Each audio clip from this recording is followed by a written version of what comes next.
What's all? What's up, y'all? What's up, all? How you doing today? So, what's going on out here?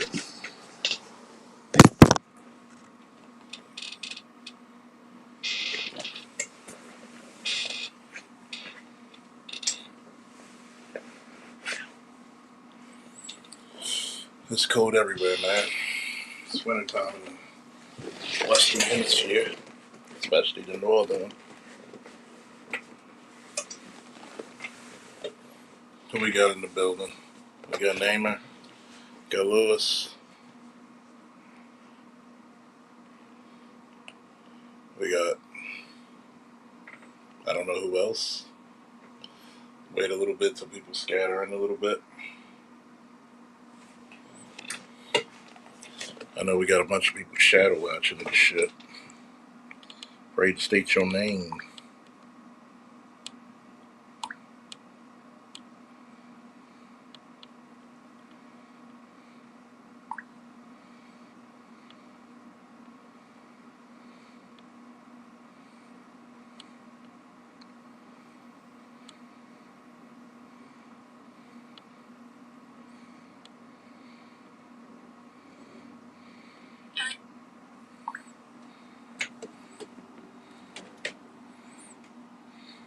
St. Clair's in the building.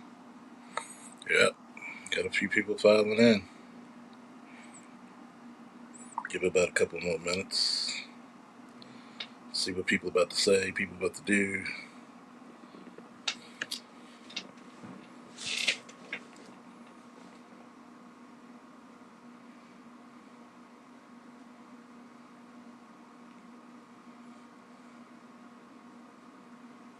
We're gonna look at why black men are so expensive to black women right now. We're gonna do all the labor stats.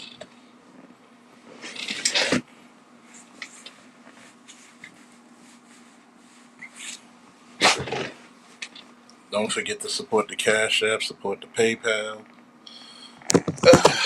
Just support, support, support. Got 23 already. God damn, I feel special. Look like your boy is back in stride again. Went down. See, that's how you know you get shadow banned, because it goes down to 16, 23, 16. Let's look at this.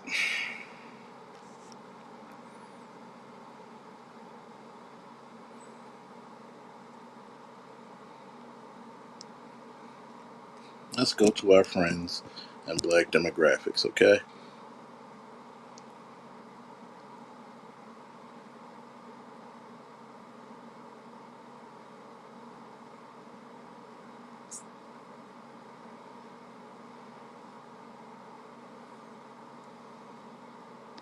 Medium incomes from what? We'll go from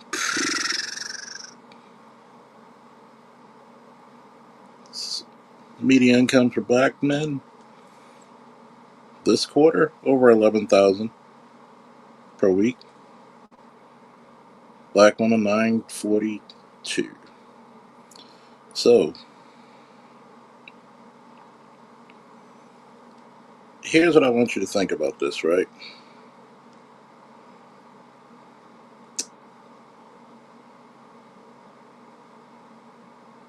When you look at black men and the medium income earnings, right? I want to give you something that's really, really shocking.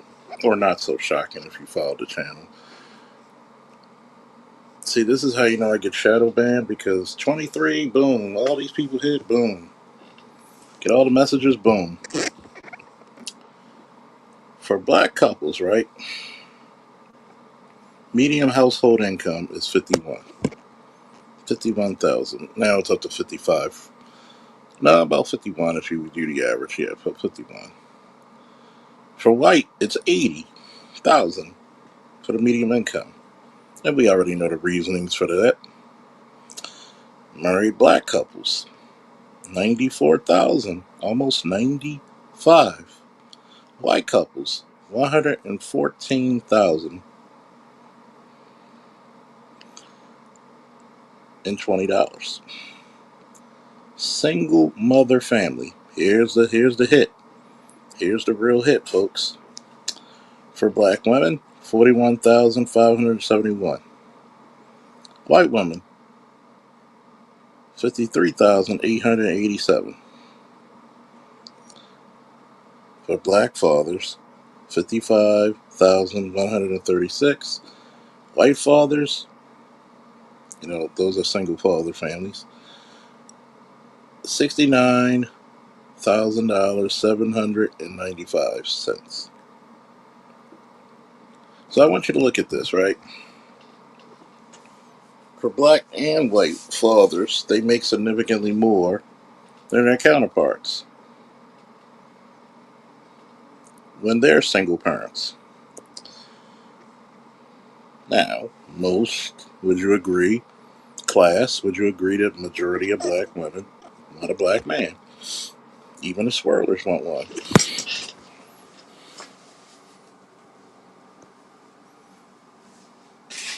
So let's just look at this factually.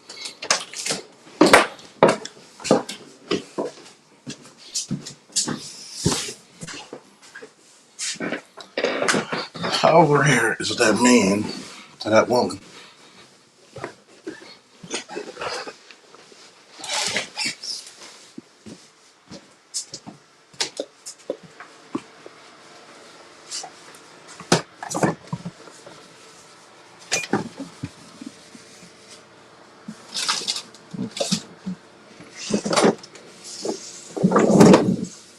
A lot of people don't want to answer that question because that man is actually extremely rare.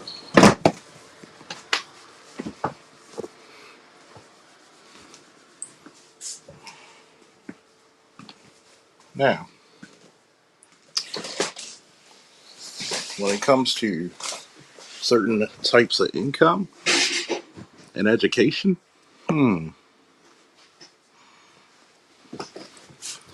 boy, we'll get to that in the long term. See, you got to remember, the higher the education, higher the income. Typically, that's how it works.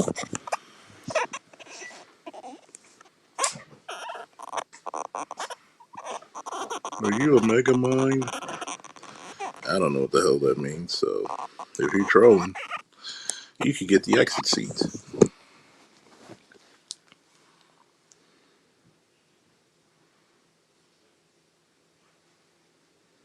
And then we're going to talk about the millennial generation, which is around what, 28, 27 to about 43, 44.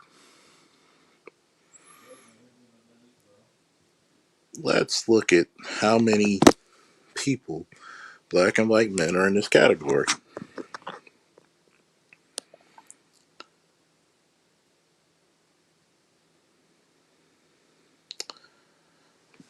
You have 995 black men, 905,808 black men who have no reportable income.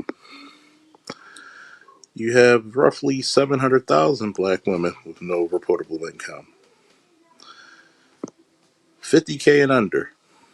This gets interesting. For black men, you have 1,660,974. For black women, you have 200. You have 2,000,000. What looking at all these goddamn numbers. You have 2,041,530. Now, remember when I said the expenses and how rare this person is? Because since time immemorial, you had, especially the last 50 years, you have more employed black women. For 50K to 100K, you have and excuse me, 851,573. For black men, it's 747,894, which means there's still more of us than you, but we still out earn you. And see, this is how you know I'm shadow banned, unless it was a bunch of trolls, because you saw how high the numbers were. Now we're gonna get to the most interesting part: the six-figure nigga. Don't forget to donate, like, share, subscribe. We're gonna get to this very interesting. From 100K to 1 million, you have 209,213 and 196,770 for the women. So now, if you look at the 50 and over, 50 and under, you have an abundance. By the way, if you notice a certain trend,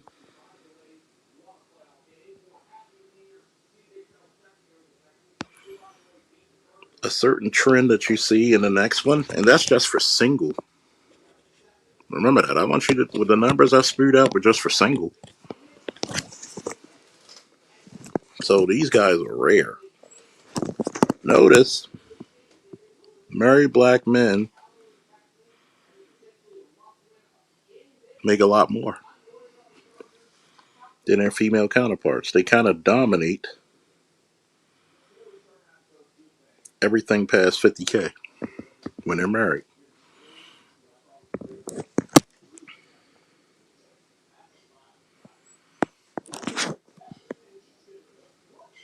Let's look at the U.S. household income. Asians, $111,817. Ghanaian, 84,000. White, 83,000. Nigerian, 80,000. Total U.S. income average, 77,000. Jamaicans, 70,000. Caribbeans, 72,000. Ethiopians, 72,000. Haitians, 71,000. Hispanics, 69,000. Africans south of the Sahara, 66,000. Guess where Black America is?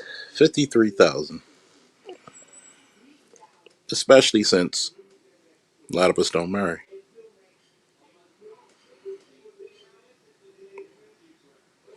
A lot of us don't marry. When you don't marry, you mess up the wealth. You mess up the money. But yet, you want to know why you don't have the money and income you have? What demographic is the least married and most divorced? Divorce rips apart your kids' generational wealth.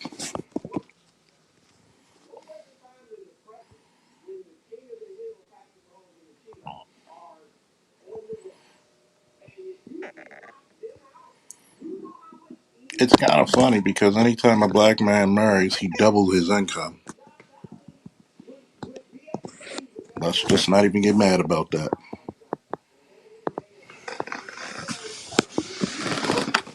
Give me some likes on my shit. Give me some likes. Give me some cash apps. We want to talk about why are black men expensive. You know why? Black men, even by numbers, because you have 2 million more black women, have almost a million more marriages.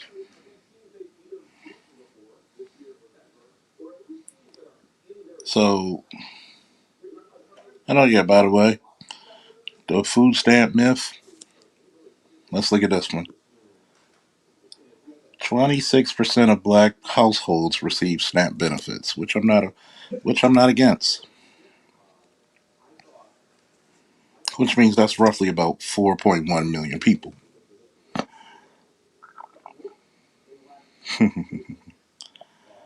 But 6.8 million white families receive SNAP benefits that are non-Hispanic. But who's the welfare queen? Da, da, da, da.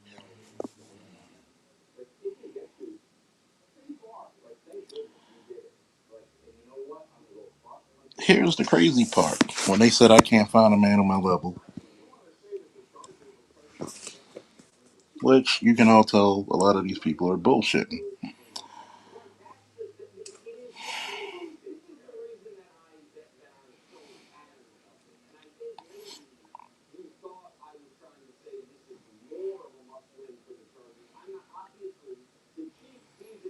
Let's look at this. And this is the number of workers, full-time workers ages 16 and older. Okay?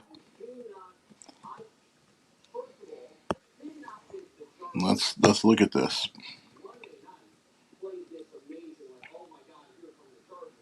To find that article, here we go.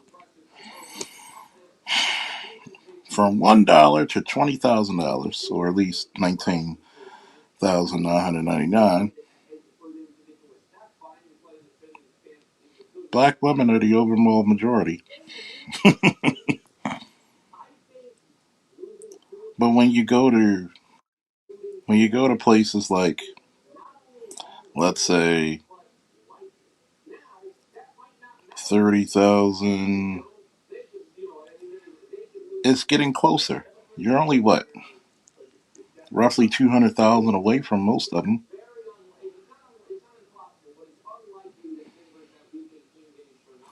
Let's go to 40K to 49,000K. There's only about a 25,000 difference. 1 million versus 979, 979,000 black men versus 1 million black women. It's close, very close. Now you have black men who take in the lead with 1.2 million versus 1.1 million black women, and the 50K to 64K a year. Oh, here comes the split again. Here comes the strongest, one of the strongest splits for black men, 65K to 99,999. Right before that, $1 away from 100K, you have 100 million, you have 1.1 million black women, 1.3 million black men. So what do we find here? Oh, since we're here, we might as well do 100K or more. The earners of 100K or more for black women, 721,123 versus 926,560 black men. Let's look at those two numbers right there, the 50K and above, all the way up to 100K and more. Mr. Z quotes me on this all the time. If you got a black man that makes $60,000 or more a year, you need to kiss his ass because you got a goddamn superhero. Because he's making more than the medium average. And notice, in the craziest parts, the black men are taking over is the high ranking jobs. Normally, those are the skilled trades or the high level engineering, tech, mathematics, mathematical, and things of that nature, the STEM jobs, or high level to mid level officials, or in a police department, fire department, military, places like that. Those are jobs most men are going to take. So you take this man And then let's look at this, right? What's the average height of an American black male? The average height for black men in the U.S. is around 5 feet 9 inches, which is about 175 to 176 centimeters. This is slightly above the overall U.S. male average, with some studies showing variations, but it stays close to the national average. So, when women talk about the average height for black men, which is 5 feet 9 inches, I'm 5'10, you're above the actual height.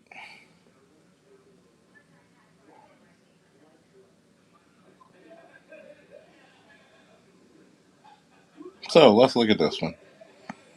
What's the average height for an American male? The average height for an adult American male is around 5 feet 9 inches, which is about 175 centimeters. Keep in mind that this can vary a bit by ethnicity. So black men and black and white men that are both non-Hispanic are roughly the same height, maybe a few centimeters off, 1 or 2 centimeters, quarter of an inch. That's it. So let's look at terms in height. The average Asian is 5'6". The average Hispanic, 5'6". Now let's look at another demographic real quick. Average height of the American black woman, 5 feet 4 in, according to some information I found on Very Well Fit. 5 feet 4 inches. These are the women who complain about their men, and their men typically over them. I want you to think about that. They tower over them. But you get guys who are like passport bros. Shout out to the passport bros. Guess what happens? They could go anywhere on the planet, with the exception of probably like the Nordic countries, but most black men are not traveling to the Nordic countries for what? And they are going to be taller than majority of the women they see. They just are.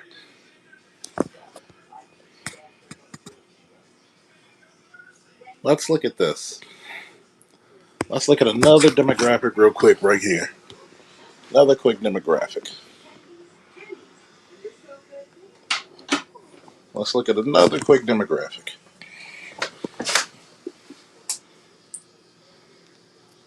What's the average weight of the American black male? Here is information from Medical News Today. The average weight of an American black male is 200 pounds. 198 to 200 pounds.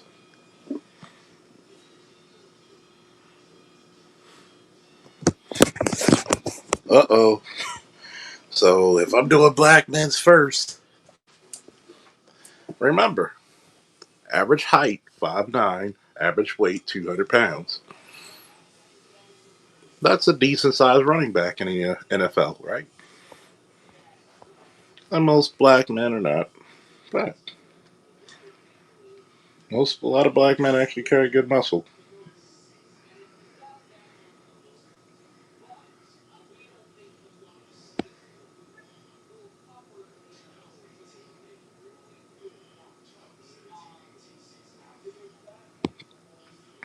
What's the average weight of an American black woman? Approximately 187 pounds, according to UNT Health Fort Worth. The average African American woman weighs approximately 187 pounds, with a BMI of 32.2, and would need to lose almost 20 pounds in order to reach just the top of the overweight threshold. Jesus! Did you hear that? Did you hear that, folks? And remember, the average weight is 5'4".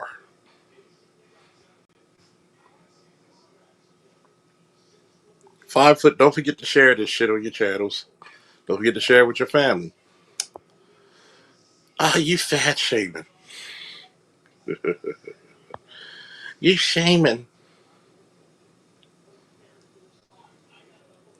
Maybe I am, maybe I'm not.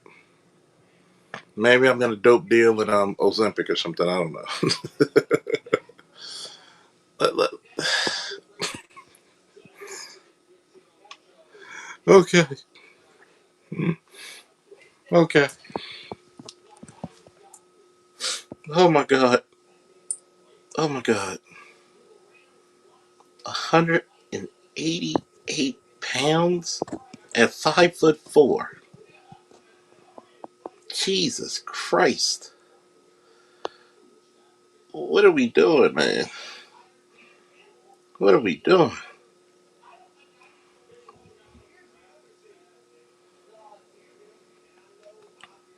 I want you to think about this.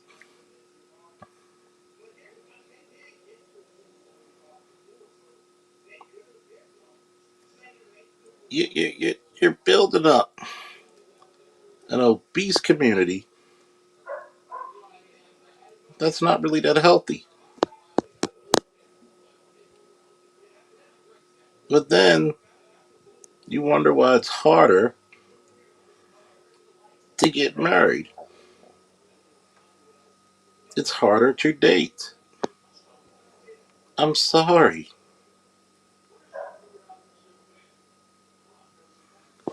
Why do we? I want you to think about this. 5'4", 188 pounds. You damn near weigh as much as your men. What's the average weight for the American white male?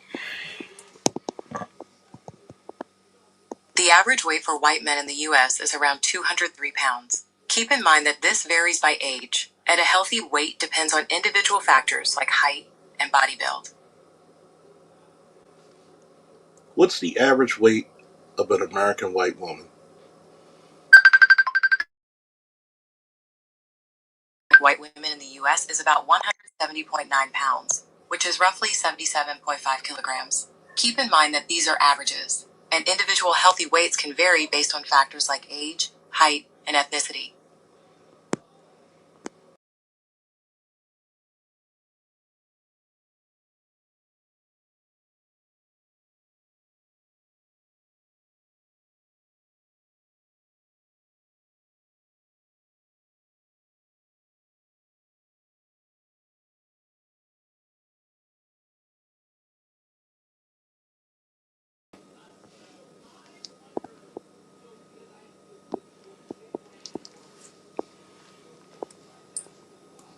I'm going to do it again for everybody else who wasn't listening. What's the average weight of the American black male? Here is information from Medical News Today.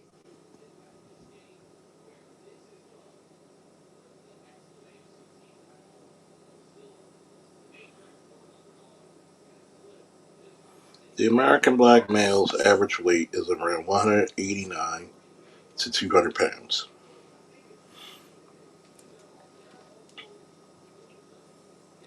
What's the weight of the average American white female?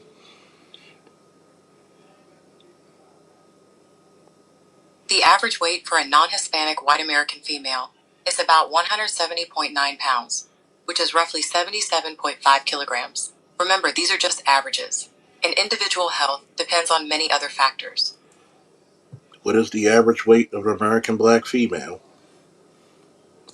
According to UNT Health Fort Worth, the average African American woman weighs approximately 187 pounds with a BMI of 32.2 and would need to lose almost 20 pounds in order to reach just the top of.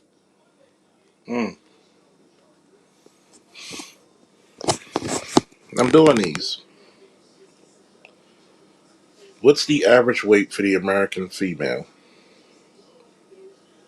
170.8 pounds. According to Medical News Today, American women aged 20 years and above weigh an average of 170.8 pounds, according to the Centers for Disease Control and Prevention.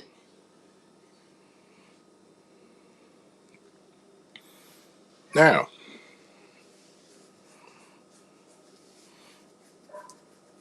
I could also do Asian women as well. Most men do not like that big body size. I'm sorry. It's not me being mean. It's not me being ugly about it. I want you to think about this.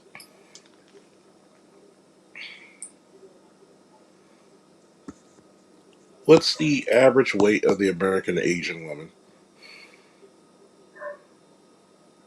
The average weight for American Asian women is around 135 pounds, or 61.2 kilograms, for non Hispanic Asians. Some studies show averages closer to 145 pounds, or 65.4 kilograms, depending on the study's population. So, we eat a lot of greasy foods, the black community. A lot of them are addicted to food. Now you're seeing that if you're bigger, it's much of a chance you're not going to get picked as much for marriage. Less of a chance. I'm not saying it's impossible. Your chances just go down.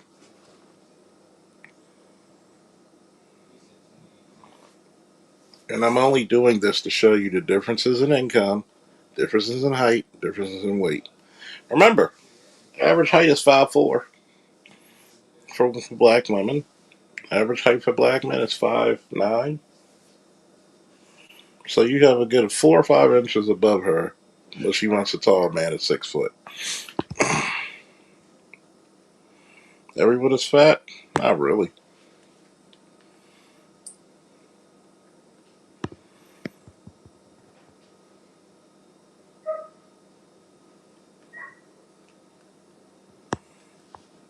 Here's the crazy part. Why don't fat women like fat men?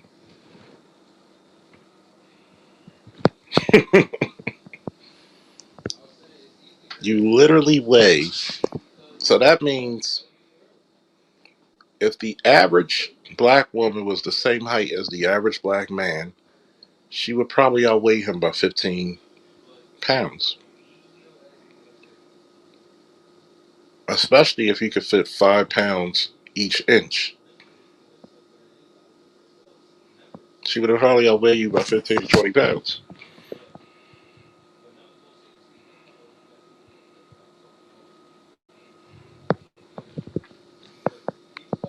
You got to think a lot of black men carry high testosterone, so that builds a lot of muscle. Believe it or not, I was at 200 to 210 pounds, fresh in the Army, my first few years in the Army, and guess what? I was considered overweight, but I had 10% body fat. They took another measurement and they said, oh, we made a mistake. You're at 8% body fat.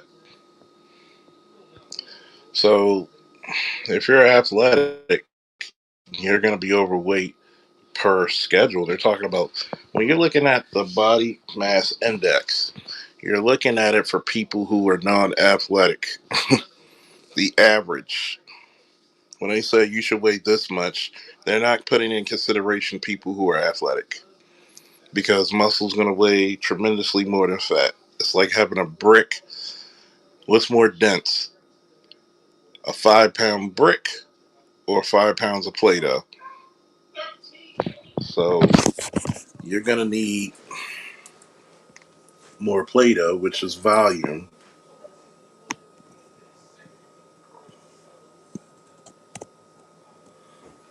Then we have to look at temperament because a lot of temperament of women have changed through the years. So when you look at the style and temperament of Great God Stream, who the hell's that loser? Somebody get rid of him.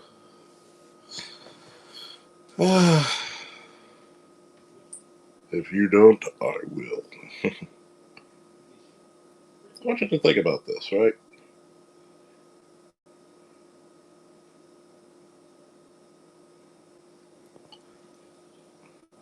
Still complaining about women. No, I'm not. I'm just giving averages. Notice I was talking about everybody. And I'm pretty sure you still complaining about those goddamn veneers.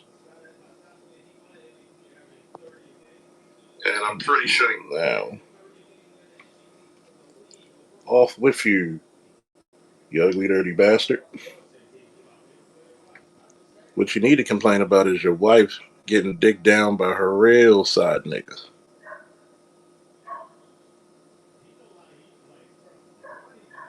Bow. Bow. We suffer your ignorance no more, you jackass. Now, let's look at this, right? Black men tend to be the more in shape sex when it comes to the black community.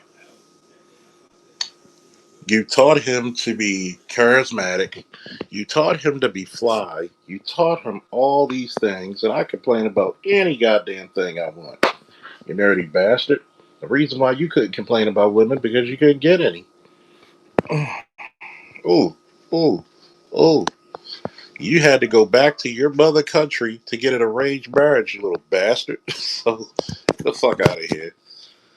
Now, back to the programming. Now,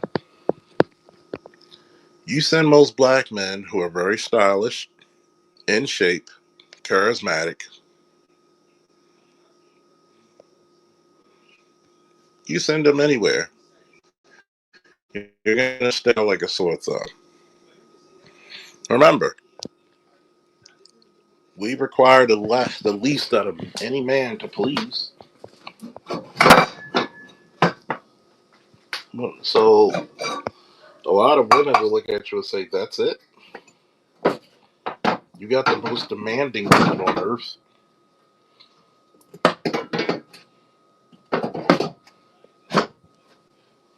So, a lot of your demands that you see are being met very quickly, without hesitation. So, when we go through this narrative about black men and black women, we got to see who's the more expensive. We're going to go into another demographics too.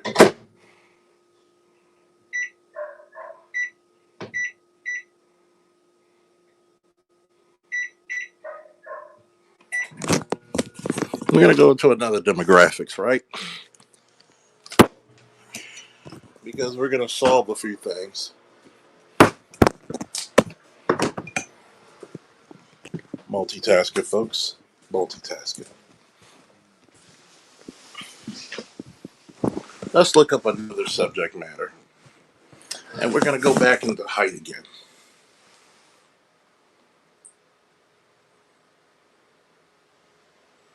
We're going to go right back into height again. What's the percentage of black men that are above 6'2"? Around 12% of black men are 65 years of age or older. Black men have a lower life expectancy than white men, so fewer reach very old ages. But the overall. What's the percentage of black men that are the height of 6'2"?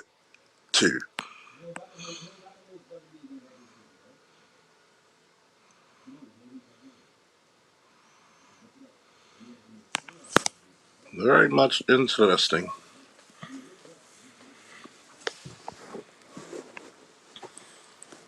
Let me see. The average general rule adult male population of 6'2" and taller is 3.9%.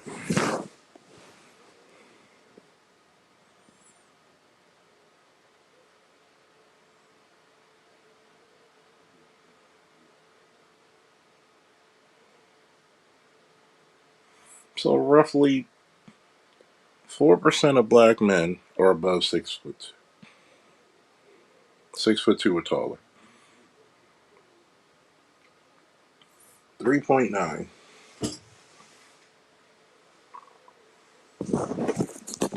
So remember, the same person that's almost 190 pounds at 5'4" is also looking for a man that's 6'2" and above.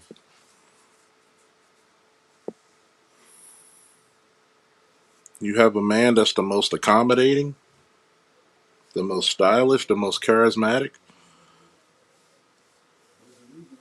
to a lot of women, handsome. And you got to think, you really can't afford this guy. You really can't.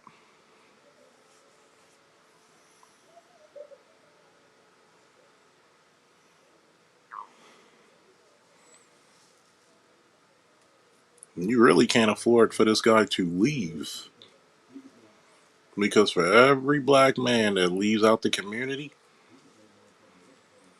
you're not going to be able to replace him. Because look at your sons and grandsons, especially if you put them in high learning, such as parochial or Catholic schools. If you're living out in the counties where there's more white people, is he bringing back his mom? No, no,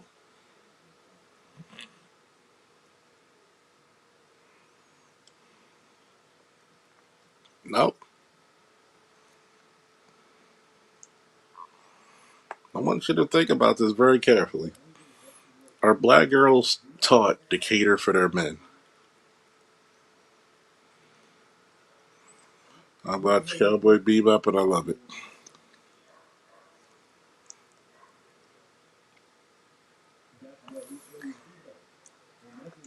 If that Asian chick is willing to help him with his homework, drive around in a car,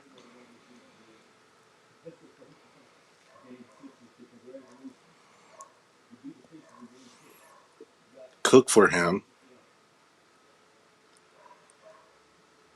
do all these magical things,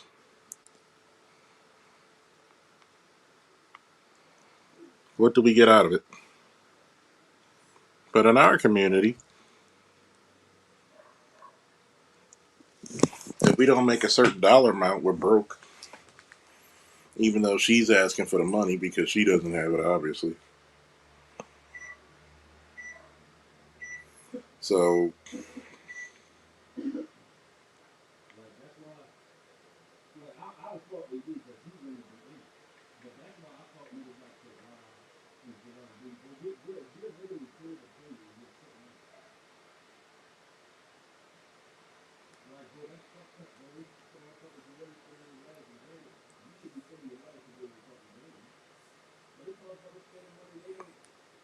let's look at it, right?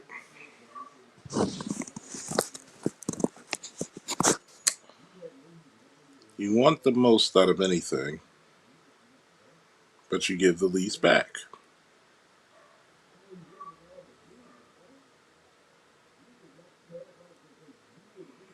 You want the most out of everything, but you give the least back.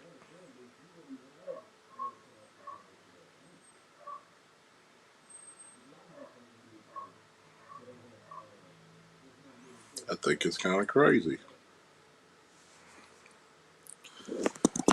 Let's look at it. Let's look at educations.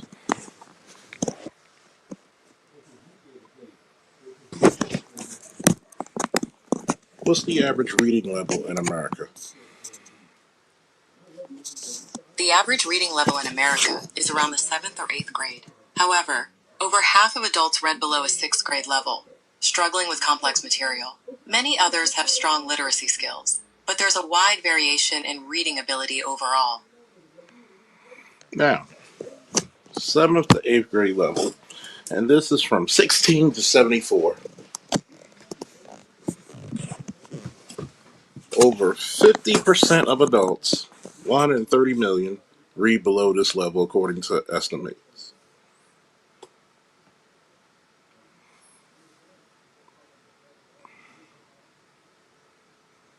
Only 44% can have strong comprehension.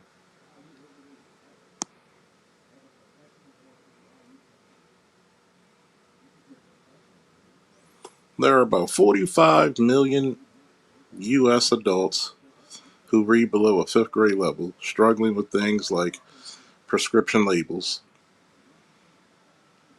Now, let's look at this one. What is the average reading level for an American black boy? The reading proficiency for American black boys shows significant gaps. Recent data indicates that only about 10 to 19% of black 8th graders read at a proficient level, and even fewer 12th graders reach that level, around 6%. This highlights a need for focused interventions and culturally relevant teaching.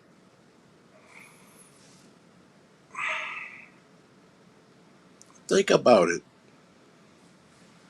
By the time you get to the 12th grade, black males are reading at a proficiency at around 6% on a grade level proficiency.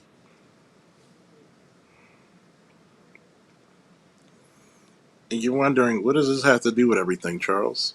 I'm going to tell you what it has to do with everything. Which percentage of black mothers have their children overall? About 61% of black women have had children, which is slightly higher than the national average. By the end of their childbearing years, 87% of black women aged 40 to 49 have children. Now, 61% have from 15 to 49 have a child at least.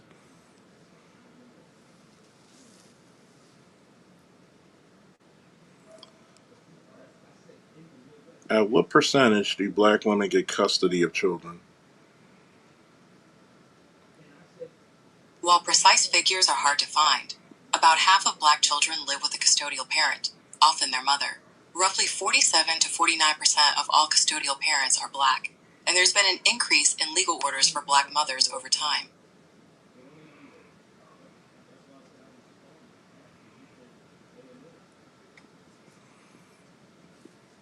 What's the percentage of black children being raised in single parent homes?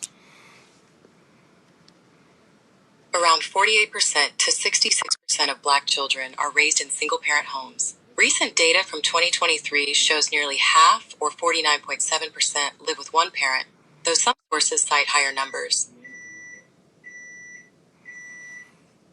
66% of African American children live in a single parent home, most likely the mother. So basically, roughly 70% of the children. So, at roughly 70%, right, of the children are being raised, and the mother's considered the first teacher. You following me? You see where I'm going? If you want to have children and you want them to be successful in life, are you picking someone who does not see value within those children?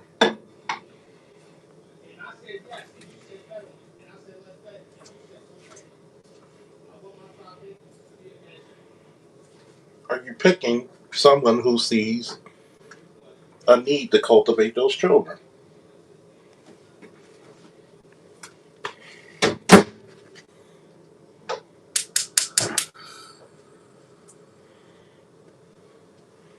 And the problem with it is that if the majority of the women have children,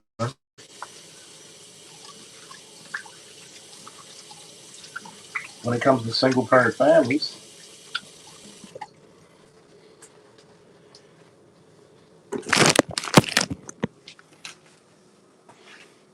what do we have here? And only what? 6% of 12th grade boys in the black community can read on level?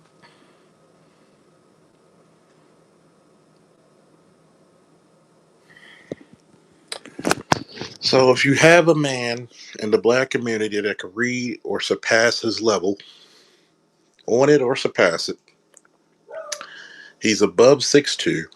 Hell, if he's above 5'9", he's above average height. If he's in some type of shape, athletic wise, if he's charismatic, dresses well, if he does a lot of things that you're supposed to do, you're going to have what? A man that every other woman is going to sought after. And then he's in his community, right? His community where he's treated like shit. Hold on.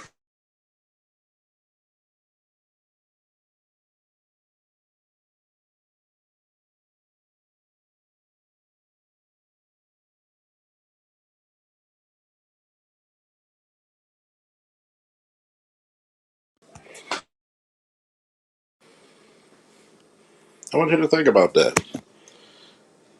He's outside of his community.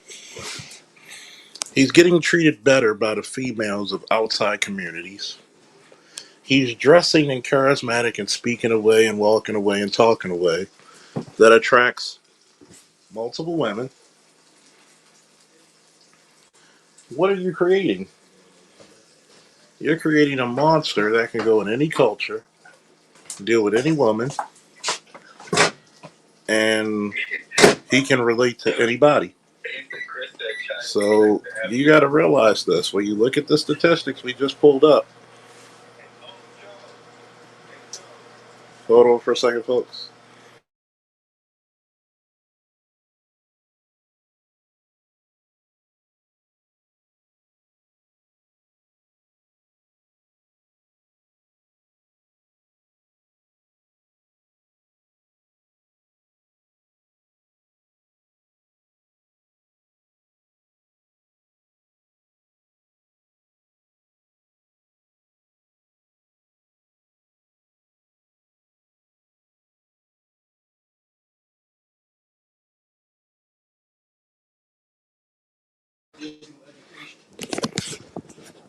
You got to realize this.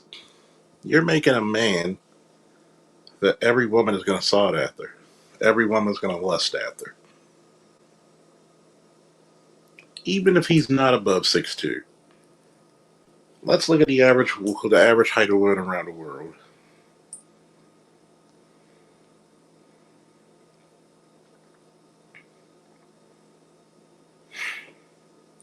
And by the way, this trend is largely driven by single mothers, with about 70% in the black community being raised by single mothers. And this is contrast with the white children around 20 to 64%, Hispanics around 40.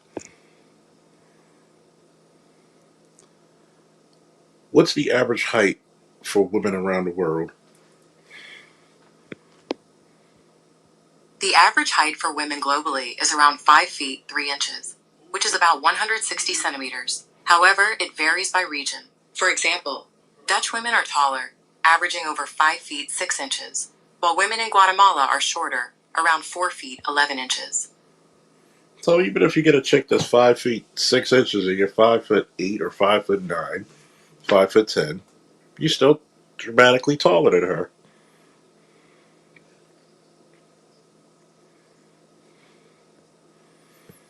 See, the reason why they want to hamstring them is because you got the goddamn James Bond of men on Earth.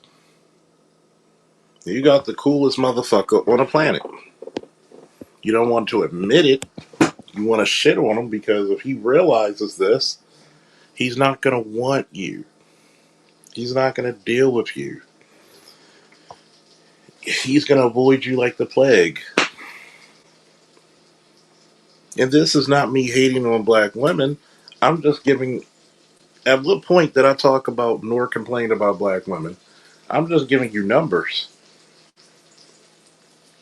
That if you took some woman from a different culture, it doesn't even have to be Asian, it could be African, from a different culture and he's making 65K to 80K, he's going to be highly appreciated.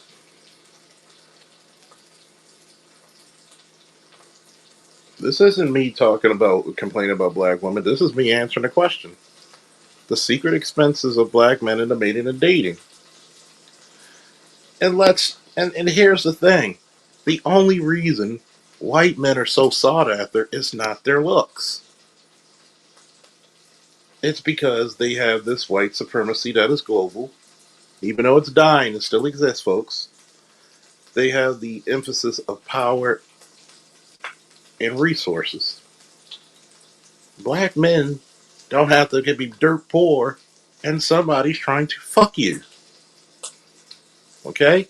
Somebody's trying to lay down with you. What did my boy Aaron say? You put a black man in the gym for 3 months, it looked like you've been there for 3 years. You put any other man, race of man in the gym for 3 years, it looked like you've been there for 3 months. They want the you're right, Namer. They want the access of white supremacy through that man.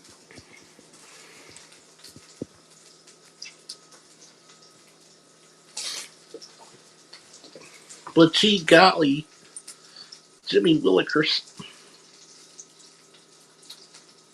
you're just hating on the women. Sure I am, kid. Sure I am. I'm just giving you the truth. May it set you free. Especially when I'm letting motherfuckers know. Look, at the end of the day, you gotta understand, everything costs. I don't give a fuck if it comes to beauty. I don't care if it comes to strength. It's currency. It's a lot of currency. Don't forget to hit the like button, people. A lot of people will try to say, "Oh, you complain about." No, I'm just giving you the. I'm just giving you the thumbs up. I'm just giving you the hit. You put that black man, that average black man out there anywhere on this planet, he's sought after. You can't keep him, especially when they start treating him well.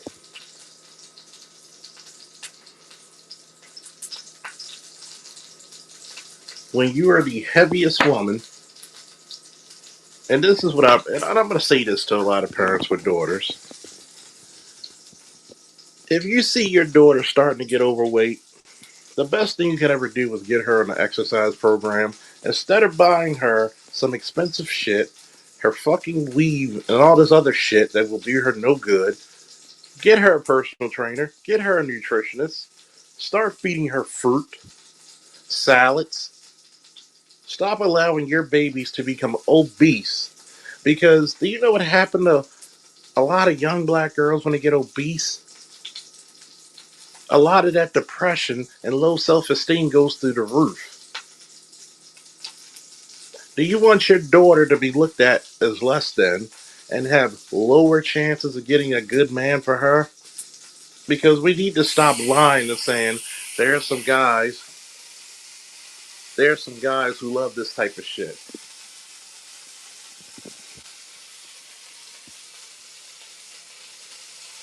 We need to really keep shit funky. And this isn't no hate. This is actually big concern. There's a lot of concern that I have. Stop giving your daughters comfort food. And people say, "Oh, you only talking about the females." Even if your son is a big husky deer, here's something that boys have an advantage over girls. It's called sports. It's called sports. The motherfucker could be a heavyweight high school wrestler, an offensive lineman, a defensive lineman. There's a lot of stuff he could do with that weight and size. Tell me what a big ass chick could do with her weight and size on average. Tell me if her dating and mating actually goes up. And this is not me fat shaming, hating. But no, we're using logic. Tell me if her dating choices go up or down the more weight she gains. Please. Tell me if everything goes up in her favor the more weight she gains.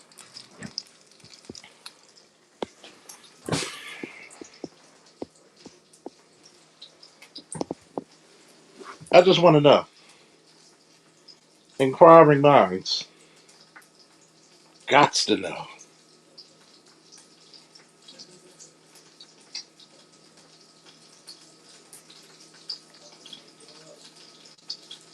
And you're telling me, right?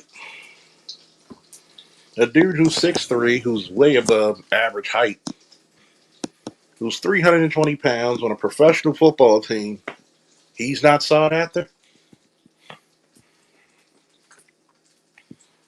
How many dudes are looking for a 250, 5'2", 270, 5'2" woman? How many dudes are looking for that?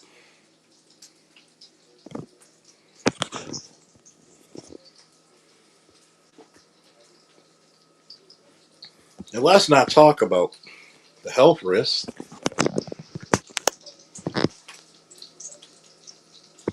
Let's not talk about the health risks. I want you to think about that shit. If you're dealing with women with better shapes, better figures, better attitude, better treatment, that dude just became expensive. It's an old saying I had to a lot of women. You should have got me when I was cheap. Why don't women like that saying? It's because they expect to come lesser and lesser valuable, but still want you to pay premium prices for them and their pussy. You can have 6 kids from 5 different men, and I'm supposed to pay top dollar for you and take care of, put you in a fucking 5 bedroom house with you and all your little brats with you. Do you have no shame? Let's flip that on the other side. How many women are going to do that for the man with 5 kids by 6 kids by 5 different women? How many of you?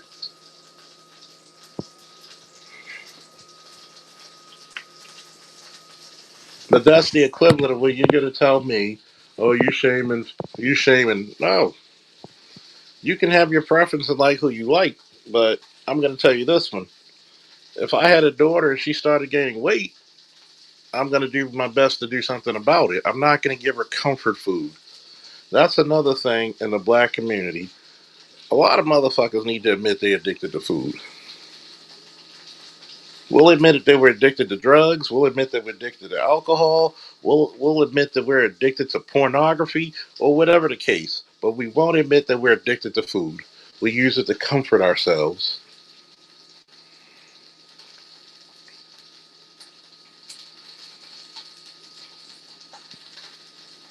I've trained women plenty of times, and they told me the same goddamn thing.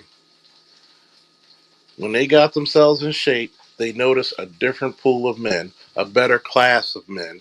You don't go for homosexuals if you can catch the eye of a six-figure guy.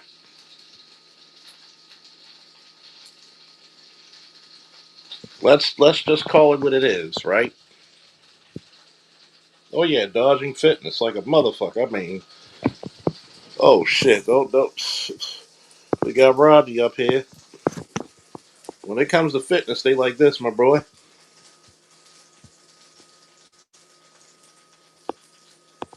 A salad? Oh shit out of here. A salad? Get the fuck out of here with that salad. That's how they with the salad. The fuck out of here with that salad shit.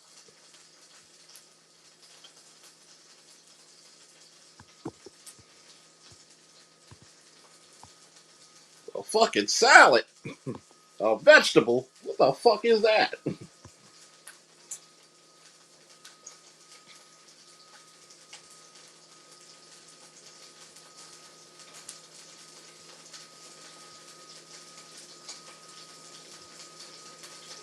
If I'm hard on men about their fitness, and I'm hard on myself about my fitness, if I want to see black women actually, you know, gain a little bit of traction, try to keep some of their men, I'm giving you game.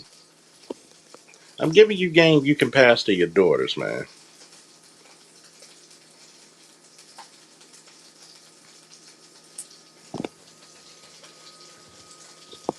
Exactly.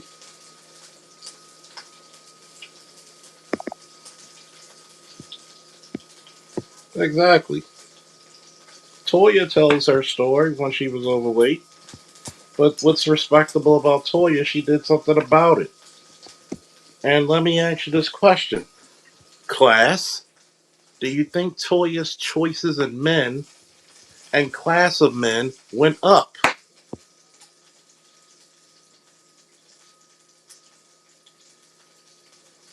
Think about it. How many of these broads go out and take all these pictures of different plates of food? But you hardly see any of them take any pictures of a gym, a fitness center, a weight set in their bedroom. It's kind of funny. You will pay $5,000, $2,000 for a purse, but won't spend $50 to $100 on a weight or workout set. Not even a ratchet set you could put on the back of a strong door, lock it, and just dig in for 25, 35 minutes and just work out. Last time I checked, folks, every time Toya enters a chat, everybody's whistling.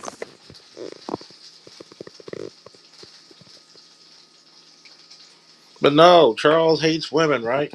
But Charles is trying to make motherfuckers actually winners.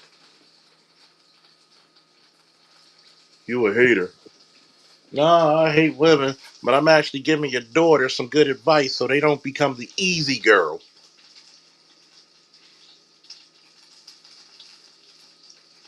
So she doesn't have the low self esteem to think she needs to drag herself down and do some really sexually explicit things, if you know what I mean, to get a boy's attention.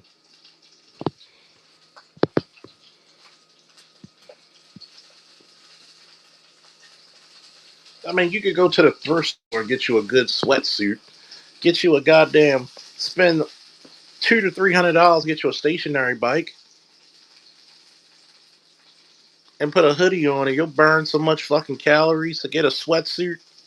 You'll burn so goddamn much you can sit right your ass right in front of a TV or put your AirPods in and listen to some music.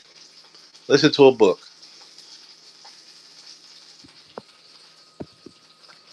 And that's just wait. Look at temperament. Temperament plays a part when it comes to why black men are highly valued in the dating scene. Every woman across the nation and other nations will tell you black men are so easy to deal with.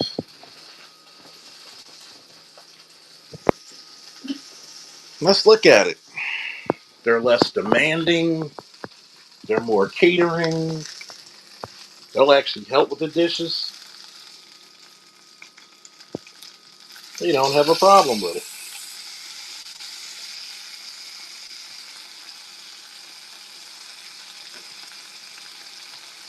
So he's already charismatic, he's already dressed nice. Most likely, he's probably taller than the men in my country. And now he's helping with the dishes. He's putting the baby away. What's up, country? Like, share, subscribe. Hit the Cash App, folks. Hit the Cash App. And if you already hit it, let me know in the chat. I'll salute you. And I'm going to tell you why there's a resentment. Part of that, a good part of that is from slave. You look at us the same way racist white men look at us. We're the lesser than, we're the downtrodden. But here's also some other news. You look at You're jealous that we can maneuver in and out different places that you dreamt of.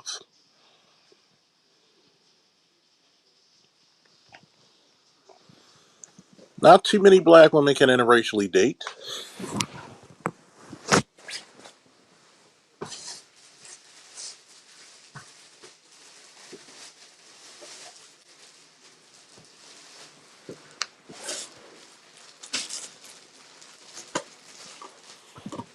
Not too many black women can interracially date.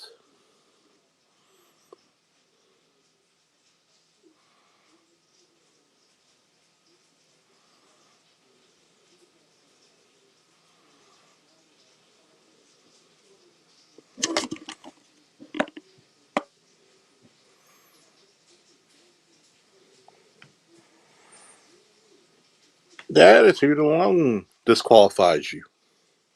The weight alone disqualifies you. Most of the time, you go out into the interracial scene, you're fetishized. You're a fetish. Don't get mad at me about that. You're a fetish.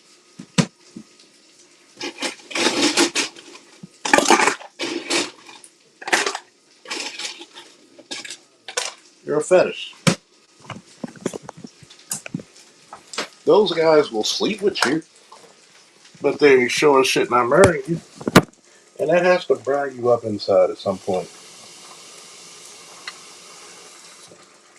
It really does.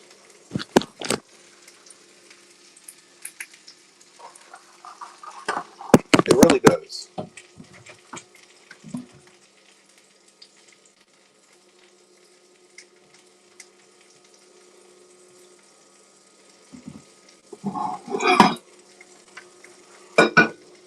It really has to burn you up.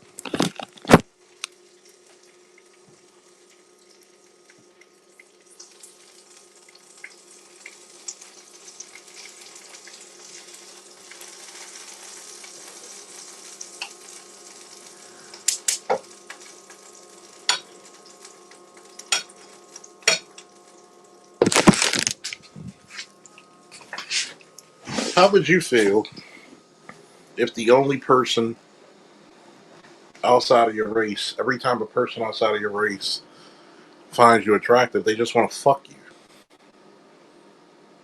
How does that feel?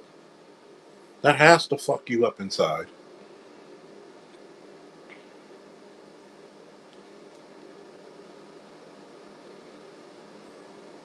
Oh, keep talking shit, I could give you a permanent ban.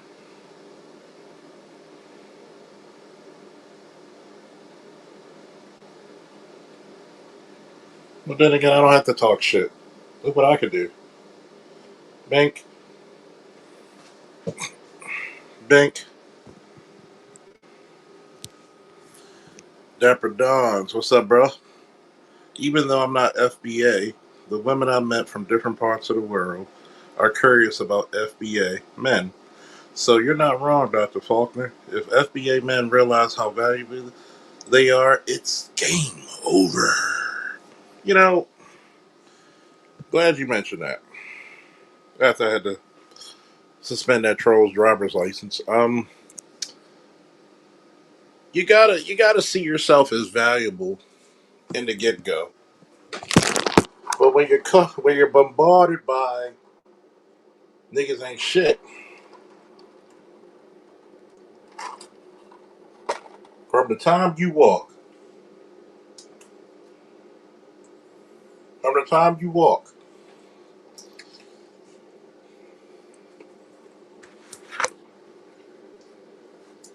that's all you heard.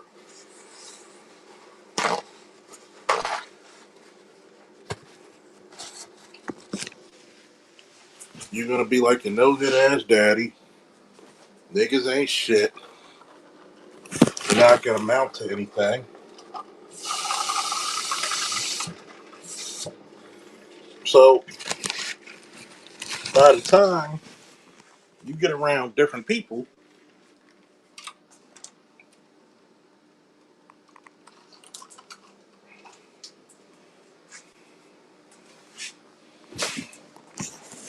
and you start to get a different reaction, Shit changes quickly.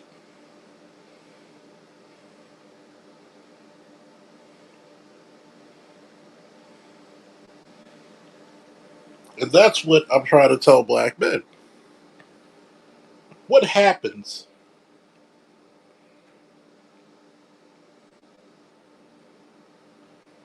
What happens when black men? Oh yeah, thank you, Dapper Dons, for the cash app. Don't just meet them there, beat them there. Appreciate it. This one's for you.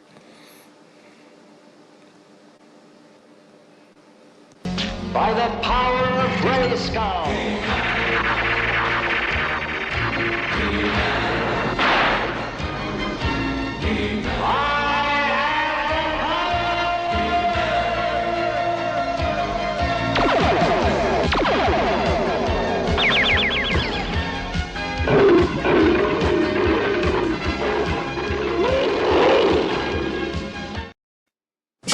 Thank you for your support, bro.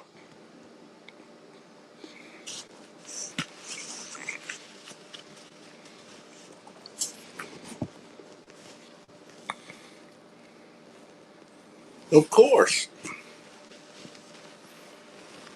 You're gonna love the hell out of your concubine. And how many black women are willing to give it up to a nigga, to a white guy, who's racist?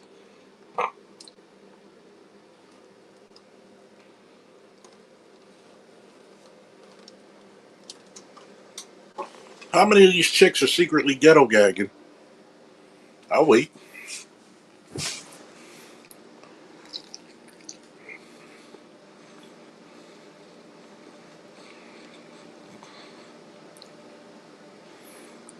I want you to think about this.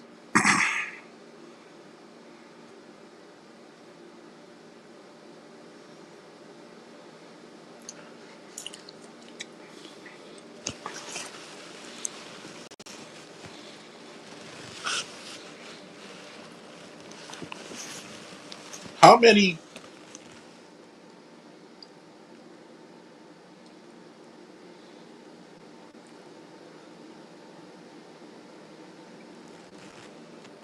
how many black men degrade themselves in any type of interracial pornography, dating, or anything for the behest of white women? You don't really find any. But how many times if I go to a site and look up ghetto gaggers, and what am I going to find? Usually a Confederate flag, a white little hillbilly looking white guy, and a dizzy headed black chick, letting him do all kinds of disgusting things to him that his perverted mind can go. Where do you see the same equivalent for black men? And I'll wait. I'll wait on that one.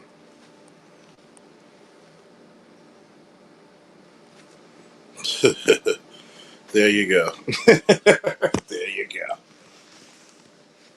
You think they would let a nigga scab you like that?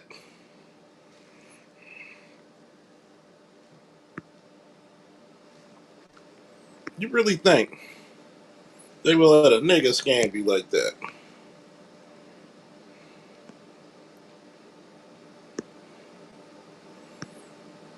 And here's the difference. When are you going to allow a white chick to have a Confederate flag in the background, doing all kinds of what genre do you see that? They made a genre called ghetto gaggers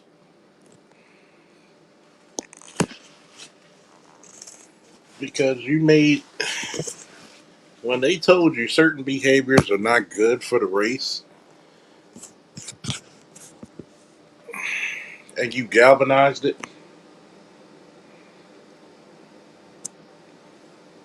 you fetishize yourself to the whole world. Why do you think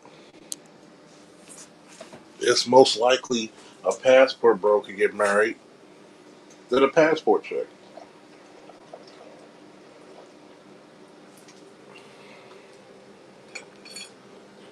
They see you when you go overseas. People look at you as a man.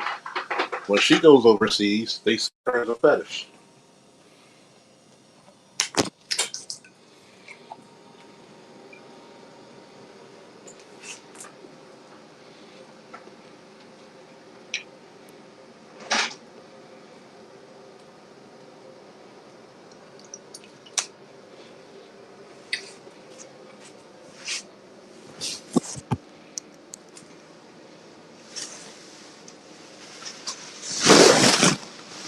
Give me a second.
We're back.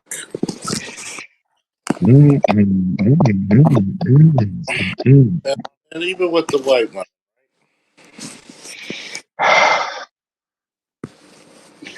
What can I say? I mean, I've been with white women, and I can say I have to be extra cautious because there are women who do fetishize us, and you can tell what they look like. They usually have like they wear a certain type of jewelry with a pendant that indicates that they're about that.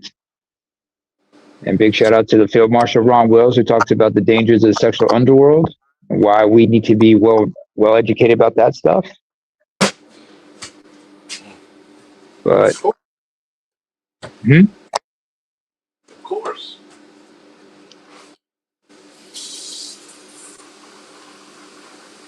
I mean, you'd be surprised how many folks are into that cuckold shit. And one of my boys, one time, he got approached by a couple at a bar, and he didn't understand a word they were saying. It wasn't until the bartender explained to him what they said,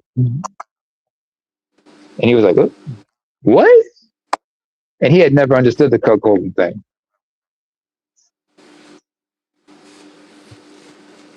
Mm-hmm.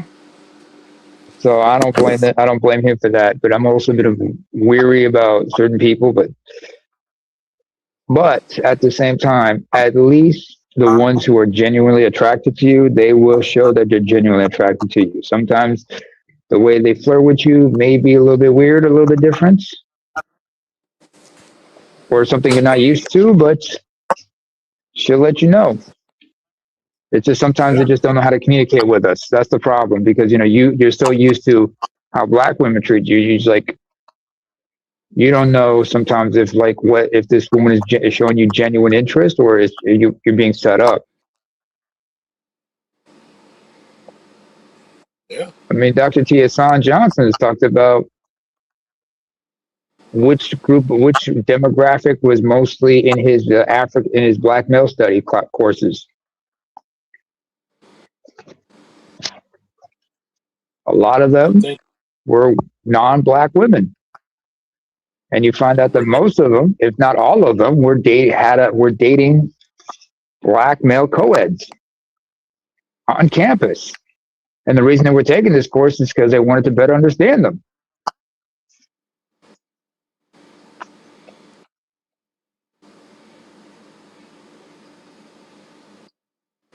You think they're not going to be able to?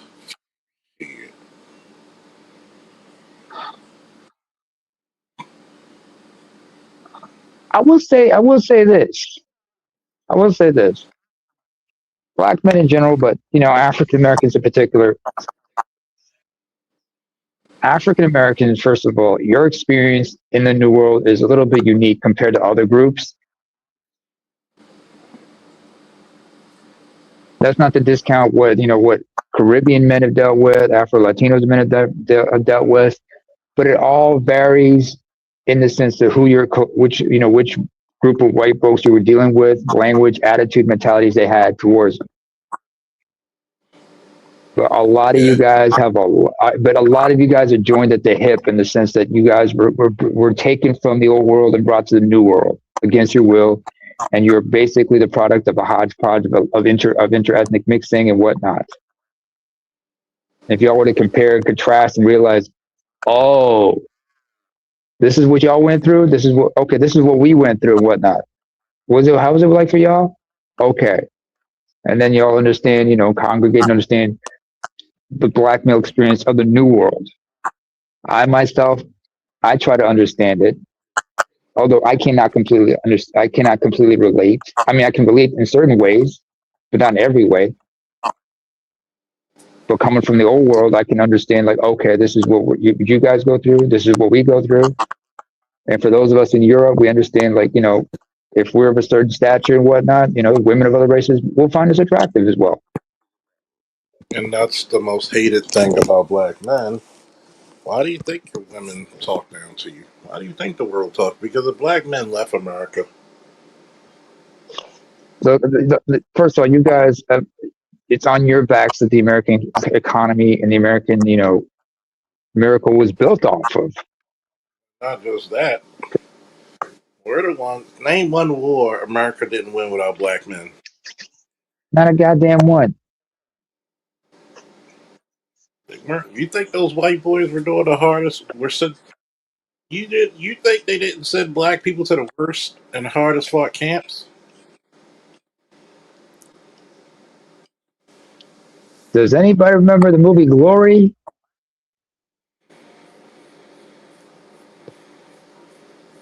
You think go look at World War II, and they sent Even the black Negroes up to the worst mm-hmm. camps because they wanted to use them for cannon fodder, but they came back and they rescued the fucking Jews and survived.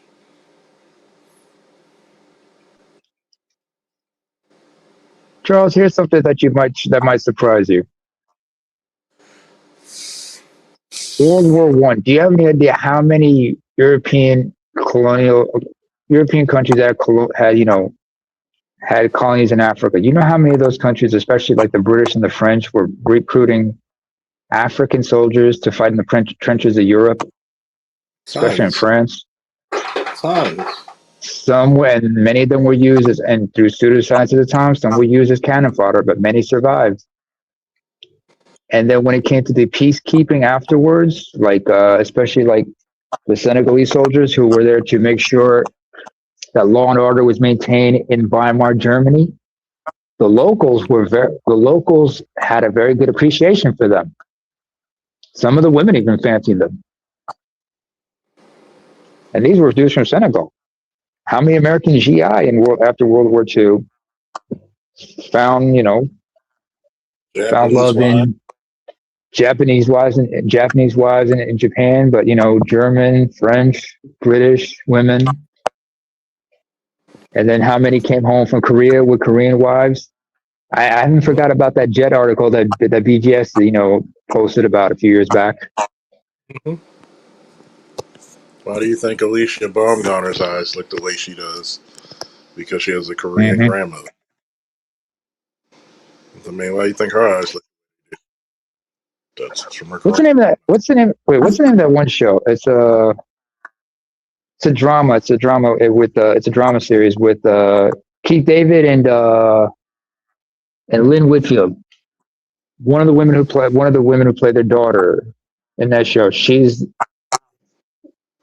was born to a Korean mother and an African American father. Mm-hmm. Forget the name of that actress. Yeah, I'm gonna look it up. Because you'd be surprised how many people have some like born to African American fathers and Asian parent and Asian mothers. And notice you rarely hear the other way around. Rarely. Most of the time, if it's an Asian father, it's usually with a white mother. Brandon Lee, anybody? Devon Aoki, Steve Aoki, for that matter.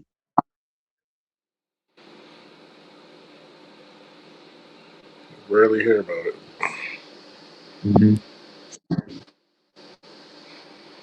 But yet, when I talk about how expensive black men have become, I'm wondering if black women can really still afford them. And I'm not saying Unless they're this in an homosexuals, but go I'm ahead. not even saying if the homosexuals left.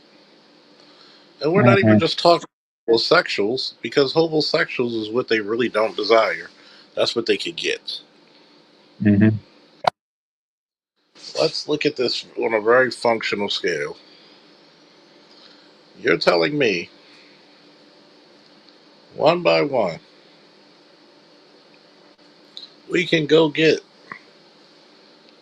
sexually exploited by these different races of men, but we can't get them to marry us.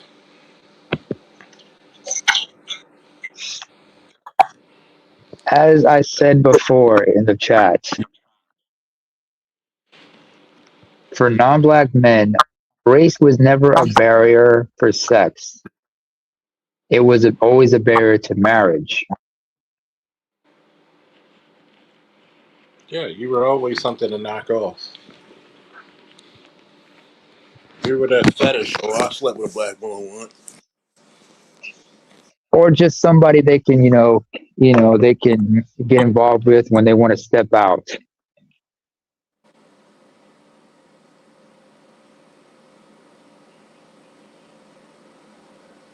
Oh, here's an actress who's mixed race. You ever heard of the name Merle Dandridge?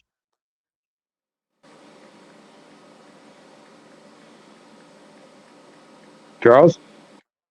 Nope. Okay, there's a show that Oprah produces called Greenleaf. Stars Keith David and Lynn Whitfield. Like I said, there's a woman in there. She plays their oldest daughter in that show. Her name is Merle Dandridge. She was born in Okinawa to a Korean mother and an African American father. Father was in the Air Force. Mm-hmm. Father was an airman. What's the name of that singer? Amory? Hey Marie, I think she has a Korean Amory? mother. Hey Korean Marie. mother. Yeah. She was born in Massachusetts to a Korean mother and African American father. She was partial, The and original her bad father. Yeah, her dad was a chief warrant officer. All right. So she'd been all over the place. Yeah.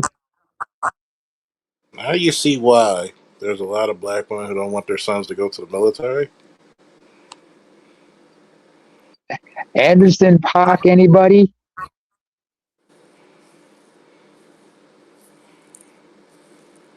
Anderson .Paak. He's of Korean descent, mother and father African American, and it says here,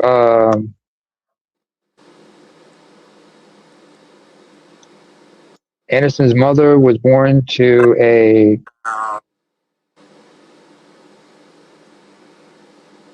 he's of mixed heritage. His mother was born in Korea during the Korean War to an African American father. She was abandoned in an orphanage and she was adopted by an African American family in Compton. Okay. All right.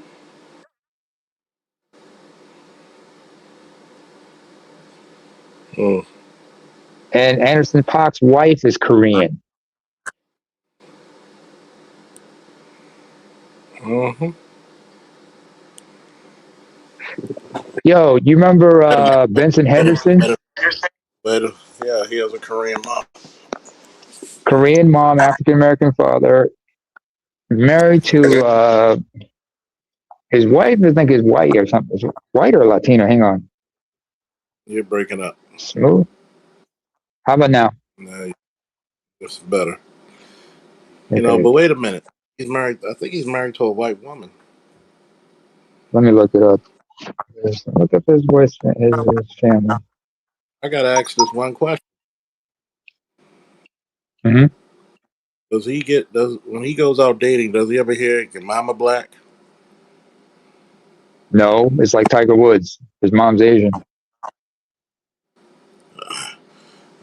Why you dating your mama black?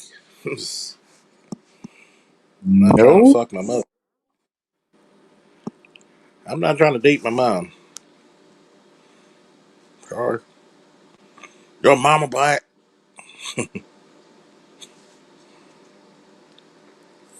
Sometimes you can't believe that silly shit like that used to get us from actually moving around the world.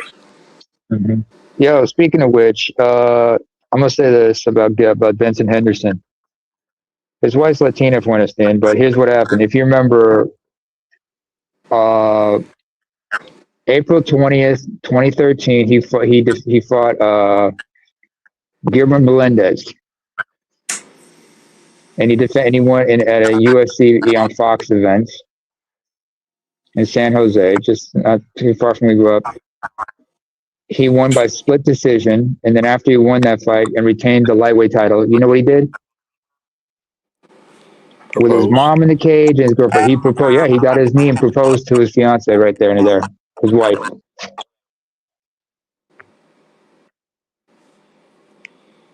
I'm sure a lot of people got mad after a lot. I'm sure a lot of black women got mad after that. I don't think he Happily cared. married and has 4 kids. Yeah, he doesn't care. He's happily married with 4 kids now. Your mama black? No, she isn't. No, she isn't. That's what you need to tell them.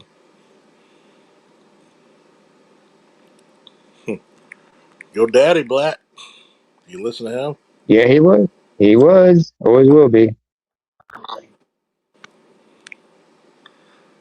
Hey, gamer. Your daddy black. Yeah. My dad was also dark skinned. My mother's black, but she was also light skinned. But she's also light skinned. What else is new?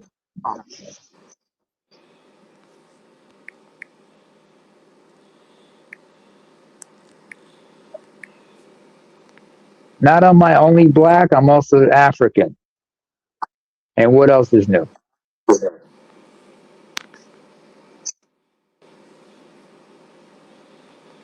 So the whole your mama black, your daddy black thing, it makes no difference. You like who you like. You're attracted to who you're attracted to. Just you find the right person for you and make the most of it. You got a good person, you got a good woman in your life, you're good. Your daddy black.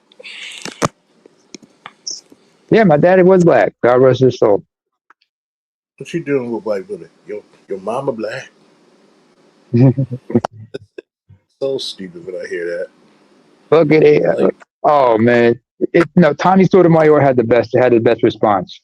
He said, when women say my mom was black, I say my mother's also dark skinned. Should I get with somebody like that? My mother's also 60 something years old. You think I should be with a 60 something year old black woman? My mom's short. You think I should be with a short, dark skinned 60 something year old woman? yeah. Yeah. What is wrong with it? Well, it's always about controlling what you do, but that's what they say. What? This is I dick police and bullshit. It gets annoying. don't need to control my mouth.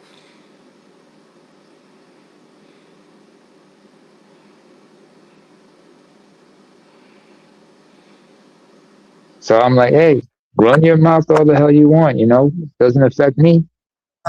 Hmm. Control mama black. Thanks for noticing. I'm gonna just remind you, your daddy black. What else At is new? My least dad was also an engineer. He was good, and he's okay. And he's okay. My father's with the ancestors. He's good.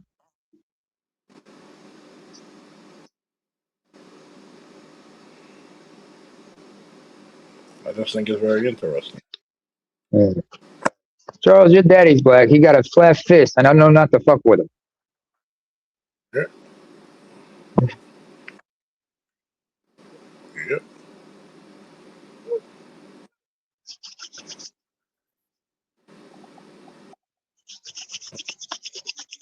I just think that people waste a lot of time on nonsensical shit.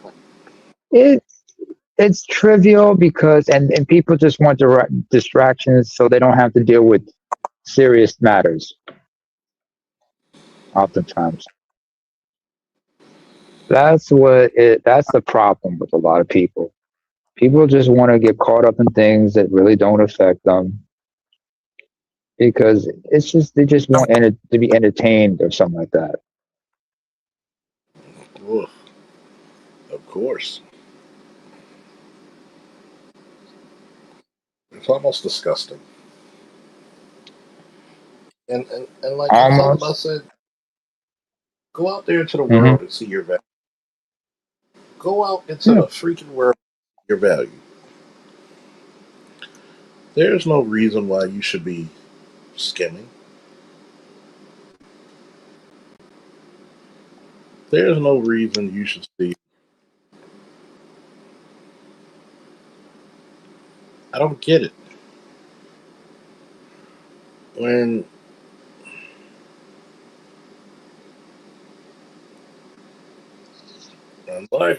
when black boys go out into the world, it's kind of scary.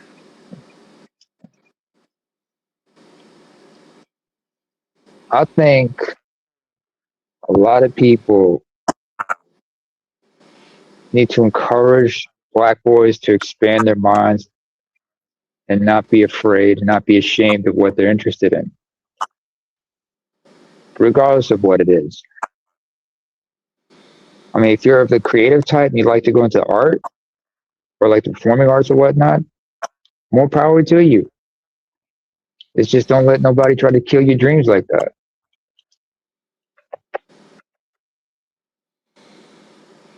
You know? Hmm.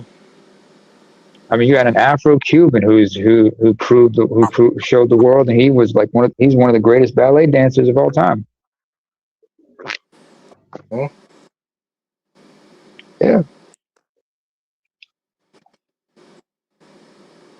You got the late Jeffrey Holder. He encouraged a lot of black students to take part in the performing arts, and he kept encouraging young men and women. He always told them. He always had, and remember, he had them in a big group hug, and he would tell them, "When you go out there and perform, you're not just performing for yourselves, because somewhere out there in the audience is a little boy or a little girl who's going to see you, and they will be inspired to do what you're doing." Hmm. So that is the responsibility you have to carry. Because as much as you guys are in learning the craft, you also have to protect and respect the craft and pass it on to the next generation. When it's your time to become teachers. And when you take that teaching job, it's going to have to be held at a very high standard. You under black can go anywhere on this earth. You're valuable. If a black Hmm. man hard enough, if you navigated through all the fucking school to prison pipeline shit, all the Hmm. criminal justice bullshit, the educational bullshit, you know what you just made? You made a goddamn superhero. The fact that you be able to overcome some of this shit and become even a better person and not come out bitter, that's a testament in itself. That tells you how great you are. How many people have lost themselves in the process like Nietzsche said, like, when you're fighting monsters, you have to guard yourself and make sure you don't become the very monster you're fighting.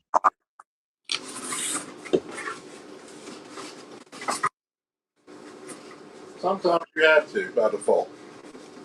Hmm. Just by default.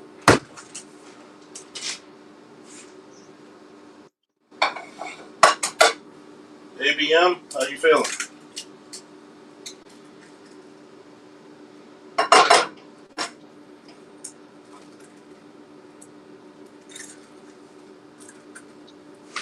How you doing, ABM? Maybe I think he's at work.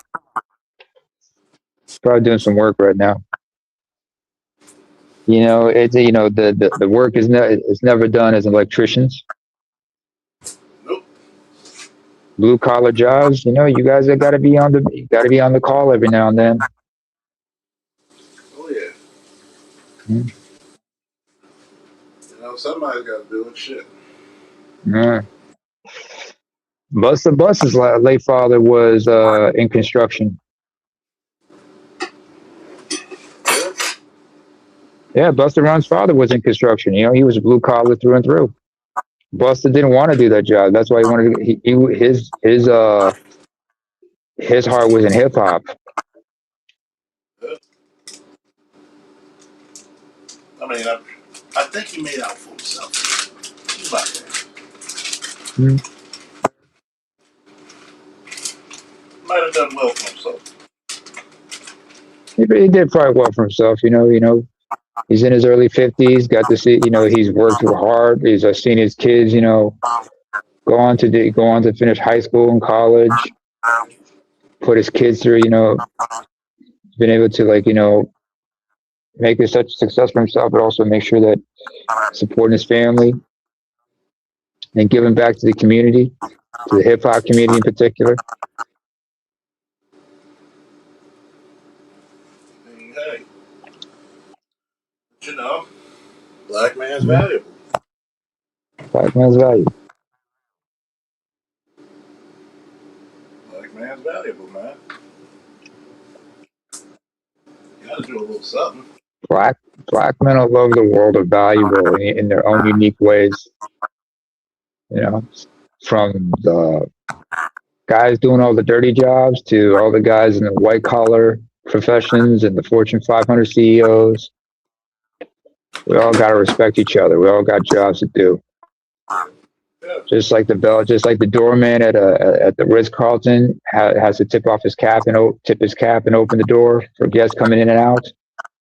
To the bellhops, to the people in the back, the administrators. Just like how in the military, you got your field officers, you got your communications officers, your intelligence officers, you got your staff officers, logistics. Everybody's got a role to play. Everybody's got a job to do. And it's all for the greater good, or for whatever the objective is for that particular company. Not you, black man. You ain't shit. I never claimed to be. In fact, on my behalf, if you could just raise a glass of cognac, I claim to have never been shit. But I will say, like Eddie Griffin once said, sometimes instead of looking at my own brother and saying he ain't shit or I'm not shit, we should come together as butt cheeks and be the shit.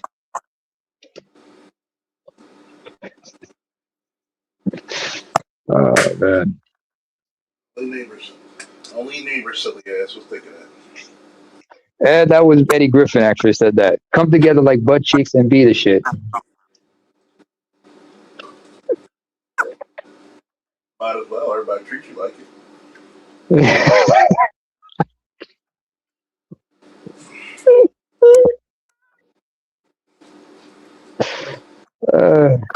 We got a message today. All right, take your time, fam. That's ABM. He's just like got to handle something. Yeah. Hey, Charlie, what you making anyway? What you cooking? Different stuff. Some Mostly breakfast food. Hey, Here's fair enough. ladies and gentlemen, Captain Jack in the building. If you don't write the check, it ain't happening, Assalamu boss. alaikum. Hey, what's up, Sandog? Sandog, I've been chopping it up with that brother for quite some time, and man, the conversations we be having, man, very insightful. Sandog, my brother, man. That's my brother for real, for real. Gotta appreciate, gotta appreciate the sharing of knowledge from knowledgeable brothers. Yeah. Getting the link up with I gotta get you on WhatsApp one of these days, man. Yep,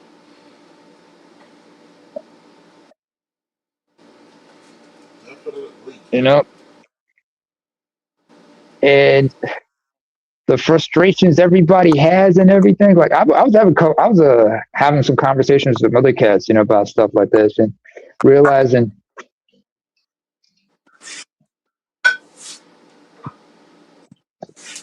I think a lot of times when it African. comes to, Go ahead. I think a lot of times when it comes to black men, I think Hmm. they don't have a fear of inadequacy. I think they have a fear of actually being powerful beyond belief. And you've been told to tamp Hmm. down your abilities and capabilities for so long that when you become a free man, you don't know what to do. You're Hmm. like slavery in America. Okay, you're free. Get the fuck out. Where do we go? So where do you You don't know return? where you've been. You go. But where's that? We don't know. You, I don't know where I you go. am. You go to another proverbial. Let's say you're put in proverbial Jim Crow when it comes to relationship with not only the Hmm. women country, but once you actually go outside your country, you know, go outside and find your God and religion, as they say, and see how the world really works, you become a Yes, much wiser man about it. but Yeah. again, that's the thing, right? You would have to look. This is the thing of understanding history, right? Because again, Hmm. right, failure could be born out of a fear of success. So if you understand your history, if we don't do it, it's not happening. If you don't Yeah. walk out of Africa and fuck a Dysenovian or Neanderthal, right, humanity is not happening, right? Hmm. If you don't fucking fight off 6 feet baboons, crocodiles, right? Tarantulas, rhinos, hippopotamus, lions, various versions of leopards, right? So you have to understand everything that we accomplished to get humanity going, bro. Like that's no, like I said, that's no joke. So if that was actually if that was actually other people's lineage of being quote and unquote primitive, which means to be first, which means to be fundamental, they would celebrate that shit, right? So The you gotta foundation, the basis. so yeah. So think about how badass. Think about how badass you were, Nyama, when you were when you had to confront 400,000 years ago when you had to confront damn big ass baboons and herd elephants and all of that stuff in order to get humanity going, right? So And we you had to have do and we had to do it on 2 feet because we were just getting used to being bipedal. No, we were bipedal by then, but yes, also considering that we almost went extinct at one point, yeah. So You got to correct. think So and about it. overcoming the harshness and trying to but harshness yeah, of the go ahead. environment, You, messing with you, trying to find new food sources, everything. But continue. you got to think about it. You conquered the short-faced bear, a 12-foot bear that can run 40 miles per hour. That's a Come Hmm. thousand. With ingenuity, you You had to conquered. outthink it. You conquered the largest cat that ever lived was the American lion, a thousand Hmm. pound kitty. You conquered the yes. woolly man. Hell, you damn near hunted him. You pretty much hunted him out of it. The giant Yes. orangutan. There was a giant 30 foot, or was it Correct. 10 foot tall orangutan in Southwest Asia, in Southeast Asia. Correct. Yeah. You saw him in the Jungle Book, right? King Louis. Hmm. Correct. And so, and this is what I say. You have to. So, for example, Charles, right? First of all, I Hmm. can't confirm which kind of African he was, but it was an African man. A lot of times he's depicted as black from Libya. It was an African man that helped Jesus carry his cross. You know what I'm saying? Yeah. So when Pontius Pilate wanted to kill Jesus, where did he go? Did he go to Europe? Did he go to the UK? No, he went to Africa, right? Moses, right? Peace be upon him, right? The lawgiver. Judaism is born in Africa. Moses' wife is what? Ethiopian, right? She's from Nyama's people, right? So Moses' wife is Ethiopian. In Islam, it's even recognized that Moses was very dark-skinned. So he was very dark-skinned, right, and accepted into the house of Pharaoh, again, as a son, right, and a brother, but he was, quote unquote, very dark-skinned. So Judaism happens in Africa, and the Bible says what? When the Jews left Egypt, they were referred to as a mixed multitude of people. So set that aside, right? Now, when it comes to my beloved Islam, right, I owe it to Nyama, my very religion. Why? Right? Because you fled to my homeland. Correct. And so the Hijra. Yep, Nyama's king, right? His great-great-great-great-granddaddy, right? So when the Muslims came seeking sanctuary, he protected them from the pagan Arabs, because if he hands over the early Muslims to the pagan Arabs, there's no Islam today, right?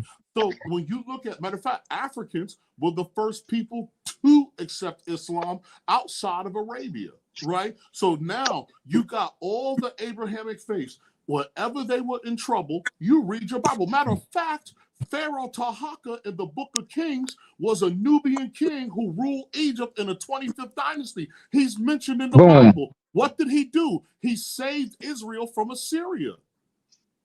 You know what I'm saying? This is in the Book of Kings. And so my whole thing is that, and this is what happens when you allow other entities to educate your children, right? So now, if you were to know this type of history, right, knowing this type of history changes your perspective and worldview on so many different things. So what's common knowledge to Sandog, Charles, and Nyama? This is not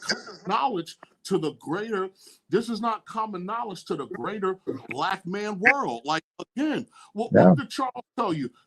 Damn an airplane, damn everything else. I'm going to tell you something right now. Nothing trumps raw masculinity. Like Charles said, you fought the American lion, 1,000-pound cat. Like, come on, like, bro, do you know what it's like? Okay, I'm going to go what's going to become the Congo Kingdom. And I'm up here on my own 2 feet. Bro, do you know what's in the goddamn Congo? Do you know what it'll be like to see a chimpanzee or a bongo ape or a gorilla face to face to settle the Congo? Yep. Come on, bro. Talk to me, man. I'm gonna tell you something now. You want some scary shit? Spend the night in the Congo rainforest. I'm talking everything from the bullshit that crawls on the ground, that hangs out of the tree, that comes out of water. You know how dangerous it was to terraform that shit for human beings to not to mention the chances you could fuck around, eat the wrong, like if you ate a like bush meat, you could fuck around, end up with Ebola, or you might get monkeypox or some other disease you never heard of. And you had to and the lack of, and here's the thing, how many pharmaceuticals are trying to patent certain types of plants and flowers in these rainforests and jungles, which have medicinal purposes? Correct. And this is what I'm trying to say. So medicine, you are the foundation of all of it, right? Shout out to Nyama. And a matter of fact, Nyama, your ancestors from the dawn of time were seen as the most pious people on earth, to the point where the Ethiopians were so pious that the Greeks used to believe that Mount Olympus was in Ethiopia. Right? You know what I'm saying? Yeah. Think about So yeah, that I'm just gonna sometimes. say this, Charles, and I'll shut up. Memnon, Okay. the Ethiopian, he was such a good swordsman. People said to watch him fight was a work of art, right? Was a damn work of art. And he gave Achilles that work. Like, come on, bro. Wake up. I'm shutting up, Charles. I was just saying, look at the. Good to see you, bro. It's always a pleasure. You can speak as long as you want. People love you here. I mean, how many times have you looked throughout the history of black men? King Mansa Musa.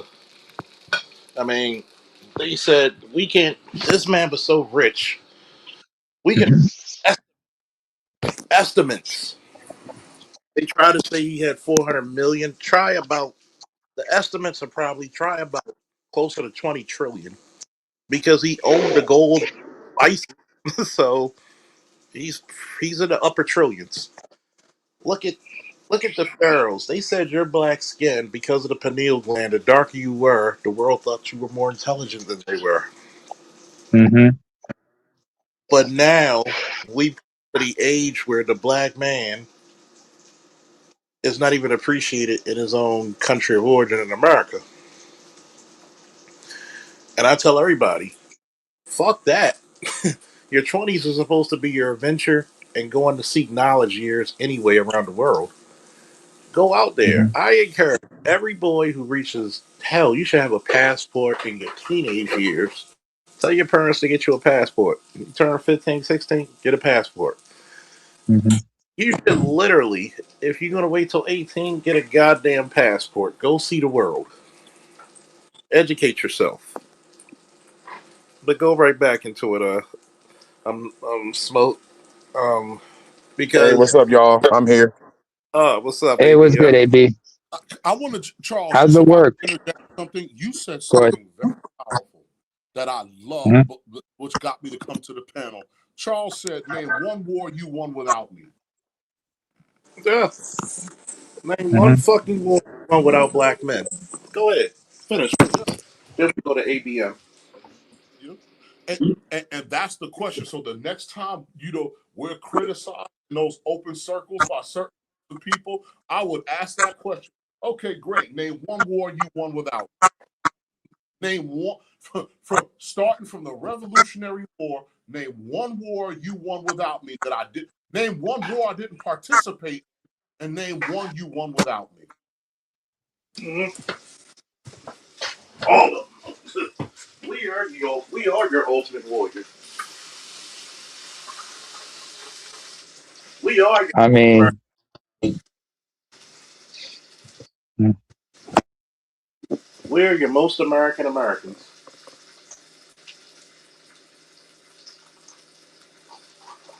We Again, believe in your. Naima and I had this conversation. We were talking about that offline, and mm-hmm. and I classified people into old world and new world. And the truth Mm-hmm. is that African American is the man born purely of the new world. Everybody has ties to the old world because remember, a lot of your Europeans wouldn't show up in America until late 1800s and the Mm-hmm. 1920s, right? And so a lot of people, to include the people of Europe that we live with, they have Mm-hmm. old world values, hence the slavery, hence all the forms of tribalism, everything else. Those are Mm-hmm. old world values. And so if you look at African Americans, right? African Americans are the least tribal group in the United States. And so as a result of that, they pay for it publicly, they pay for it politically and economically, right? Because they're not tribal. So, remember in the history of the United States, most immigrant groups, when they first come to America, are what? They're redlined to Black America. And so, Mm-hmm. people say, well, Black Americans made fun of me. They did this, they did that. But okay, Black Americans don't like you, but they patronized your businesses. Black Americans don't Yeah. like you, but you lived with them. You lived with them in your neighborhood. So if you are of Asian descent, Arab descent, African descent, South Asian descent, Don't sit here. You can't sit here and Latino. You can't sit here and tell that lie. So yeah, you might have come across some people who said some shit and everything else. But if the black dollar only fucking stays in its own community a matter of seconds before it leaves, that doesn't sound like a xenophobe, a racist, or to me. Nope. In fact, some of them also took their cues about style, fashion, whatnot from African Americans, as well as Afro Caribbeans as well, for that matter. Because remember, you had plenty of Afro Caribbeans. Okay. Africans, period. I want to drop kick y'all because fashion stole a whole bunch of stuff from y'all, from jewelry, clothing patterns, and everything. And what did I tell you? Kente cloth. Right? Yeah. And what did I tell you, Nama? So now that you guys have been separated from your divinity, right? Because if you separate somebody from their divinity, you also separate them from their humanity. So now you have so much of Africa that has been taken from you, and you can't even recognize it because you've abandoned what it is to be Dahomey, what it is to be Ile Ife, what it is to be Songhai, what it is to be Mali, what it is to Wasulu. Yeah, what it is to be Zulu. You abandoned. Wasulu. I said Wasulu. Okay, Wasulu. Yeah. So again, these things were abandoned, right? Because remember, as a result of the cultural and intellectual violence again waged against Africans. Because funny enough, those Africans in Brazil are closer to what the Yoruba were in the Oyo Empire than the actual Yoruba still sitting in Nigeria. They are culturally closer, and so you have to. And so and again, this would be the thing, right? You would need a Renaissance man where you would recognize your own divinity. So I'll give you guys an example because Naima and I already covered it. So for the Yoruba people in Nigeria, the Ife people, they had a god named Ogun, right? And so Ogun is the god of iron, technology, and warfare. Tell me where you've seen that in the Marvel film, right? And so now, if I now convert to a new religion, and I no longer worship, Iron Man, Tony Stark, yeah, and I no longer, because remember, in the miseducation of the Negro, if your education is not tied to your culture, it's worthless. So now, if you take away Ogun, right, and Ogun is the god of metallurgy, because remember, West Africa never had a Bronze Age. They went directly from the Stone Age to iron, right? So now, if you remove Ogun, you are removing my ties to technology, metallurgy, right, and warfare. So you know, so now those materials are no longer valuable to me. So now I'm Christian, now I'm Muslim, and you sent me to Oxford, and I have a degree in political science, right? So now my ability to mine and smelt iron and turn it into things is gone. You know what I'm saying? Matter of fact, one of the major slave revolts in the United States, that guy, the guy that was making weapons before they got ratted out, the guy that was making weapons for them was an Ogun worshiper. That's why he had the skill set to make weapons. And so once you have successfully separated a people from their divinity, and you told them that their culture was backwards, that they were inherently evil, right? That everything about them was inherently evil before you showed up, bro. And if they accept that, that's the beginning of the end, right? And so what a lot of people don't get, again, right, because there's an infantilization of Africans. So a lot of Africans accepted these religions in the beginning, not necessarily because they believed in them, but probably for certain kings, it was about better facilitating trade, right? Or to trade more so than them actually believing in it. But sad and most unfortunately, that was the wrong move diplomatically, right? Because now, once you accept this religion and then you get your people to embrace it, now these foreign powers, through their religion, have soft power into your culture. You know what I'm saying? Whereas when you still had your own different systems, right? You know, hey, you know, people really had to stand on business in order to deal with each other, as opposed to, hey, you're my brother in Christ or whatever else. Wink, wink, wink. Right? So, again, right, you have to, cannot separate, and you cannot separate yourself from divinity and expect to advance, right? Because now that you've accepted these other religions, you run the danger of deifying other people in their culture and not your own. And if you can't see yourself and your people and your land as holy, then you're going to run into a lot of problems. We've been robbed of our knowledge of who we are through Western indoctrination and Western cult and the education system they used during colonialism. So we ended up being taught to think like our colonial masters, but they did it in a way where we were smart enough to operate the machines, but not smart enough to question until others pursued higher education and started questioning things. And that's where the Pan-Africanist groups came about. That's also where the independence movement started coming about. Yeah. So by the way, if you by were the way, on this earth, earth a few 100,000 years before everybody else, right? If I was African, I'd take offense, right? You're on this earth hell yeah, years before everybody else, and somebody gets off a boat and says, "Let me tell you about God." Really, bro? Really? It's so Imagine that bullshit right there. Let me tell you about God. I am God. Shaka Zulu. Charles. Henry Kelly, God rest his soul.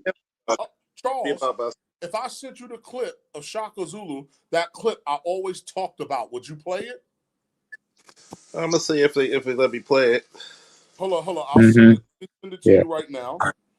If you could put. Sam Dog, I want to ask you something. Hold on. Okay. Get other people in. ABM, you there? Yeah. What do you got to think about how expensive black men have become that we might be too expensive for our women nowadays? What's your thoughts on that?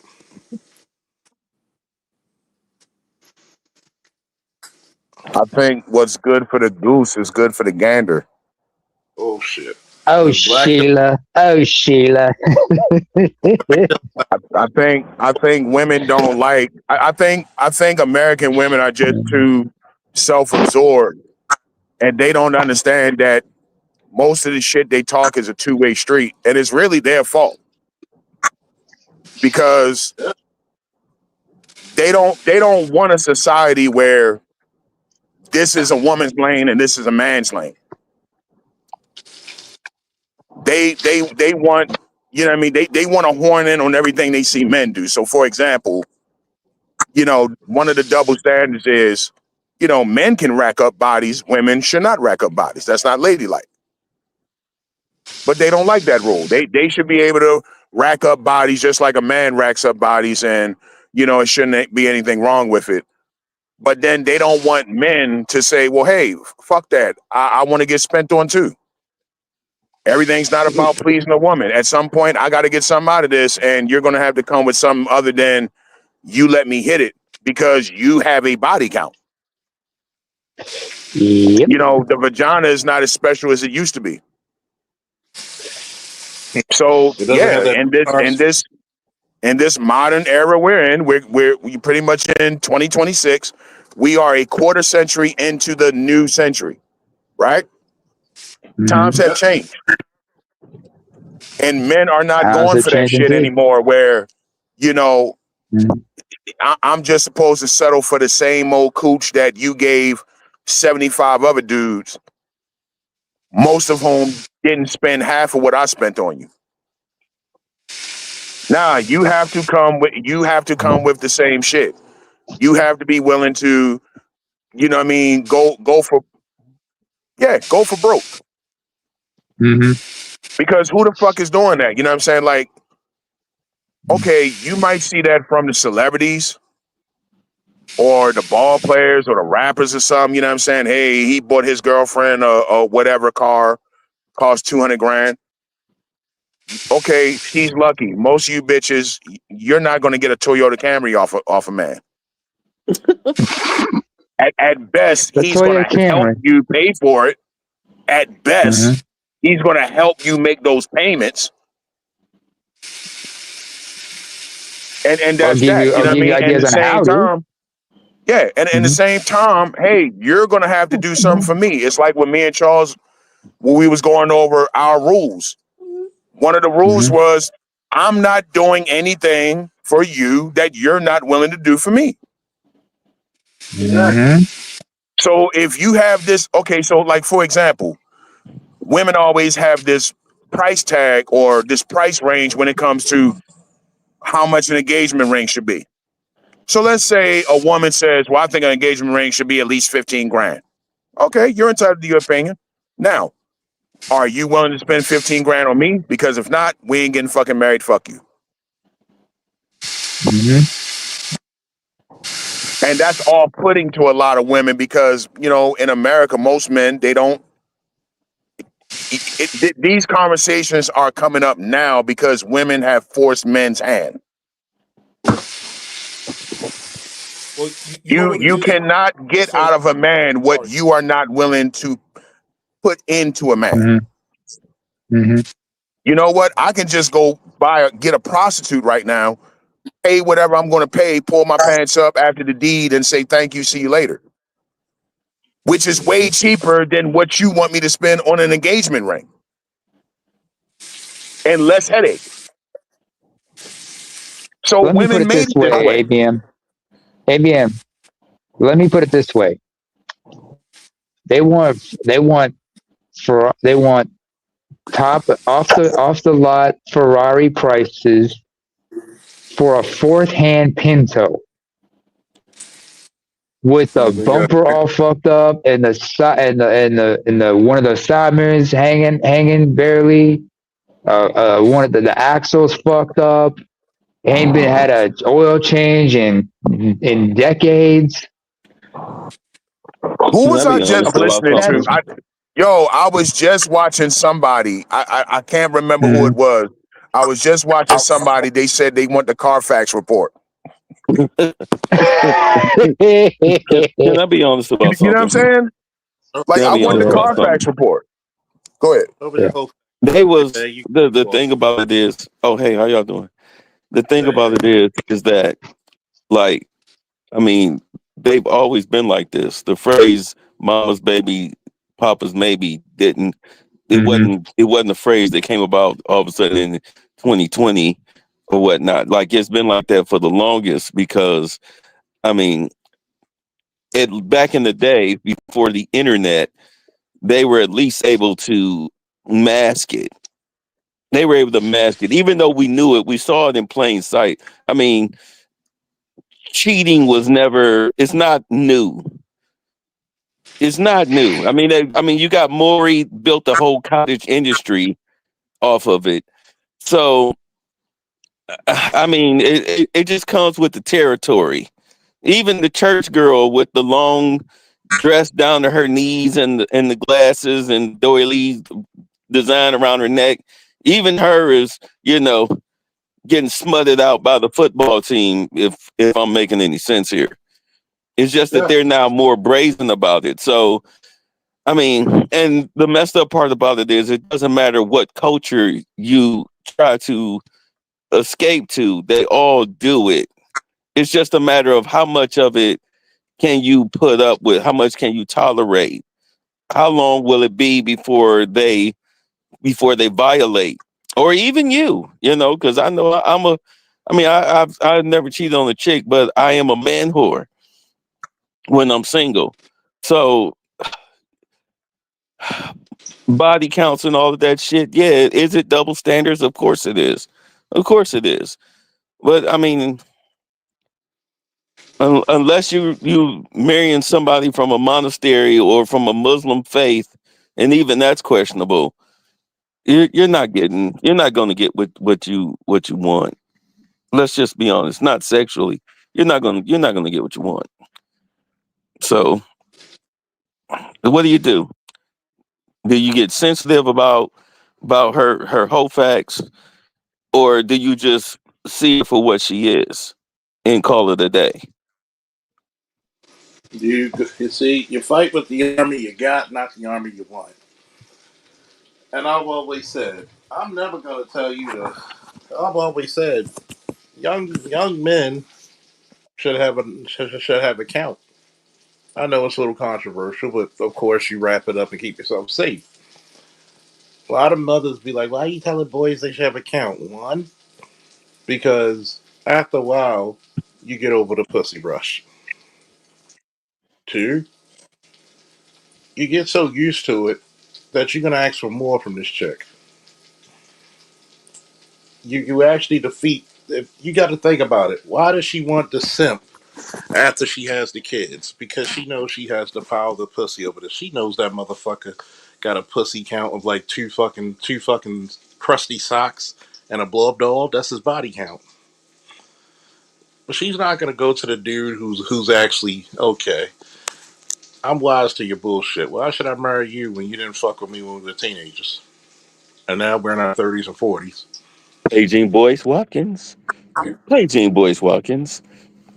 You know exactly what I'm talking about. so so why the fuck should And I he's mess with extra you? moist.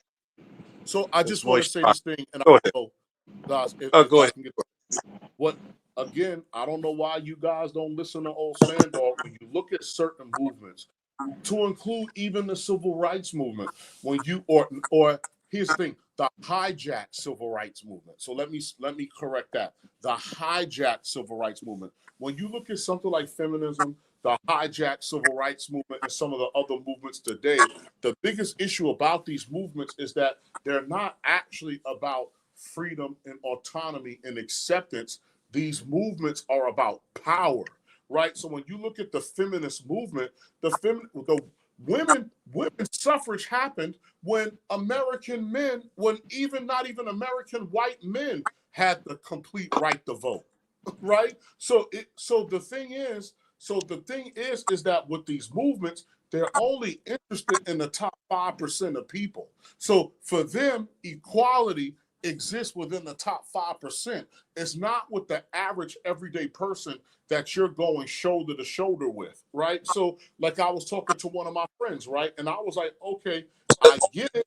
So, you're focused, and she was like, well, wouldn't we need that power to protect ourselves? And I said, correct. But at the end of the day, you could get the position, but you can't enforce it. So without men, you can't enforce it. So I said, can you go back and forth to work every day in safety? Yes. You know what I'm saying? Do you walk out your door not having to worry about being raped or sold into slavery? Yes. So you know what that means? That means that 90%, the 90% of men that you're ignoring, that means that they're on your side. Because if they weren't, it wouldn't be safe for you to leave the house. So I compared it to Black America and Jim Crow, right? The United States government makes certain decisions about discrimination, right? We have a constitution, we have a Bill of Rights, right? But there's this thing called Jim Crow. And why was Jim Crow effective? Because the people on the ground were willing to support it. So Jim Crow doesn't work. If a white guy looks at black water fountain, white water fountain, goes, man, that's stupid.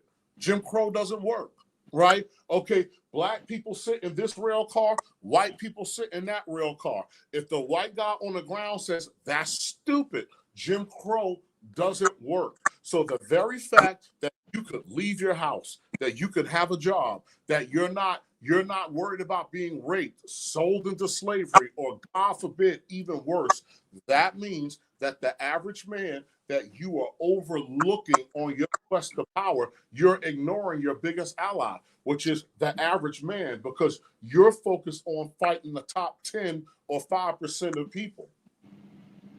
Right. So for some of these movements, man, you have to be careful. Again, this is why even amongst women themselves, you will have intersectionality in the early 90s. Because what? Other groups of women began to complain and said, hey, right, this movement is for rich bitches. It has nothing to do with me. Right. So you have to understand that within these movements, although they claim to be liberation movements for women or certain groups of people, I think a lot of these movements are more or less engaged in class warfare than they are actual freedom and equality. Oh, definitely. Who wants to get in that? Quick word. You see what Go happened ahead. with Michigan's head coach today? What? Mm-mm. The black dude, he got arrested and fired For what? for he something with a female staffer. Like he got arrested. So they had to fire him immediately. Whatever he did, because she's Mhm. pressing charges. They call it an inappropriate relationship or something like that. But I mean, it sounds like he may have did something he had no business. Because I mean, like I said, he got arrested. He's in. I don't know if he bonded out yet, but he's definitely in jail. Mm. Well, I'm just. I mean.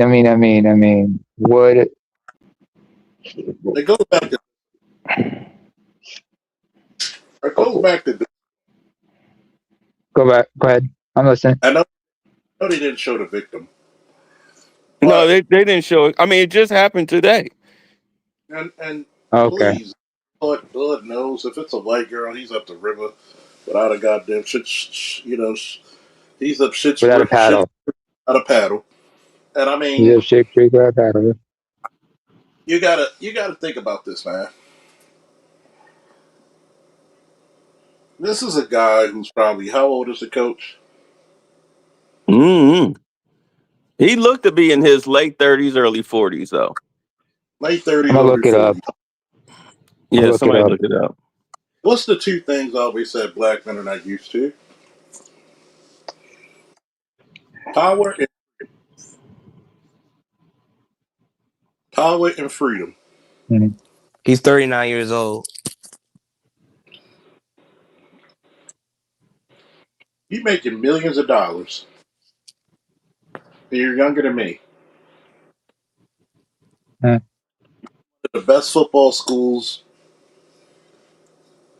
in the nation. And you pull some dumb shit. That's like Barack Obama jerking off on an intern or something.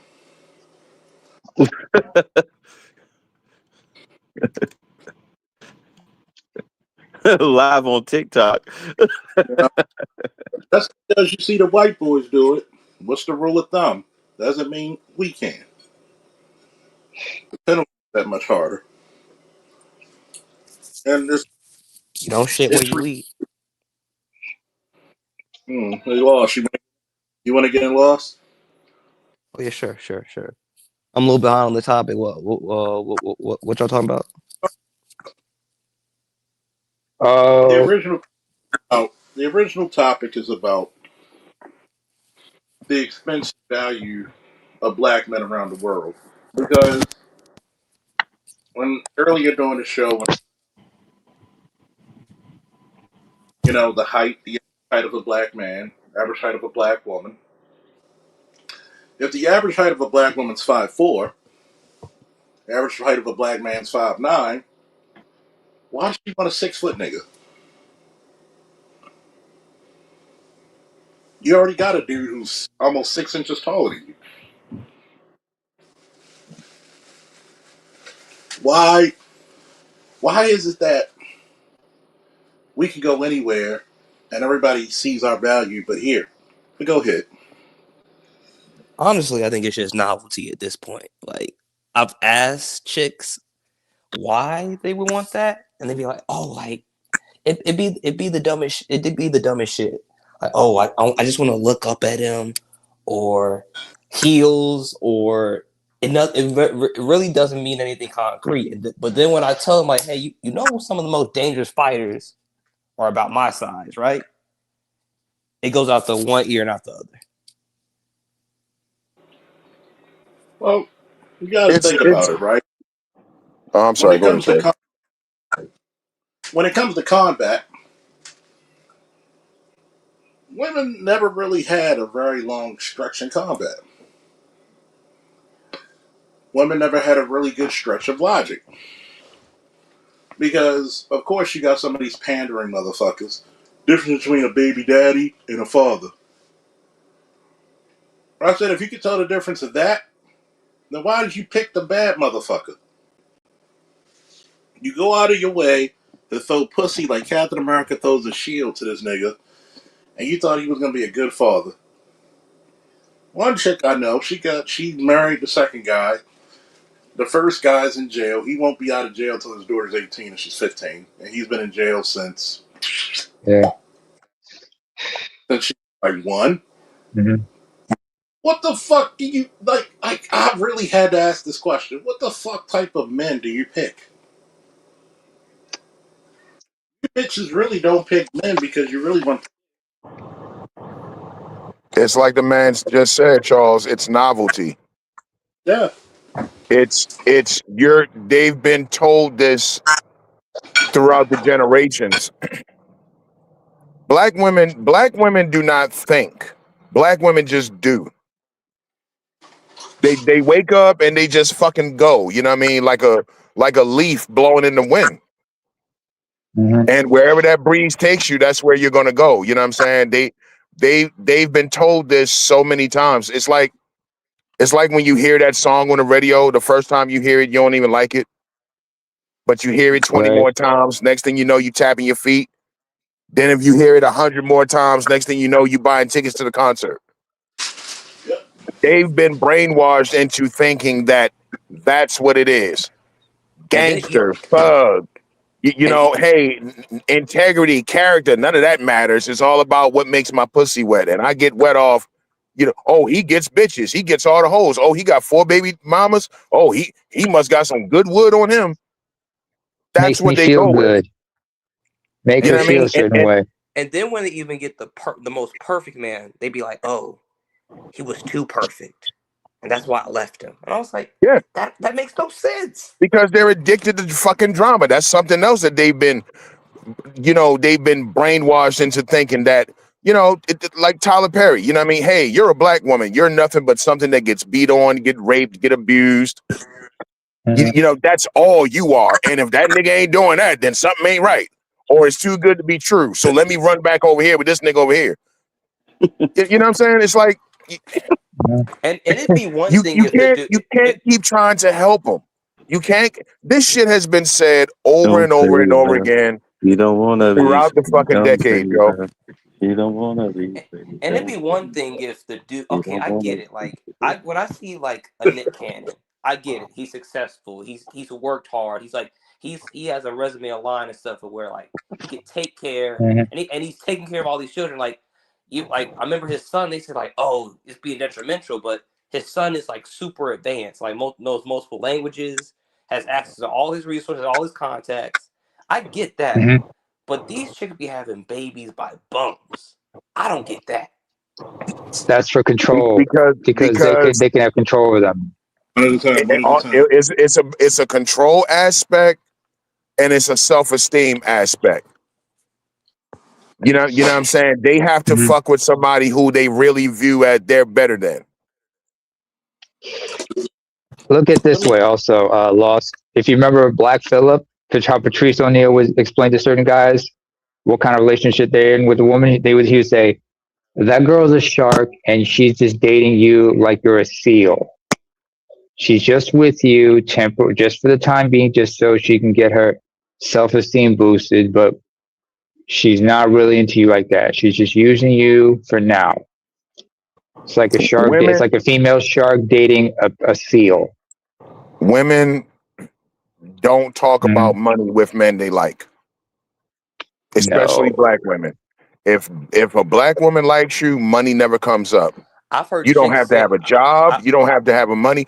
I remember when I was younger and I used to have like homegirls, and I would hear them say shit like, "Oh yeah, he got green eyes. Yeah, I'll let him. I'll have his baby." And I'm like, "What the fuck?" that mixed race passing, baby. You got them white genes. If you got light colored eyes, or light colored complexion, yeah, I would like to have his baby. You got good hair. I'm like, what the hell? I gotta throw that's this your in. criteria. I gotta throw this in. If you know my history in the '90s, this is why I never dated a conscious chick. I always saw them as sluts.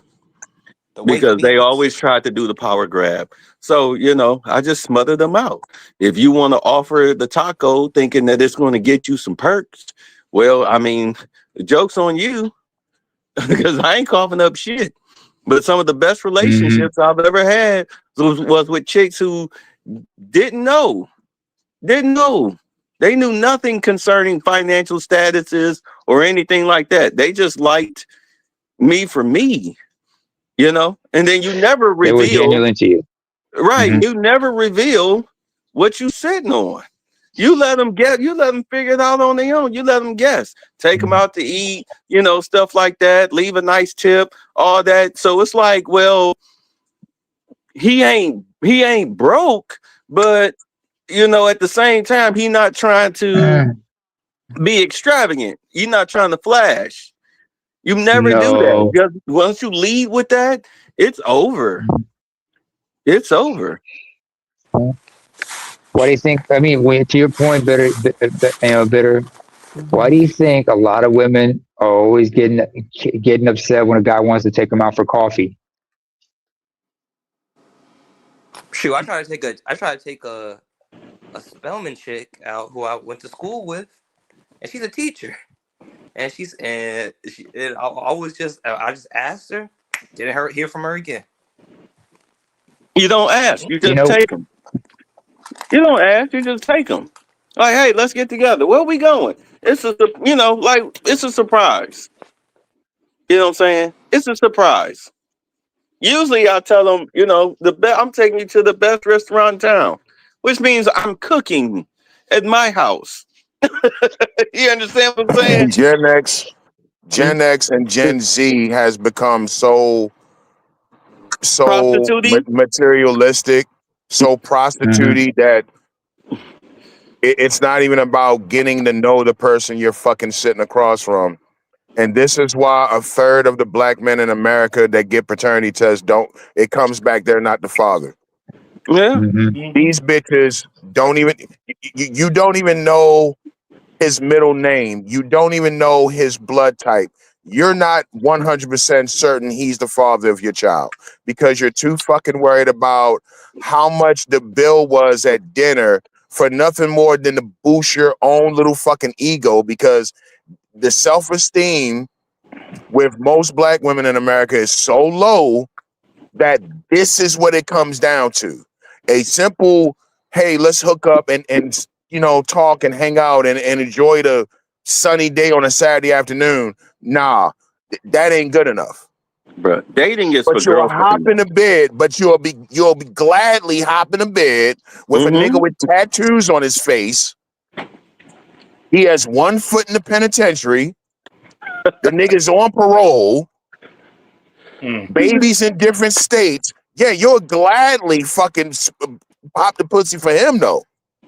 Probably got a house Random Man in Atlanta. too. Y'all remember that video series, Random Man from Atlanta? This chick came from an upper middle class neighborhood, and then when you saw the baby daddy that she was making all these TikToks about, it was like, oh well, that explains it. Like, no pity party here, honey. you pick Roscoe. You pick Roscoe. Yeah. No, but I'll say it again. Dating is for girlfriends. I'm not taking you out to dinner on the first date or whatnot, especially not on the first meetup. No, we're not doing that. No. But ABM, she's looking for a protector. Bullshit. That's just shit they say. That's just shit they say on the fucking podcast. Well, I carry. That's the shit they say for the podcast to sound cool and to sound so deep and so thoughtful on a fucking podcast. The reality of it is they just have the same way they all buy wigs, they all get acrylic nails. You know what I mean? They all nowadays they all want to have the septum rings. Everything they see somebody else do, they want to do, right? It's the herd mentality. It's the same thing. One chick likes the so-called bad boy. Well, everybody has to like it. That's what's cool. That's what, I want to be with the cool kids. And you don't wake up out of that shit until you're 35, until you're pushing 40. You got a couple bastards, and now you want to get on a dating app and have all this cute shit in your bio about how you you ready to settle down. You're looking for something long term, and you have all these standards, and and all this. And I think black men need to, mentor these fatherless children and shit. Like, bitch, shut up. You just want No, somebody to come clean it up now for you. no. I tell them. I said that's an extreme no. Why do I have to raise a child and not have the fun of making them? So these little bastards that you did, that you came out with, and now you wondering why these little YNs are running amok. You're scared of your own goddamn children. You thought you could easily intimidate your children until they became bigger and stronger and faster than you. Now you're like, I need a man. No, bitch. Have that same energy when you said you don't need one. This is the reason why I said, if you look at the value in things, how many times have black men saved this goddamn community? I'm still looking for one time that women save their own damn community. Let's look Mm. at the 80s for a minute. There was more black women affected by crack than black men.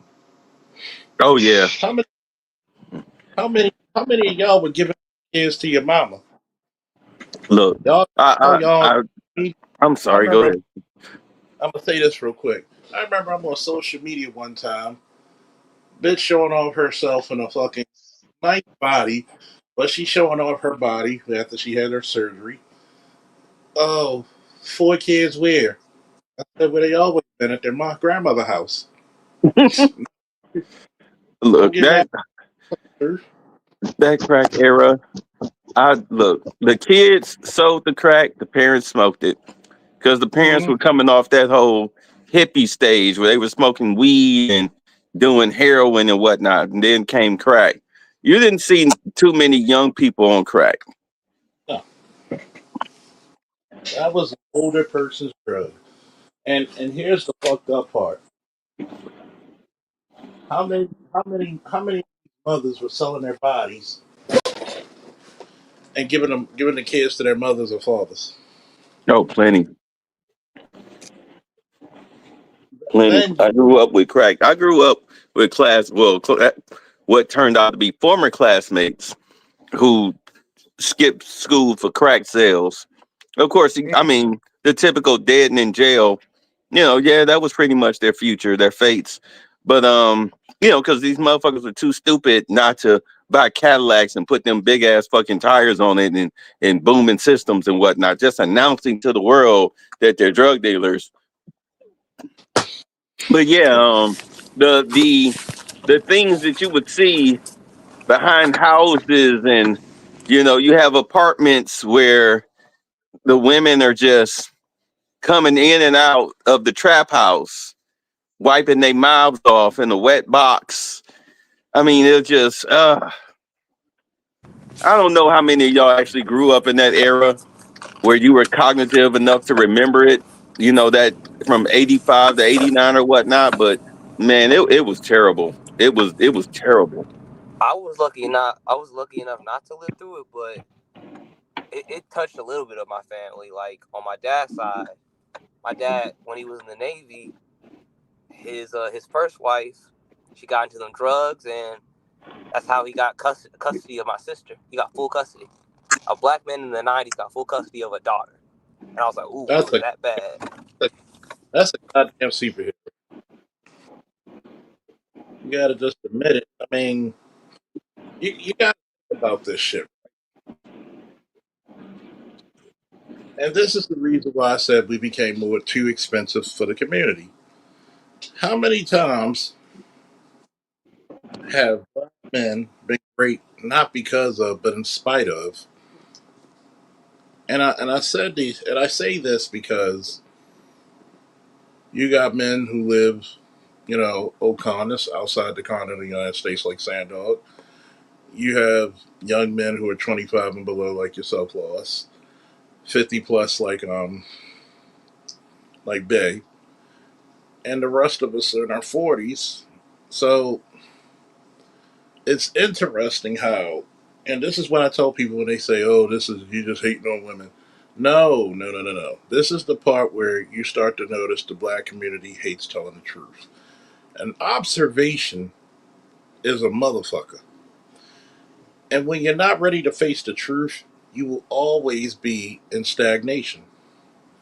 We're the only community that cannot get up out the fucking mud. You let East Indians, motherfuckers who cook with their goddamn feet in their country, out fucking shine you in your country. Yes, they had government help, but you telling me motherfuckers couldn't pull resources together? Charles, they literally have a festival where they throw cow feces at each other. Yeah. And these are the motherfuckers you're letting outclass you and become the number one Americans by income, net income as a family. These are the motherfuckers, huh? And they sell to you. They sell Mm-hmm. to you. Liquor stores, gas stations, corner stores, And beauty you never supply products. They and you sell to you. and here Motel. Yes. and here's my ultimate gripe against this. Now, one black person goes to, let's say you have Brandon Scott in Baltimore. Why is all these businesses and gas stations owned by Arabs, but you don't give us grants as black people in a 70% roughly black city to do the same? Not one argument. Why are you allowing these motherfuckers to have a corner store, a liquor store, but yet you're not going to give me the license as a black American who lives in the city? Mm. These people not sell, not only do they sell to you, they treat you like shit. No customer service. They follow you around the store like they looking for Waldo, and you're stupid enough to go back there. And the You will, stores smell. They And stink. Half of the stores stink when you go in them. yeah, remember when them brothers tried to boycott the beauty supply store? Yeah. yeah. You know what they Yes. did? They Who said, who was his main so we just opposition? gonna discount. Who was his main opposition? Who was the person attacking him? Black women. That's the video that made me say, okay, whatever, I'm done. Yeah, but black men don't protect and stand up for us. You tell black, you know what that black man was doing? He was trying to be the leader that everybody says he should be. And that's how he got fucking treated for his work, for his time, for his effort, for him giving a shit about black women. That's how he got treated. And what's crazy about that video is not the chick that was wilding out on him. It's the other chicks that was standing there not saying shit, just watching it go down. And I've said this 1,000 times on Charles's show. Black women don't do their fucking jobs. Part of your job as a black woman, you're supposed to check other black women.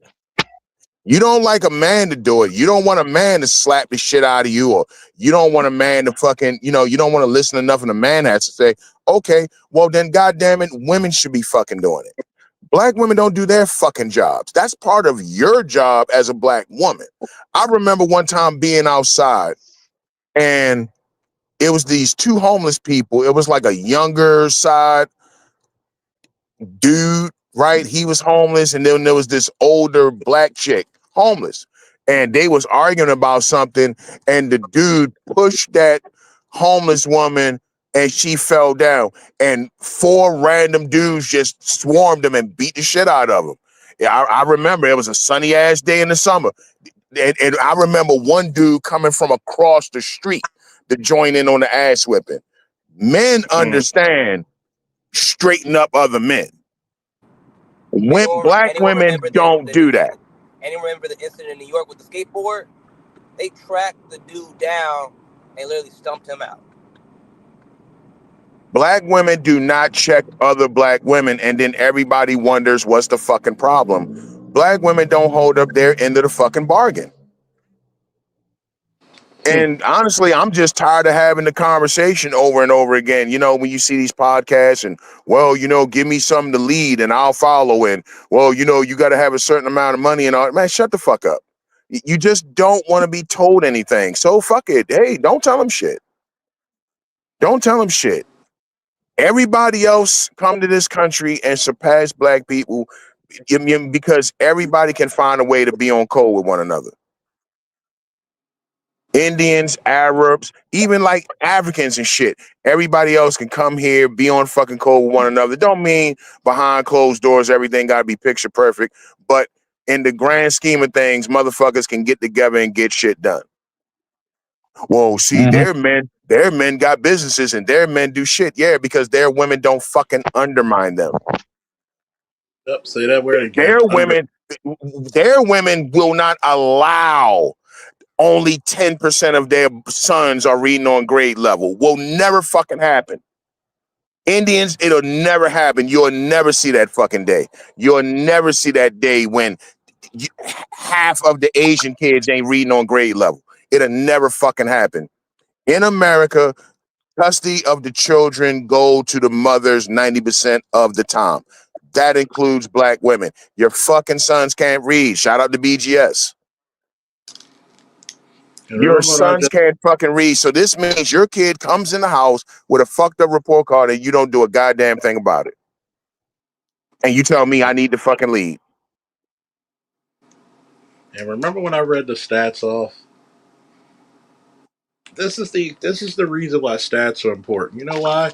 Every fucking time you get to discussions, I can't find a man, but there's more 100,000 men than black men. Why can't you find a man on your level? Just admit that you're probably low key a lesbian, and admit that you probably don't like men or you don't deserve men. They think they're too good for us. I mean, that's just what the fuck it is. Like, for example, Kayla Nicole. You know, she's taking her shots still at Travis Kelce and all that. Because she put all of her eggs in the white boy basket. But she rarely talks about Iman Shumpert. She was banging Iman Shumpert prior to Kelce. She's another one of these women who thinks she's just too good for black men. This is what they do. Yeah. That's a lot of black women. I'm just too good for you, nigga. And even when they get with black men, you treat them like shit. You talk about them like shit. Like, who the fuck else talks about their men in the same manner that black women do? You can't compare another race of women that do it. Like, it doesn't even come close. They will absolutely push out babies for men that they don't think highly of. And it's like, how can we build anything when this is the mentality? When this is the attitude? It's Generation X, Generation Z. Lord knows what the next generation gonna fucking do. Like, it's over. It's nothing you're gonna do. You can't get it. You know, I'm glad so many men now are saying, fuck that. Yeah. I have value. You goddamn right. Hey, I'm making 80 grand a year. What are you making, chick? When you break it down by the state, you got states all across the Midwest, Michigan, Missouri, Ohio, black women making like 32 grand, 33, $34,000. Texas, they somewhere around 32, 33,000. Georgia is 30,000. You go down to the Gulf states, you go to Louisiana, Mississippi, they're not even making 30 grand. And these are the bitches who give you a hard time. And these are the bitches who tell you, you know, you need to have money for them.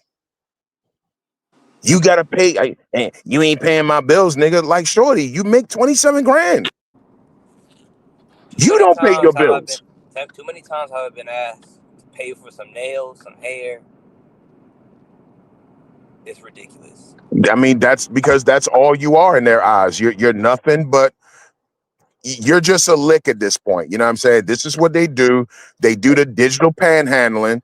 They're no different than when you pull up at a 7-Eleven or you pull up at a gas station and hear some homeless man out there begging for change. They're no different. They will sit there and be in your fucking face. They don't really like you.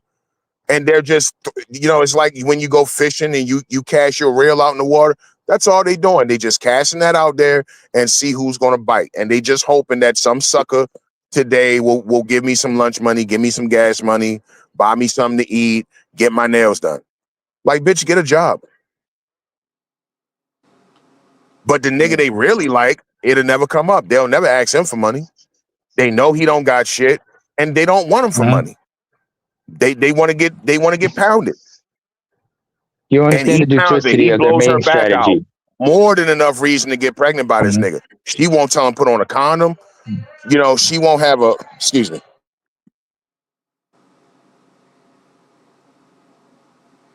I mean, you gotta realize I that. had a nigga with a loud ass, dumb ass system just now. I'm sorry, but like I was saying, Cool. they won't ask him for money. They know he don't have any. All he's there to blow her back out, and he blows her back out, and that's more than enough reason to get pregnant by this man. She'll never tell him put on a condom. She won't have a plan B pill. She won't have a morning after pill. None of that. And then of course when he skips town or he gets arrested and he goes away on his attempt murder or his gun charge. They already have the ready-made excuse of niggas ain't shit. And that just takes the onus right off of them. That's just what it is. That's just what it is, and that's what it's gonna be. You gotta be the lamb for everybody else to feel tragic about. That's what it is. You make everybody else in the world feel better. So, if it's your job to make the world feel better, you got to be lesser than my greater than. And I got to be delusional of thinking that I'm greater because we don't make as much money. As a matter of fact, black women are losing money. Black women are gaining jobs and careers.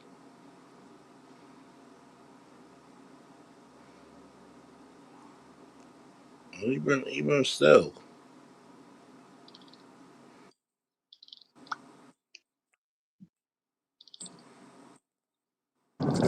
And I hate to The be way that I guy. was. Oh, I'm sorry. Go Go ahead, ahead. brother. No, I was just gonna Well, say I want I hate to be to. that guy, and bash black women and shit like that. But I mean, it's like Charles said a minute ago. We gotta tell the fucking truth. Nobody You gotta tells tell the black truth women and shame shit. the devil. You can't tell them shit. And I mean, I was listening to SWP this morning, and he, because he got a book coming out, and in his video he said something about black men got to get their money up because that's the only way you're gonna change the matriarchy. And I'm like, sorry, I disagree. You know what I mean? And I keep saying this. All you gotta do is just look at the ball players, the rappers. You don't see women respecting them. I mean, yeah, they'll push a baby out because they want the child support money. It's that And gravy nobody ever money. It's gravy. It's a you hustle. never hear you never hear women coming out speaking out against Future. You never hear women coming out speaking out against Young Boy or Kodak Black. The morality bullshit and the black men abandon us bullshit doesn't apply to men with money. They don't have to fix shit. That's why you never hear anybody say, "Hey, you rap niggas need to fix the community." They only give that shit to No, regular black men. they You'll be the one perpetuate the she shit on in the stereotypes. long run.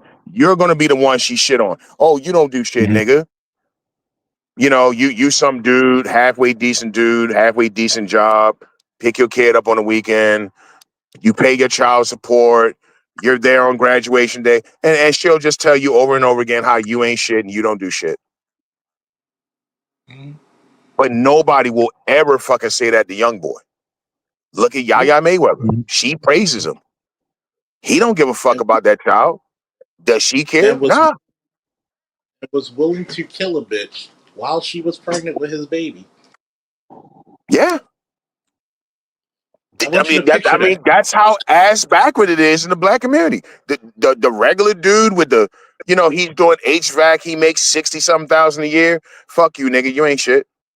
That's my child. I carried that child. You don't got no fucking say so. You're here just to pay me child support. Fuck you. And you lucky I even let you see the kid. I mean, this is everyday shit in the black community. But Future, he can bust a nut wherever he fucking wants. Nobody got a problem. He can be as reckless and irresponsible with his dick, but you can't. Like for motherfuckers to sit up here and talk about Cam Newton and what's my man you just brought him up a minute ago? Nick Cannon. Nick Cannon, You yeah. talk shit about them, but then you say nothing about Young Boy. Yo, it drives me fucking insane. And the crazy thing is, Cam and Nick, they're taking care of the kids. They're actually in all their children's lives, but you want to come after them, but not the dudes that don't really care about their children. You know why they have such hate for Nick and Cam Newton? That's the apex of what they want. Because if he's gonna take care of the kid, he's gonna take care of the baby moms too. So, that old saying, have a bitch about me, bitch, be a millionaire, Yeah. They had to settle for the nigga who got 5 kids by 4 women, and the nigga ain't got shit. That's what they're mad about. Why do you think Cheyenne Bryant? Why do you think Cheyenne Bryant, Dr. Carpet Eater, the muncher of carpets? Why do you think she's trying to go around her little rounds and tell black men what they should do with her dicks? Do I knock the rubber cocks out of her mouth? No. I don't knock, but guess what? If Cheyenne Bryant, I like to talk to her 1-on-1. I would just ask her this one question. Tell me about your drug dealing daddy. I'll tell you why. And then your drug addicted mother also. Tell me about that. Charles, I know, and everybody on the panel knows. Cheyenne Bryant is nothing but a fucking pimp. It's 2 demographics in America that's easily pimped. It's black women and white people. You want to make money off white people, just get online and talk shit about black people and watch the Cash Apps pouring. You'll have one of the biggest fucking platforms and the Cash App money will come rolling in. Put on a fucking red MAGA hat, talk shit about black people. And what's the proof? The proof is niggas do it. Yeah, look at Brandon Tatum. And black women. Black women have been getting pimped since they got off the fucking plantations. You can go all the way back to Madam C.J. Walker. I mean, it's Madam, for crying out loud. Black women have always been fucking pimped. Like, people don't ever tell you that Madam C.J. Walker was selling skin bleaching cream and shit. They don't like to tell you that. Jerry Springer, Maury Povich, Ricky Lake. I mean, it just goes on. Tyler Perry, he's made a nice little $1 billion empire off pimping black women. I mean, it's look at the female rappers. Look at the music industry. You know what I mean? At least the old school rap chicks were respectable. Salt and Pepper, Queen Latifah, and Queen Latifah was always a feminist. You know what I mean? Even in her music, but if you listen to her music, she wasn't man-hating feminist. You know what I'm saying? Moni Love, Lolo. Now, it's you better not talk about the queen. You better not talk about the queen, nigga. What the hell wrong with you? It's fucking Sexy Red, and all that ratchet shit. Before that, it was Foxy Brown and Lil Kim. What's the other dirty girl? Yeah, Sexy Red. Sexy Red, I mentioned. Her. You got black women get pimped. Don't forget Sukihana. Black women. Sukihana, right? Nigga up here talking about Queen Latifah. What's wrong with you? Black women are easily fucking pimped. And you can't tell them otherwise. They don't fucking care. And Cheyenne Bryant is just another motherfucker coming in pimping black women. For you to listen to a lesbian about what you ought to be doing with a man, like, can you imagine if I said that to a woman? Hey, I watched this platform with a gay dude, and he's giving me pointers about how to talk to the ladies. What the fuck does he know about talking to the ladies? So why are you listening to a dyke? Because in the black community, it's bizarro world. Down is up, right is left.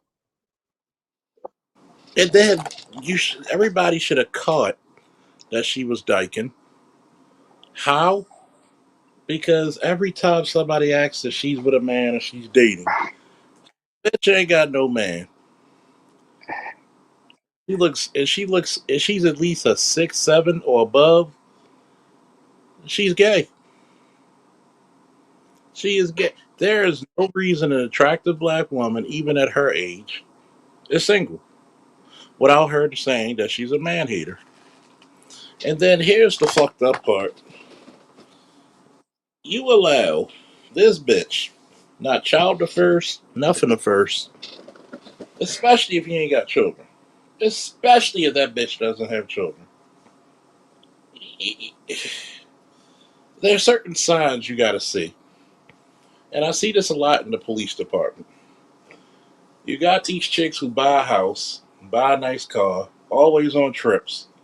No man, no kids. I respect it, but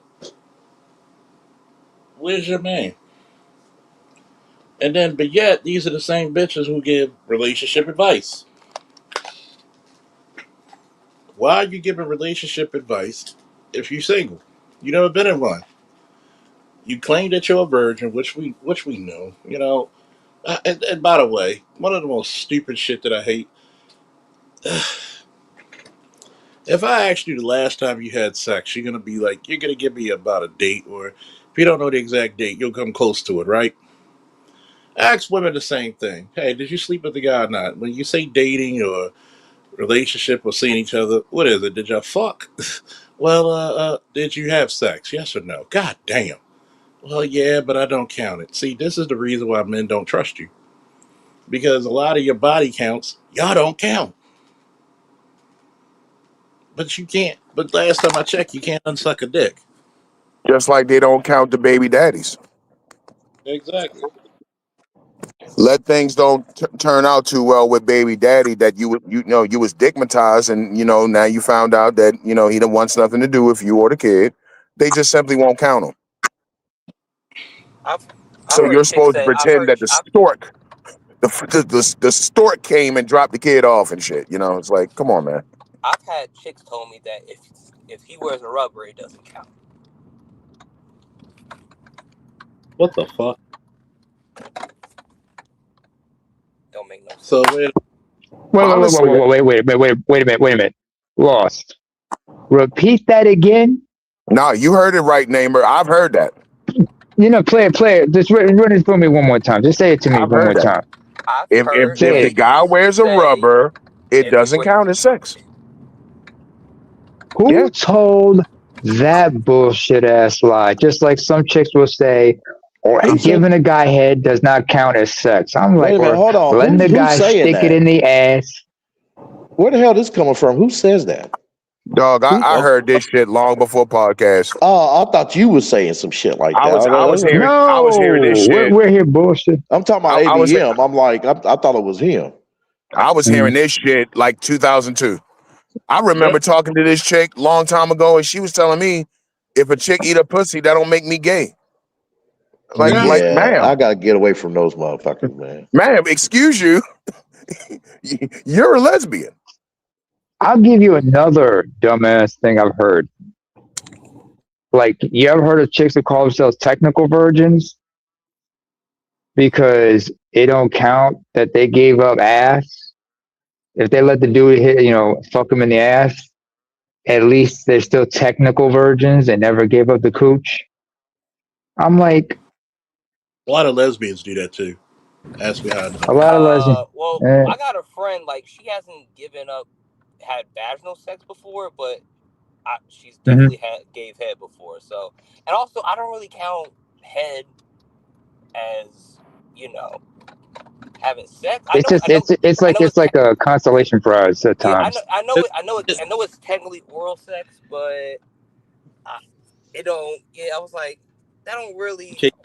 How am I Do going you to get say it? like, oh, I got something tonight. Oh, but I just Oh got to pay. hell no! If you believe that, then you okay with believing that it's okay for your girl to go and suck another dude's Peter and come back Well, home to you.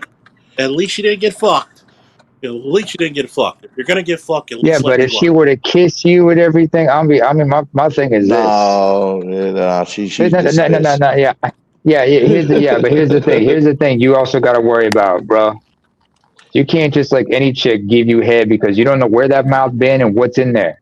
Because you know you can still catch an STD from getting head. You know what I'm saying? Oh yeah, getting head from a goblin. Yeah. I mean, you know where that hit. You don't want to get hurt. You know where them lips been. Everywhere else. Yeah, Like everywhere like a else. like a zombie. Yeah. I mean, brains, brains. She looking for brains, man. And you be looking at them too, man. Some of these bras be looking half dead and shit. Like, damn, like, bitch, you done took the T virus, bitch. You about to turn, ain't you? And I don't give a Here's damn if the they. here's And brother Charles, I don't give a damn if they light skin or brown or dark. It's like it's the same damn thing. You know what I mean? You here's the look at them. it's the mentality. You gotta look Far at away it for look in what their it is. eyes, right? You gotta look at it what it is, right? A lot of you motherfuckers out there never had to deal with a nympho. Never had to deal with a hedonist, which I am a hedonist, self-proclaimed hedonist. Yeah. I Them will nymphos are too much for me, son. I'm good. I will do Shit. things just for the pleasure, but I know how to dip my toe in the black vortex and keep my fucking kid out of it before you drown in it. And Mm-hmm. there's people, when I mean the black vortex, that means to the point where it's either addiction, like drugs, and or when it's too dangerous. Me, you got to know when to get out there, get out. And when you're dealing with chicks like that, it's like an unquenched thirst. And once again, I've seen chicks in the department like that, have that unquenched thirst of sex. She will literally, she literally, and these women will tell you, "Oh my God, I was so horny today. I had did something with my boyfriend in the house, hurried up and washed up, and about 3 hours later, I was with another guy." And the guys who they're with are always very generous. They got to prove their love by buying expensive shit. This is the reason why a lot of niggas fuck up the game for other men.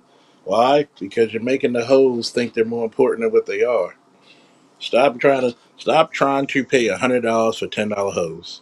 But the problem That, is though, man, nigga, you have motherfuckers that would try to fight you, like, or to the damn near literal sense, fight you over that fucked up idealistic worldview. I Like mean, they can't. basically, like because you don't have this worldview, I'ma enforce it upon you to have this worldview. hmm I mean, you got to think about it, right? Show me where it's different. Show me where it's different.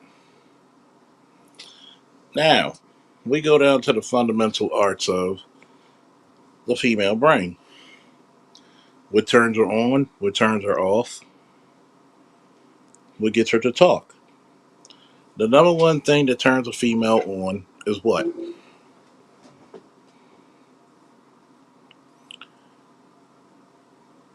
Anybody? Oh shit! You said the first thing turning the female on, First, fucking the looks. the first thing that turns a female on is a display of power. Or it could be looks, but mostly a display of power. Oh yeah. Oh yeah. You damn right. Yeah, display of power. Yeah. It could be the man in the uniform syndrome. It could be the man in the gym. It could be the nigga who gangbanging. In their warped minds, a display of power is a turn on. Like, ooh, and to add to that, right, to take a piece from one of my shows I like, Kingdom. which is like back in the warring states of like China and the dynasty areas type shit. Like you got a general like, big as hell on a horse, damn it, a war general, and he has like fucking 120,000 troops behind him. And that motherfucker shouts. And when he shouts, damn it, and yells out his orders, the whole damn field, the whole battleground can hear his fucking voice. Yeah, that type of shit, yeah. When you got shit like that, when females see that kind of type of shit, yeah, they like that shit. They like that. And it's funny because you could just have the appearance of the look of looking powerful. For our upside down community, power is the nigga sagging his pants. Power is the wild ass YN. Oh And hell no. anybody who knows true power is calmness, it's stillness. Okay? Correct me if I'm wrong, which I'm not. The second thing she's attracted to, I'll change it. For first thing is power. First thing is genetics. Second is power. Third, resources. What have you done for me lately? Now, when you have these three things, why do you think she loves drug dealers and shit like that? Don't forget to hit the like button. Donate to the Cash App. When you have these certain things in order, why does she like these drug dealers? Disposable money. She wants to be able to utilize you as the pit bull. She wants to utilize you as the pit bull. Go out and do my bidding, no matter how fucked up and evil it is, no matter how much chaos it creates, no matter how much of a distortion of reality you become, no matter how much of a bane on the existence of black people. So They she like show that very thing in TV shows too, bro. because this is because stability to women is boring. You heard it here first. Somebody put that in the chat. Stability to women is boring.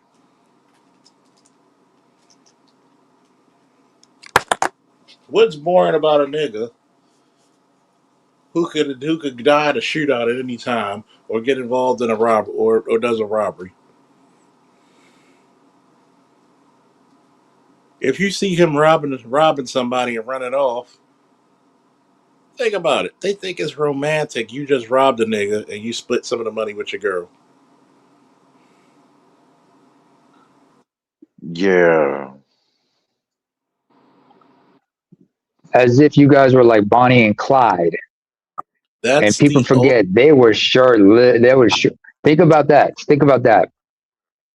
Bonnie and Clyde, not Clyde and Bonnie, but Bonnie and Clyde. Not A only is she reject, part of that stuff.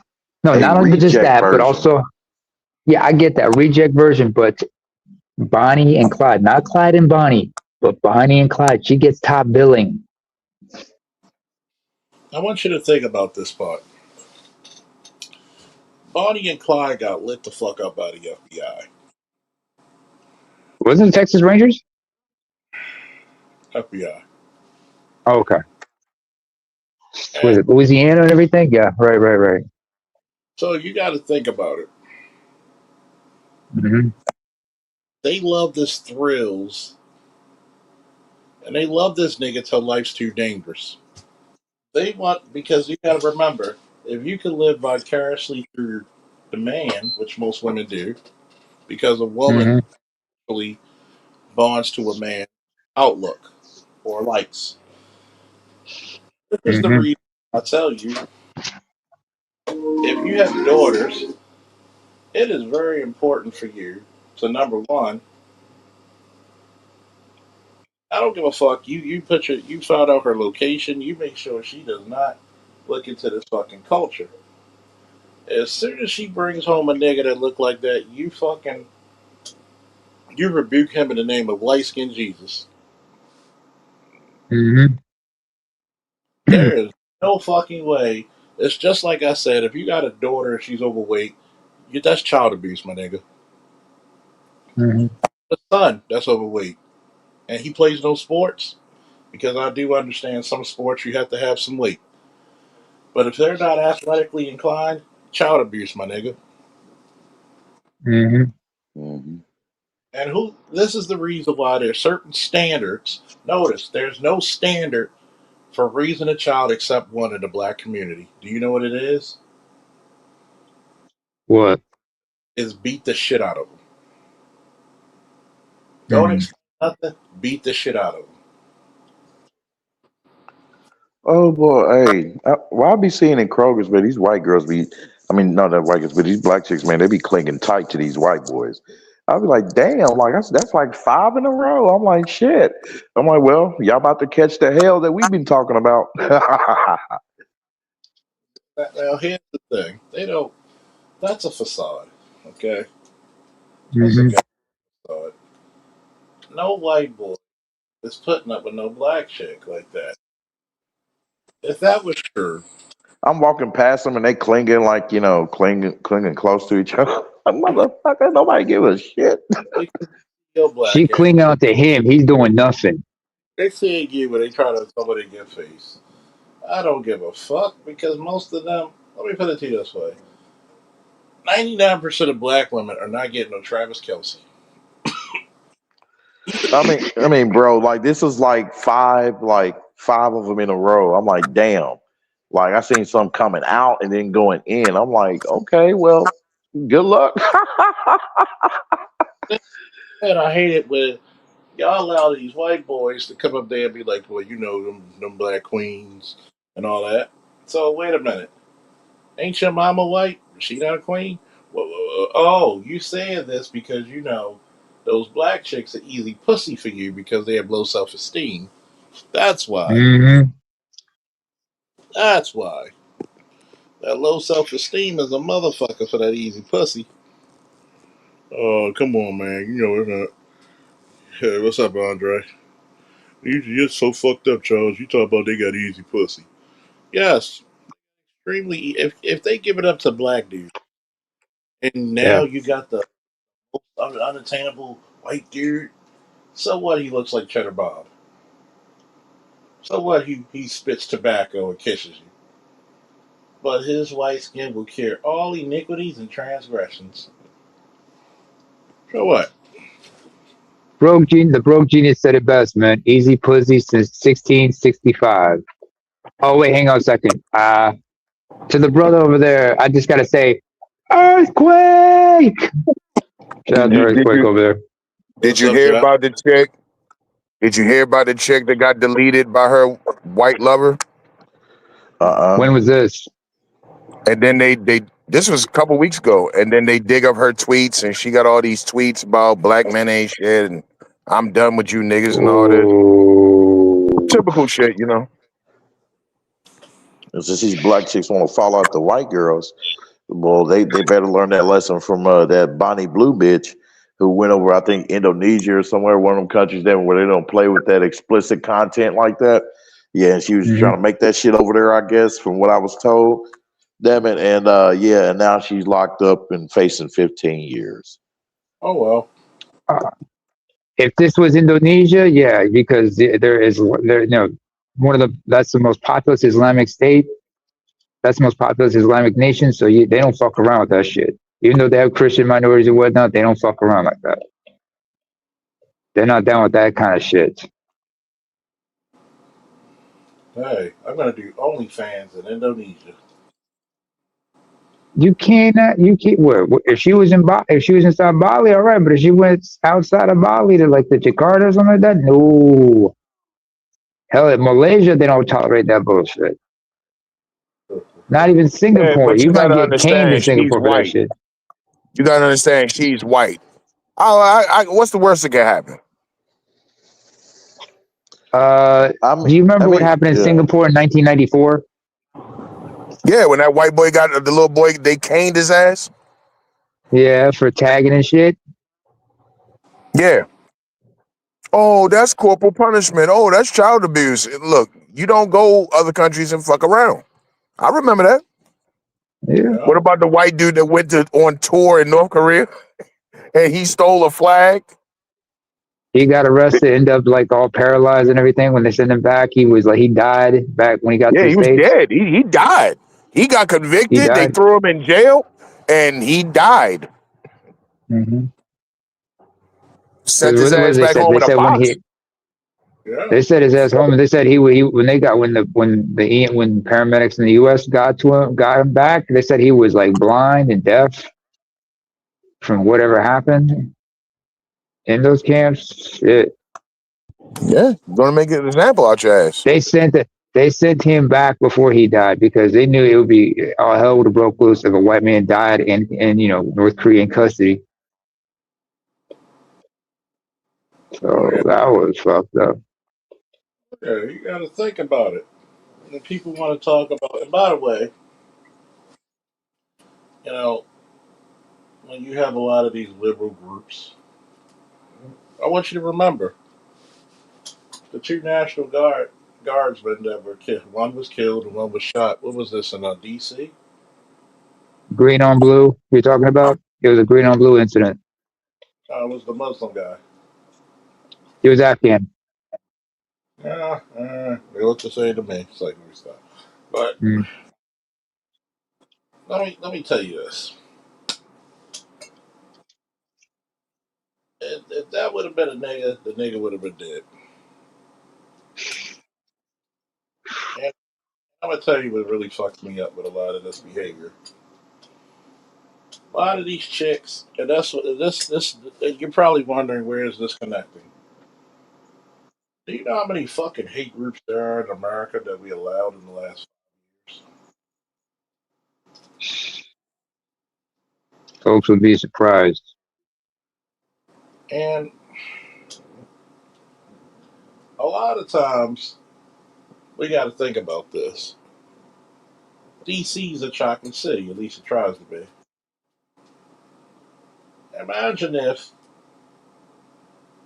you're with your family at the mall Hmm. and a guy starts just randomly shooting, but yet Like what these are happened the in Buffalo. yep, these are the women that said they don't need a man. Why, oh why, would you ever say that shit? You're the only demographic of women that How would fucking asinine. constantly repeat this idiocracy and then think when shit goes bad because you really hate us that we should lay down our lives for you and we don't even get respect in return. I'm just wondering that. Am I making sense?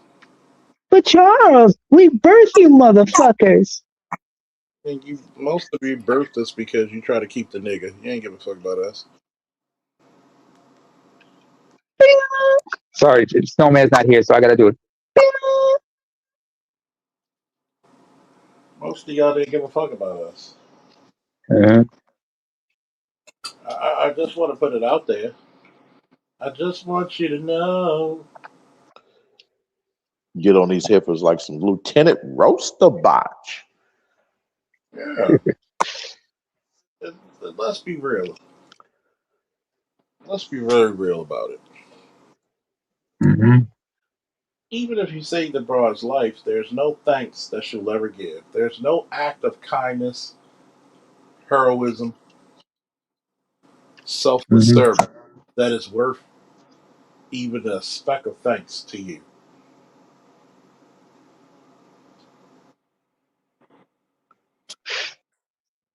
That should open your eyes up right there.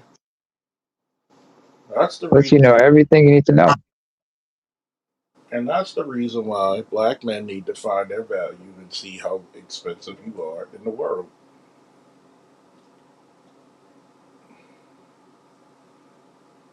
But we won't. A lot of us are scared. I scared. I scared.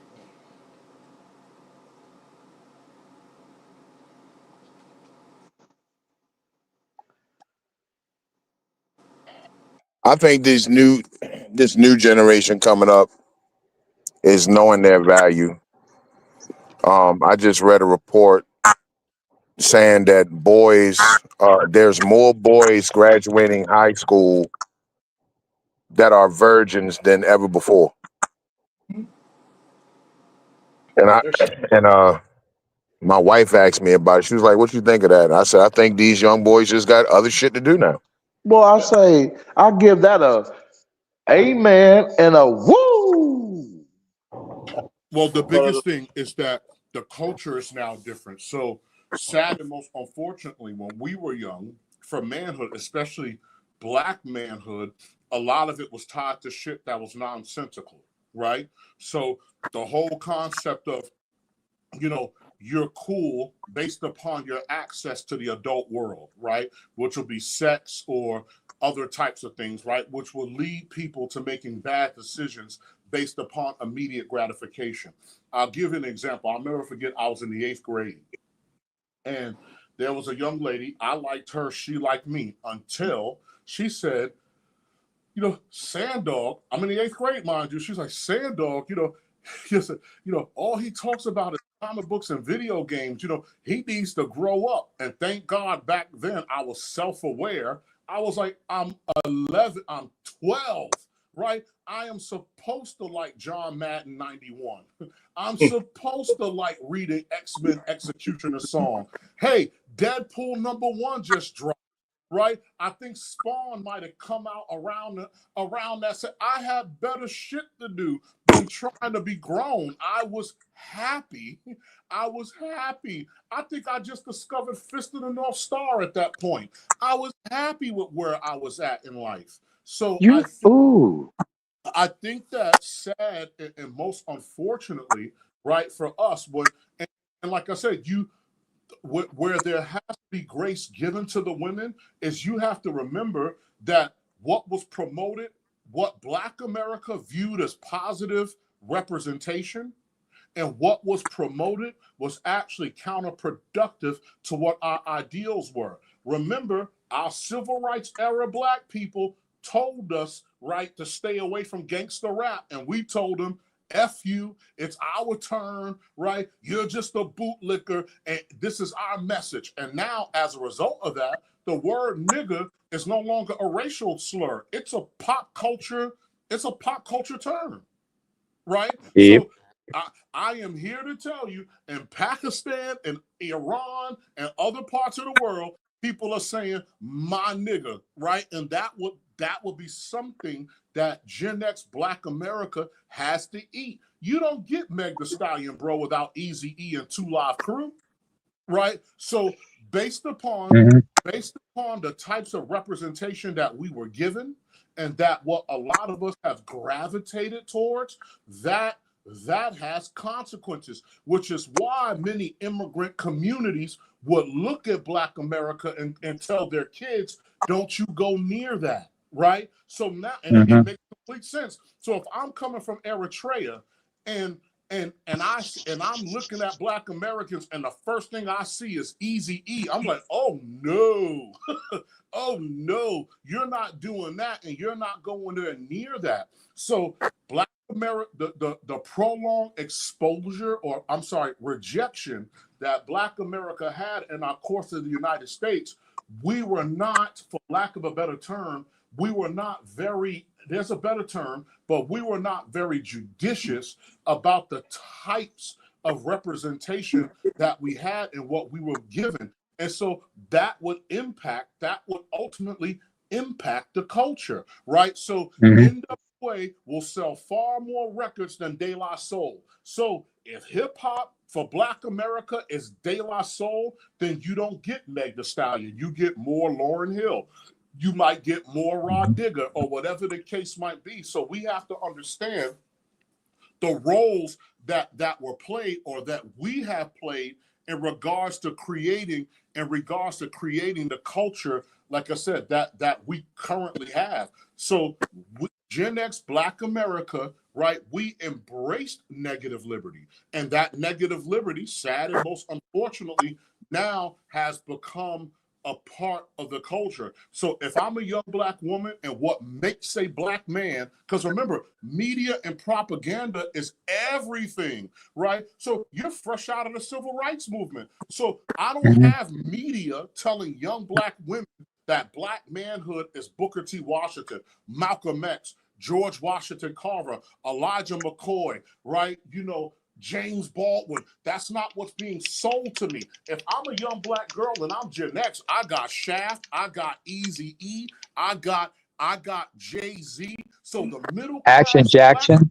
Yes, the middle class black man is not being sold to me. You know what I'm saying? Versus if you're a young white girl, you got When Harry Met Sally, you know, that kind of stuff and everything else. So you within our media, so think about it. It was so bad for us that when the Cosby Show came out, a large portion of Black America said the show was unrealistic.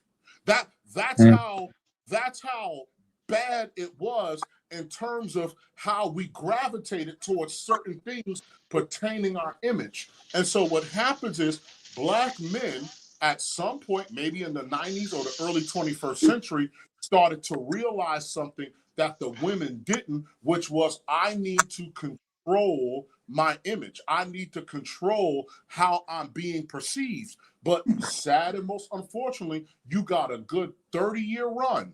You got a good 30-year run of this negative stuff. So what we perceive as representation, right, and part of our story, other people globally absorb that as truth. So if I'm sitting in Poland and I watch Minister Society, I'm not sitting there thinking that, well, this is an act of Black America. I'm not sitting there putting two and two together from 1662 until today. I'm looking at what's exactly in front of me. So I got Minister Society, I got Snoop Dogg, I got 2 Live Crew and all that stuff. So now I'm sitting in Poland or Nigeria or whatever, and to me, this is what Black America is. Because what African Americans don't realize is that for a lot of these people on the other side of the world, they didn't have the mass access to media that we did back then. Many people in parts of Africa and Asia may have still been operating on one TV channel, right? Or a handful of radio stations. So if you still do. Yep, and if you look at the Jewish community, right, with the ACLU, NAACP, the Anti-Defamation League, what happened? They've always been in control of their image. And so again, when you get Italians weren't happy with all those mafia films being made, right? They didn't, they were not, like I said, they were not happy with it. So for us, what happens is when people, so think about it, every other rapper that fucking came out when I was a kid was like, well, why are you rapping about this? Well, I just got to let people know the reality. And this is what my life is. And this is what it's like for the black man out here. So now if I got 20 rappers saying that, you got to remember, these people aren't just talking to Black America where Black America internally has context. When that dude said that, Iran heard it. Africa heard it. The GCC heard it. Europe heard it. Latin America heard it. So the very fact that you are not in control of your own image and you were willing to accept certain types of representation facilitates all of this, right? And so as Jesus, peace be upon him, said, my people suffer due to a lack of knowledge. And so at this point in time in human history, right, if you have a lack of knowledge, if you don't understand that there are multiple forms of violence, there's physical, cultural, economic, right, intellectual. So if you don't understand that and you don't have that competency, you're going to find yourself exactly where we are now on the losing side of things. So even the old world, right, where I live, there was a time over here where people didn't value media. So if you told your parent that you wanted to be in entertainment and all these things and everything else, they'd be like, oh, that's a waste of time. Doctor, lawyer, engineer. But you know what they ended up learning? They ended up learning that, wow, this thing that America has, this media, this marketing, the propaganda, this is how you control your image. And so look at where the UAE changed what people think of Arabia practically overnight. right? Because The Dubai shopping center. They Yes, had they yeah, got into also real estate. They also yes. improved their But they infrastructure, and surprisingly. yes, and why do you think Saudi Arabia is spending top dollar on entertainment? Because these are the things that are going to change perception, things that are going to encourage tourism. And so again, so for Black You think it's America, entertainment, Sendog, across the board?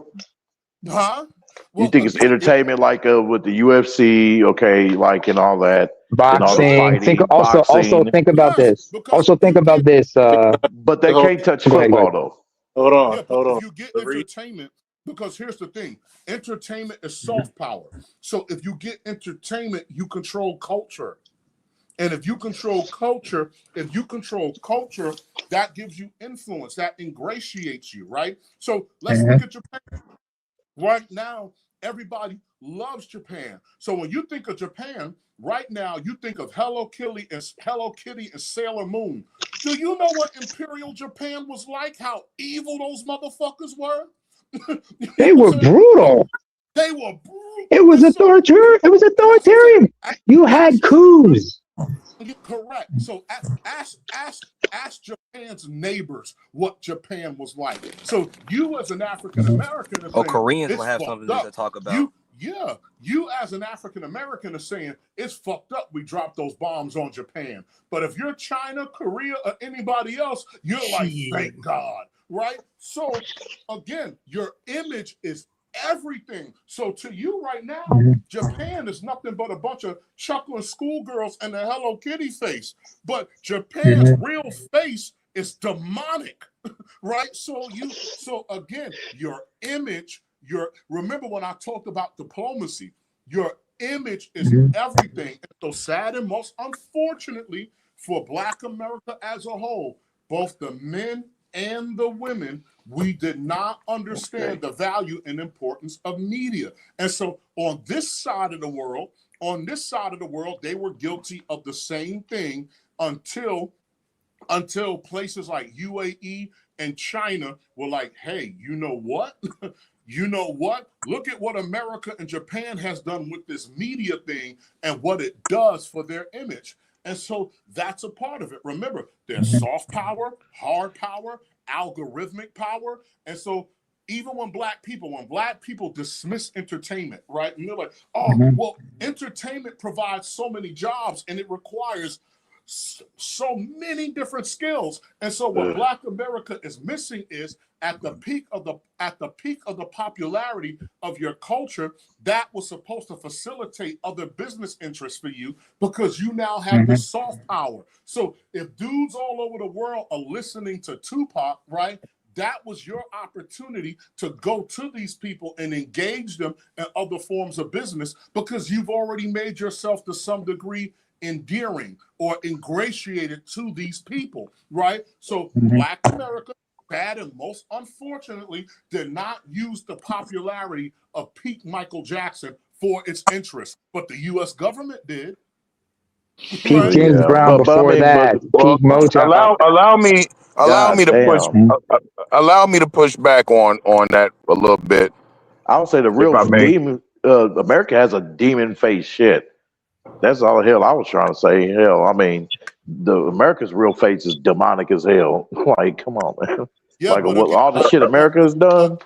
What I'm trying to tell you, Ray, I've been living on. I've lived around the world. PR is in control of your image. Is everything. So and Nayama will tell you, America's face is demonic. But guess what? When I came over here, when people in Africa and Asia, when people want their children to have a good education, you know where they send them? To schools that either have an American or British curriculum. Yes, let me push so back on true. let me push back on the rap thing for a second, if I may. I want to chime in on that shit too. I got dibs. I want to, but I got dibs after ABM because they still want to. I'm not going to be long. Hold on. One at a time. All right. Here's the thing. I'm going to listen and I'm going to hear you guys out, but I have to tell you this. You are not in control on how other people absorb what they see. So you can disagree with me, but That's right. That's right. You're not in control. So once once this stuff gets out and people absorb it, how they're going to take it and perceive you is their will. So just real quick, I have no disagreement. I actually want to just wait a minute. Wait. Good. God damn. Who was first? It was me. It was me. Go ahead. I'm not gonna be long. When people want to talk about quote unquote gangster rap, first of all, that term is coined by white people. Black people never made that. That whole term comes from white folks. Okay. NWA, okay, niggas with attitudes, right?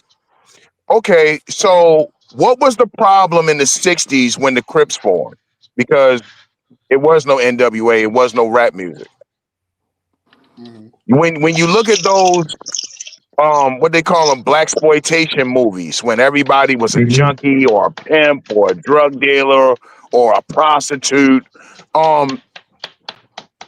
who was responsible for that? Because it sure as hell wasn't black people.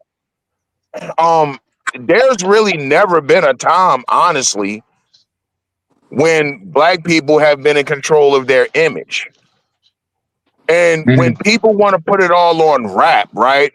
Like, look at all the other rap you had besides NWA. NWA wasn't even the first one saying the N-word on records. They weren't the first ones to do it. I mean, hell, you had Curtis Blow. I mean, look at the name, Curtis Blow. We all know what Blow was for. The Blow, you know, he's coming out the Coke era. His name was Curtis Blow, for crying out loud. Now, Curtis Blow didn't make gangster rap and shit, but I mean, come on, we know what the blow meant. You know what I'm saying? These are the breaks. I got a little, I get a little but you're irritated. I get a little irritated when people want to say, well, you know, it's that darn rap music. Bro, I do too, explain the Vice Lords. Explain the Gangster Disciples. That's long before there was such thing as rap music. And you got Bone Thugs and Harmony. Just real quick. I actually just wanted just real quick. I just wanted to agree with what Sandog was saying. Is like what I mostly agree about what he said is that he actually said something there that I don't know if you guys noticed. He said that like Gen Xers have to hold some of this blame. Because normally we put it all on the boomers, but like who do you think was making the like who do you think was making like like the gangster rap and shit in the 90s? That was Gen Xers. That wasn't no boomers. Okay, but again, explain the Vice Lords. If you want Gen X to take the L for quote unquote gangster rap, fine. But why did you have such things as Vice Lords, GDs, the P-Stones, the Crips, all of this shit long before there was any such thing as rap music? What was the problem then? When the music was Temptations, Marvin Gaye, the Supremes, you had drugs, you had violence, you had ghettos, you had black on black crime and all that shit. So how do we put it on rap music? Now, I will say, making the N-word acceptable for other races to say and shit, I'll go ahead and say that's a Gen X thing. You got to take that L. But come on, man. When it comes to the violence and shit that everybody wants to equate the quote-unquote rap music, I hate to break it to people, but you had that shit long before there was any such thing as rap. You already had that problem. You already had blaxploitation movies. If people want to complain about rap music, why not complain about the blaxploitation movies? I remember having a similar conversation with a guy, and he was saying the same thing, something rap music, yada yada. I'm like, okay, well, should we get rid of so-called action movies too? I mean, why is it that we got a problem with rap music, but John Wick can go out here and shoot 1,000 niggas in 2 hours and nobody says a word? Because that's Keanu Reeves. That's a white man. The same way you can have Die Hard and you can have Terminator and you can have Rambo and Dirty Harry and what's the other joint? Death Wish. See, those franchises is okay. No problem when it comes to violence when it's a white man and you put that on a TV screen or a movie screen. Now for some reason, no problem with violence. You can have Terminator games. You can have Rambo lunchboxes. You can have, all this paraphernalia. You can go buy Terminator posters and bed sheets and Terminator book bags and shit like that. You know, the classic scene in Terminator 1, I'll be back. And then he comes into the police station and kills every damn cop in the precinct. We got no problem with violence. But then Ice-T makes a song, Cop Killer, which, by the way, wasn't a rap song. It was a rock song. But to show how people are so dishonest with the conversation, they will take Ice-T's rock song, Cop Killer, and link that with NWA, which is not even fucking rock music. You know what I'm saying? But it goes to show how people, the album Body Count, the group is called Body Count as well. It goes to show how people like to pick and choose. Now, when we talk about rap music, right? Okay, the very fucking okay. So what was it? The boomers, the very boomers who complain about rap music, the gangster rap. Well, where was you niggas at when it was KRS-One? Where were you at when it was X-Clan? Where was you at when it was Public Enemy? The positive rappers, the conscious rappers, y'all didn't care about them. A lot of these boomers didn't even know their names. When I was a kid, the main complaint I heard from my elders was just plain old rap music. I was just telling my kids this story just the other day. Like, yo, I remember my grandmother she did not like rap in her house at all. My grandmother used to have a Christmas party every year, and somebody put on the Run DMC Christmas song. My grandmother came out the kitchen, turn that shit off. Get that rap shit out of my house. She didn't want to hear a rap Christmas song. It wasn't gangster rap. Boomers had a problem with rap in general.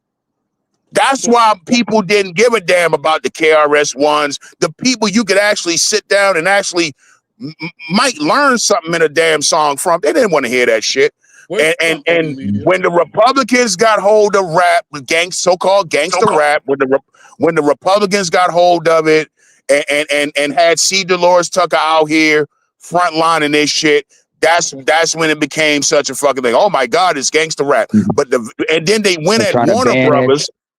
Went at Warner Brothers to get rid of gangster rap, right?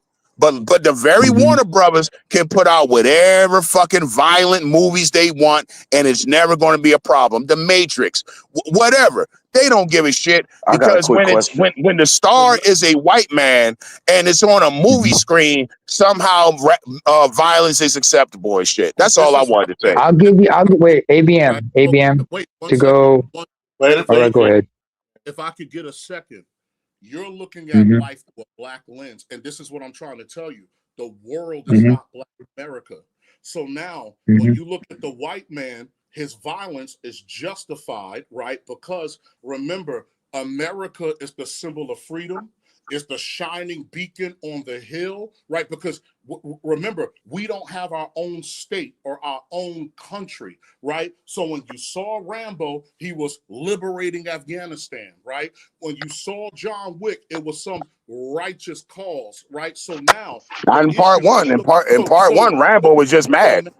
So now, I remember First Blood. If you look at NWA never made a song about how the Crips stands for Community Resistance in Progress and how they were fighting the racist white gangs. So when you look at so-called gangster rap, the most popular guy, none of those dudes had a song or anything about the origins of these institutions and what happened. It was all. You forget about Scarface. You went directly into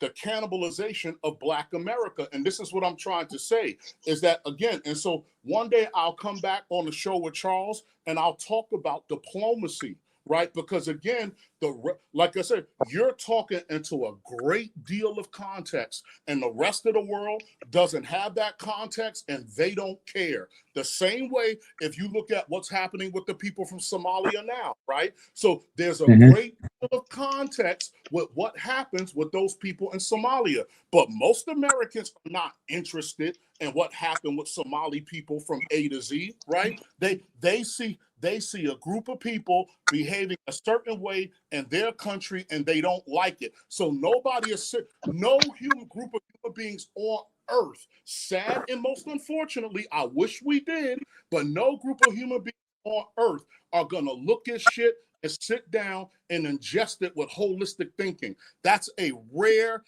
is a rare group of people. And since you have to understand that people think that way, you have to be mindful. You have to be mindful of that, right? To include your representation. So all these immigrant groups here have no idea that they're in the United States thriving and prospering because of you. Right? But since we don't represent ourselves that way,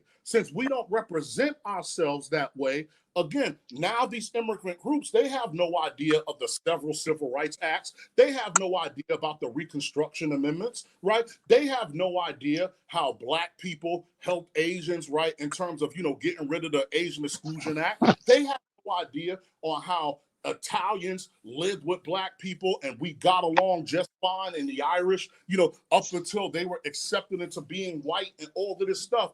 And so, like I said, like you said, right, you're going to these white institutions and you can't control your image, your own art form. Because I remember Dr. Umar was saying, well, what has hip hop done for Black America? I said nothing, like most of our inventions and innovations. Why? Because you don't control it.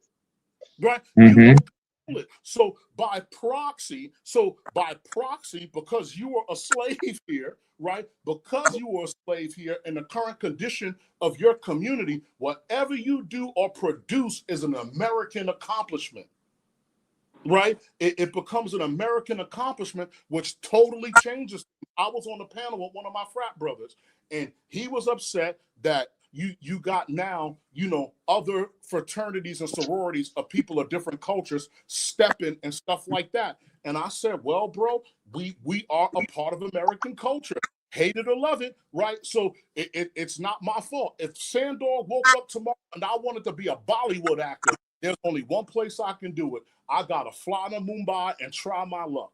If I woke up tomorrow and I wanted to be a Nollywood actor, there's only one place I can do it. I got to get up to Lagos and try my luck. And so I don't disagree with anything that you're saying, but you possess this holistic thinking about it because you belong to this particular group. But most people don't sit around and think holistically about many things, to include us when it comes to other groups of people, right? So even now, like, you'll have people talk about, these Africans and these tethers, not understanding colonialism, right? And what colonialism does to an environment. So now that you have, let's say, a FBA movement or whatever the case might be, these people have no interest on what colonialism is and the impacts of it, which is why you have the relationships that you have with these people, right? So, like I said, no one wants to think holistically, which is why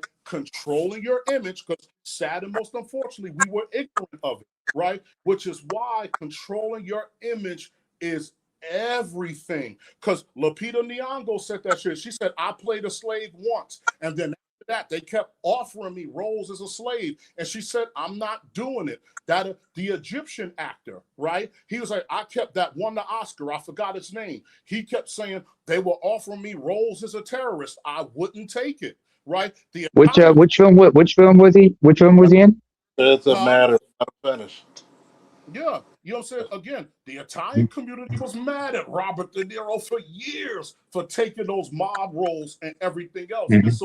And how many young Black men walked into some studio and said, you know what, we're going to be the next Tribe Called Quest.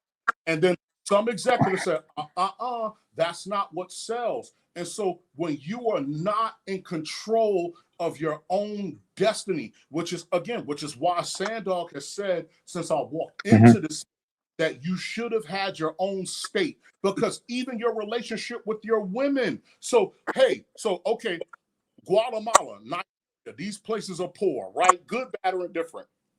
well, not poor, let's say mismanaged. So now when a baby slides out of the womb in Nigeria and that girl opens her eyes, everybody from the president to the crooked cops all look like my dad. For us, when our daughters slide out their mother's wombs, they immediately learn that we're not the men in control of this environment. So again, right? So not looking. So now you can say, okay, we built America, but then there's another argument that could say you were just a means to an end, right? So do you have the ability to build your own society and your own institutions, right? But because you're motivated to do it, not at the behest of somebody else, right? And so that influences your relationship with your women. So if you woke up tomorrow and UNESCO decided that they wanted to give Black America coastal land tied to the Congo and Angola, right? Now, if Sandor goes back there and they see Charles and Sandor run out of nowhere and kill a raging herd elephant to save some little kids, right? Or they see Miami gut a crocodile, right? You know, trying to harm fishermen, and they watch us cut down the trees of the rainforest and build shit. And then finally, King Sandor died because we stumbled upon the last brontosaurus and I killed it with my last breath.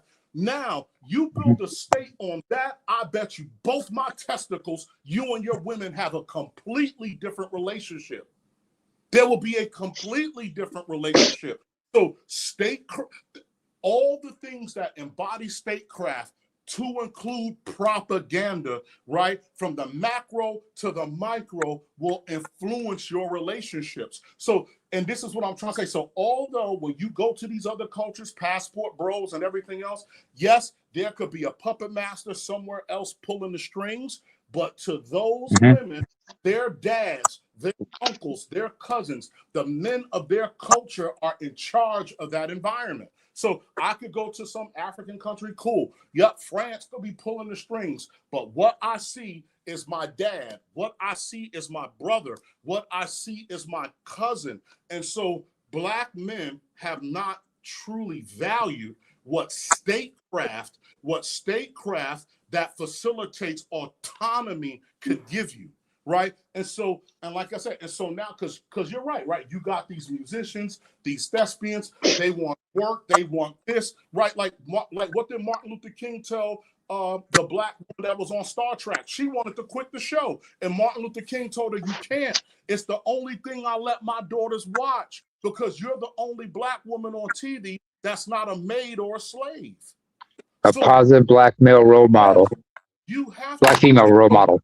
My whole beef with gangster rap is that none of them ever bothered to tell you where this shit came from, right? So you immediately go into street culture and the cannibalization of, like I said, of Black America. So the way you could sit down and break this stuff down holistically, no other group of people are going to do that for you, and we're not going to do it for them. So again, like I said, because again, you have a whole FDA. And again, and people are dismissive of what colonialism is, right? Like I said, so if you were to understand colonialism, you would be able to understand why these people think and feel what they do. But since Black America does not have an interest in learning about colonialism and the holistic effects of it, now we're saying, okay, fuck these people, as opposed to, like I said, as opposed to understanding what colonialism is and looking for ways to educate them out of it, right? So, like I said, these things are a vicious cycle, which is why controlling your image is everything. So why can America do all the horrific shit in the world and people smile at it? It's because they not only do they control their image, but there's a direct benefit to dealing with them. The world's reserve currency, the institutions that facilitate trade and the safety of trade. The U.S. The reason why you guys got popcorn and all of that shit and medicine and everything else, and why it's been so cheap for Americans for so long, is because the U.S. Navy is parked out there preventing piracy. Right, man. I worked on Uncasa Port in Iraq. It took me fucking 2 weeks to fucking clear a container. And by the time when I got my documentation back, that shit had 40 goddamn different stamps on it. And what does that mean logistically? So Saddam Hussein, unfortunately, because of all that corruption, the Iraqi people will probably pay quadruple the price of whatever the fuck is in that container by the time it hits their grocery store. But when you're in the UAE or the United States, if I could clear a container of steaks in 30 minutes, right? Again, that makes life a lot cheaper because in the world of supply chain and logistics, cost is passed on. So now, if I got motherfuckers in the whole process cut, by the time it gets to you, the shit is expensive as fuck, right? But because you have a powerful Navy that ensures safe trade and all of this stuff. So the white man has these things. So despite whatever you think of John Wick and all that stuff and everything else, you got the propaganda reinforced with the tangible benefits of whatever the fuck he's doing. And so this is, and I'll say, and this is why we're at a loss, right? And shout out to Black America. And Nyama said this. I said, we're care bears, right? Because even in the manosphere, I'll hear a word, transaction. And transaction is not a bad word. Transaction is what facilitates trust, reputation, right? Transparency and reputation. And this facilitates trust. So since Black people are interested in statecraft, the term transactional versus being in it for the love of the game sounds bad, right? So you got, like I said, I support everything you said, but that is within the context if you're Black American. Somebody sitting in Angola or Poland or China, they are not going to go that deep with the shit. They're going to look the same way you do to them. They're going to look at the shit and go, oh, wow, that's what they do? Oh, and that's surface level to them. They're going to look at it at its surface level. So you think Tariq doesn't understand colonialism? Huh? I don't. I think Tariq. I'm talking to Sando. So you think Tariq doesn't understand colonialism? No, that's what you're saying. Tariq is operating on bullshit, right? He should know. Tell me how. Yes, so he's operating on bullshit. He did Hidden Colors, which was a whole Pan-African series. How many parts does Hidden Colors have? So he's done enough research to understand colonialism. Again, pre-colonial Africa does not exist anymore. Ifa is gone. The Songhai is gone. The Dahomey is gone. The Zulu is gone. These things have been completely, I'll come back on another panel because that's a different discussion, but these things have been completely eradicated. Man, you and the Africans are in the same boat, right? Because you got to remember, Africa was carved up. So there's an Anglosphere, a Lusosphere, and a Francosphere, right? So you got English, Portuguese, French, German, etc. So under colonialism, the first thing you're going to be fucking taught is to hate yourself. So now your divinity gone, your history gone. So when I hear Africans say, well, Black Americans don't have a culture, I'm like, bro, you're wearing a suit and tie and speaking English just like me. And the whole fact that I was a slave in the United States means you lost, right? Because how you fucking slaves? Either through trade or a war that you fucking lost. So the very fact that we're arguing with each other in English and we are both members of the Abrahamic faith, guess what? We lost. So at the end of the day, your interface with your culture, your traditional culture, may happen at weddings or funerals only. Because I travel all throughout Africa. And whenever I travel around Africa, the first thing I ask is, hey, can you introduce me to the people who practice the indigenous religion? And everybody goes, oh, well, they're 500 miles, say, out in the village, right? And so now when these people are talking that shit, if you had a Yoruba run for president who still worship Oludumare, right? Those people, the Nigerians now will fucking try to kill him. So what do you mean? Especially the Muslims in the north. Yeah, so especially the Muslims in the north. So here it is. You're talking about your traditional culture. As a matter of fact, that's what they did. They had a king in Nigeria. He was in the north. His name was Atta. Ata of something of his tribe, right? And he wouldn't bow to the Muslim caliphs in Nigeria, right? And they did everything they could to fuck that man over and get him out of power. So all of this shit about fucking your culture, like I said, you have what did they say in the Black Star album? I'm so conditioned, even my conditioning has condition. That was for the intro to the brown skin lady joint you're talking about, when the brother's talking about having preference for light skinned chicks, everything. Yeah, I remember that. I remember that album. Correct. So again, like I said, this is the thing, and so people, and that. As I travel around the world, I look at everybody, right? And they're hypocritical. So I'll talk to my Arab friends now, and when you turn on Palestine, now all of a sudden, everything is Zio propaganda. And I was like, well, when they told you that I was a drug dealer and a pimp, you believe that. And so for some strange reason, to include black people, all humans around the world don't know what propaganda is until it's at their doorstep. That is so true. So to your point, Sandog. Yes. Okay, go ahead. Finish your thought. Yeah. So you have to understand where you are. So because statecraft is not a value in Black America, neither is military science. In military science, you have something called intelligence preparation of the battlefield, which is what? You have to define the battlefield, and you have to describe the battlefield and its effects. Right? You can't just randomly, and this is what I'm trying to say. So the ignorance of these things, right, is what facilitates these outcomes, right? It's not just because hashtag hate niggas, right? We don't have these skills, and we never took a deep breath to understand this is where the fuck I'm at, and this is how I need to operate. I think on a bottom line list, I see both points of view, which is a good conversation between Sandog. That's the type of shit we get about being multifaceted men. Absolutely. One thing you gotta love about fucking white supremacy, there's no there's no mistaking if you're a nigga or not.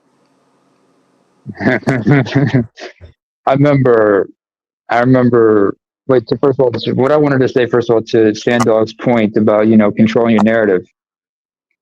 In the Middle East, Saudi Arabia and Qatar in both 1990, 91, as well as 97, respectively, established media groups. In Saudi Arabia, they established NBC, from which you get the news channel Al Arabiya, and then in Qatar, 1997, they established, alongside QTV, that's state-run media, they established Al Jazeera. And then you started seeing other state-run media, other governments start, establishing secondary so-called independent media. Like in Iran, there's Press TV, there's IIT, there's another TV station in Turkey, because they realized, hey, we got to start using these to promote ourselves and control the narrative of how the world sees us. Just like Russia Today, which is broadcasted to the rest of the world. Promoting narratives with that, because everybody else does it. We just feel it. Because here's the thing: we get comfortable. We don't really like being free. We just like to suffer less in our oppression. And that is one way to say it. That's exactly the way it is, Charles. You just said it right on. You got it right on the noggin. You got it right on that point right there, bullseye. Repeat that for the brothers in the back, please. Repeat that for the brothers in the back. Just want to suffer less in our oppression. Realize something. If you want to be revolutionary or make change, that means you can't go back to the old ways. Charles Walls, old ways, old days. And unfortunately, this is the part where, people like, Cynthia G would ask, why can't black men fight? They got guns. I said, give us a reason to fight. So we could... Or pretext, at least. We could die on your schedule. See, this is the main thing. All the black men in the panel know that, look, retrospect of what we think about our women, Mm-hmm. we don't need our women as much as they need us. Not saying that we're just or anything like that. It's because let's look at it simply. What more can you do to a black man? What more? What more can you do to a black man? And it's so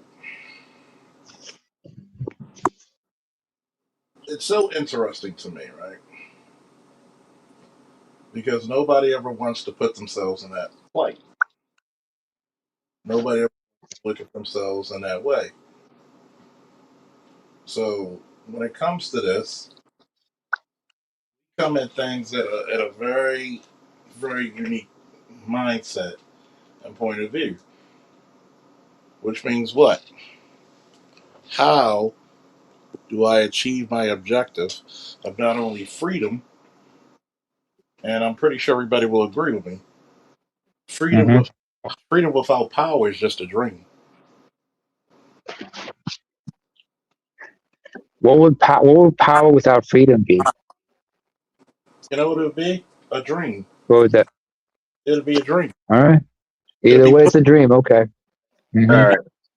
Whenever in you other, guys ready. in other words, how can I be truly free if I can't defend myself? Mm-hmm. How can I be free if I don't have representation? What did he say? I'm a drug dealer to most people in the world.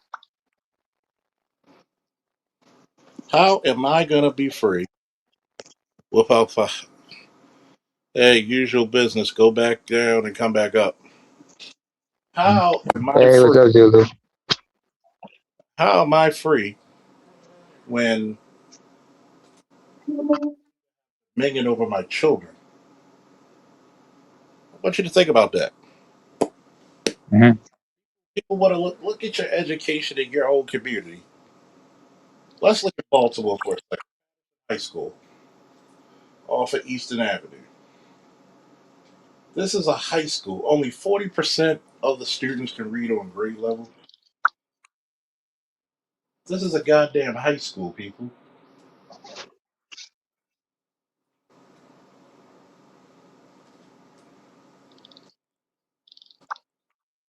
I want you to think about that. You can't even Mm-hmm. control the narrative of who can read. So when a chick tells me some bullshit about, hey, we're gonna get this, we need to get this educate. No, you gotta understand something. Black men need to get off their ass, and this is where I'm gonna talk shit about black men. Get off your ass and stop trying to beg your women for power. Fuck them. They already said fuck you. Say Why that don't again. Say that again. stop begging your women for power and respect? Fuck them. You start your Mm-hmm. Why don't you start your own scholarship funds? As a matter of fact, we got 23 motherfuckers in here. Let me see. I can't even get what. If everybody cashed out anything from $2 to $5 a piece, that's deep. Some of you motherfuckers, some of you motherfuckers donated to channels. That's it's your purpose. With EBM here and others, EBM, Namer, and others be the work of God and land some fucking heavy beef on you, and y'all don't think that's worthy? Come on now. Come on now. Donate to your fucking interests. This is one of Mm-hmm. the reasons why you lose. You want people to Hey keep talking? Charles, Go ahead. I was gonna say I quoted you in real life just the other day. One of your famous quotes where you said the fastest way off your ass is to get on your feet. The Hold fastest on, way. no, you said the fastest way to get on your feet is get off your ass. That's Black America. Look how. Let's give a good. Let's look at the donations, right? And you know, I'm not real big about the donations, but here, you rather give Google 30, 40% of your goddamn hard-earned money instead of giving it to the person who's either educating or entertaining you 100% of it. Especially when we talk about topics like this, When you have idiots like Gay Big, oh, you complain about the women. We ain't got to complain about shit. We ain't got to complain about shit. We could just go into multi-dimensional subject matter. And see, I do agree with Sandog about the. You don't know when to fucking give somebody the olive branch or the fucking sword. Yeah. And when you don't know when to give each, why do you think you have issues with the so-called YN population? Why do you? Why do you have?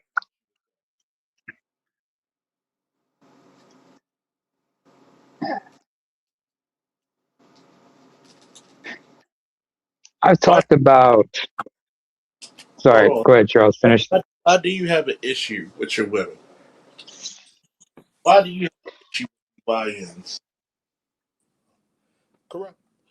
Why do you have an issue with your imagery? You're so cowardly that you. This is what kills me about black men.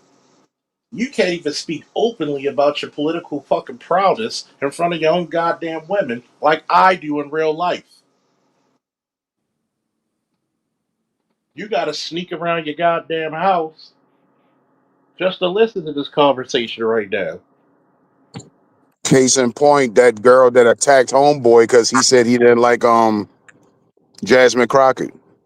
Oh, Brandon Yeah, Jamal with his yeah, cousin Yeah, attacking. yeah. Brandon Jamal, yeah. Brandon Jamal. Because politics and love are tied to each other. They're not separate. I'll share a video with you, Charles, with Dr. Amos Wilson talking about these things. And this is what I was talking about, the importance of statecraft. So even if you look at Asian men, right? And so in Mm-hmm. America, you got Asian women, right? They date the most outside of their culture. They will ultimately they will gladly emasculate Asian men, right? Publicly, you know, more I worse so than us, and they will Really? emasculate Asian men publicly, and that comes from Asian men's relationship with the Europeans and how they behaved afterwards. So although Asian men have established their own society and everything else, right? Because remember, if you know anything about China and India and those places, you know, whiteness and all of that was a value system that they had long before the Europeans, right? So it's a culture of for them it's a culture of status, right? So if you don't Mm-hmm. understand statecraft, like Naama is born of this example. Well, again, if you're in 12th century China, right, and you Mm-hmm. have a very beautiful daughter with blue eyes and she got big titties, you're going to keep that chick in the house. The sun is not going to touch her. You'll be able to see her blue and red veins. And when she's 14 or 15 years old, when the emperor eunuch comes to your little peasant town, you're going to parade that bitch like it's Christmas Day at Macy's, right? And so the eunuch Mm-hmm. will bring her back to the emperor. Now, if she goes back to the emperor as a concubine or even better, wife, guess what happened? You and your family are no longer poor, and you now shit on the fucking peasants that you were just a part of. So because Black America doesn't understand these things, you're just gonna go, hey, you have skin color. White people were mean to you. Open arms, right? And not really understanding these people's cultures, what they value. You know what I'm saying? Again, what they value, what their experiences are, what their perspectives are, or even why Mm-hmm. are they in or why are they in America? And so now if you look at Asian men, right? Mm-hmm. Because they spent centuries slurping whiteness and then slurping the Europeans, and now their daughters are like, Dad, I don't want the guy across the street that looks like you. That's tied to their politics. That's tied to their culture. That's tied to their Yeah. state. And so, and like I said, if you look at, I promise you, you need to look at what Black women said about us. When Booker T. Washington, Black Business Council, right? You know what I'm saying? I'll get the documents from Rael and I'll share it with you. Man, you should. The shit that black women had to say about us was fucking glowing, right? When Marcus Garvey put in the UNIA, right? I'll get you those writings. Shit that black women had to say about us was glowing, right? Can somebody else mute up, man? That sound is crazy while he's talking. Yeah. You know what I'm saying? You know, again, when the nation was put together, the shit that black women had to say about us was glowing. So there is a direct tie between politics and statecraft. So they said the same thing? Somebody got to with the noise in the background. I think that's Chaos. Chaos, can you mute up? Thank you. Yeah. So I'm glad you mentioned that, Phil, before you finish. Yeah. What the most courageous thing you could do when your women curse you is not to be afraid to leave them for someone else.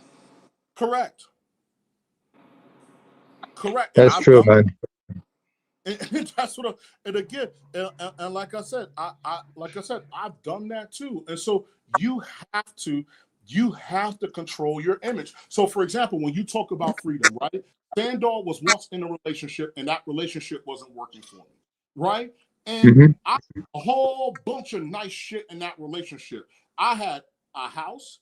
I had a garage full of fucking cars and everything else, but the relationship wasn't working, right? And I'll never forget, I went in my living room and I twirled around 3 times like I'm Wonder Woman. And I took a deep breath.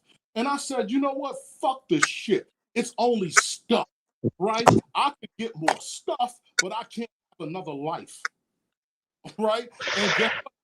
I packed up all my shit. I took my Nintendo. I took my vintage 25th edition Voltron, Optimus Prime, threw that shit in fucking storage, and moved to another country. And voila, here I am before you motherfuckers, the beautiful butterfly that I am. Right? So what happens is that from my perspective and my tiny little sand dog brain, the mistake that we made, the 10th commandment is that thou shalt not covet. So what happens, if you are looking to be free of something, you have to separate yourself from it. So guess what? I wanted to be free of that relationship, right? So what did I do? I took my shit, moved out, and I moved out and left 10,000 miles away. So now I am free of that circumstance. But what happened with Black America and your pursuit of freedom, what you did was you got divorced, but you live on one side of the house and your ex lives on the other, right? And I don't know if that's the best solution. I don't know if that's the best solution to do, right? And so for what happens is sometimes loss is victory. And you have to accept when you lost. In the world of business, we have something called sunk cost. A sunk cost is I made a bad investment. And no matter how much more money I put into this investment, I can't make it work. It's failed. That's called the sunk cost. And so now sunk cost fallacy are people who believe that, man, if I could just get another $1 billion, I could make this shit work. So now if you're Martin Luther King, what happened, right? Before your death, you snapped out a sunk cost fallacy, right? So this approach or these particular solutions did not work. So I'm snapped out of sunk cost fallacy, but unfortunately for him, it was too late to pivot and try something else, right? So you have to accept when you lost. So okay, I left that relationship. Why? Because I ended up realizing that disrespect is not my job to fix. I can't control that. Say that again for the niggas in the back. Huh? Disrespect is not my job to fix. Somebody put that in the fucking chat. I'm making that into a t-shirt.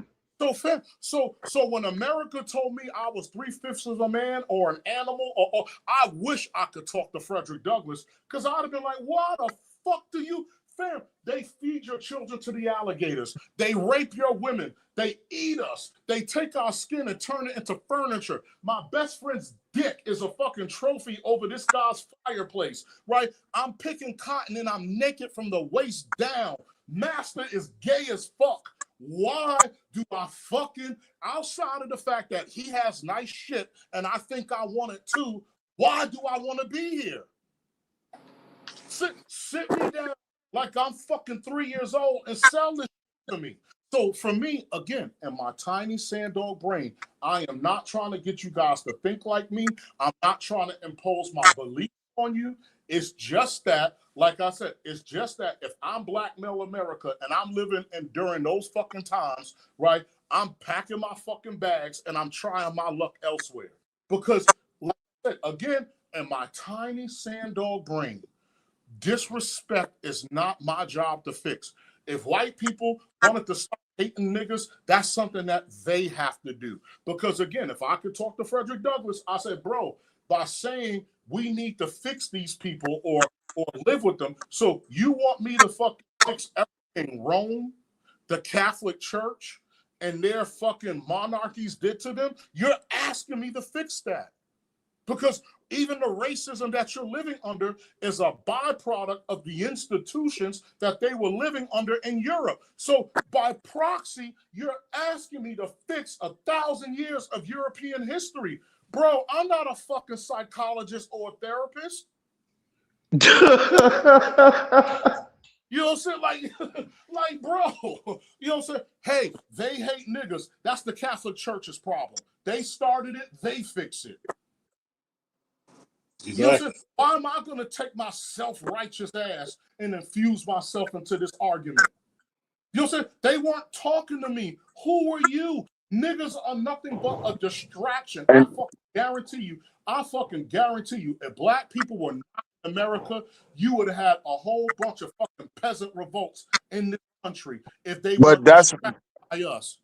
But that's what I was saying about the rap medallion. That's the gist of what I was saying about the whole rap thing.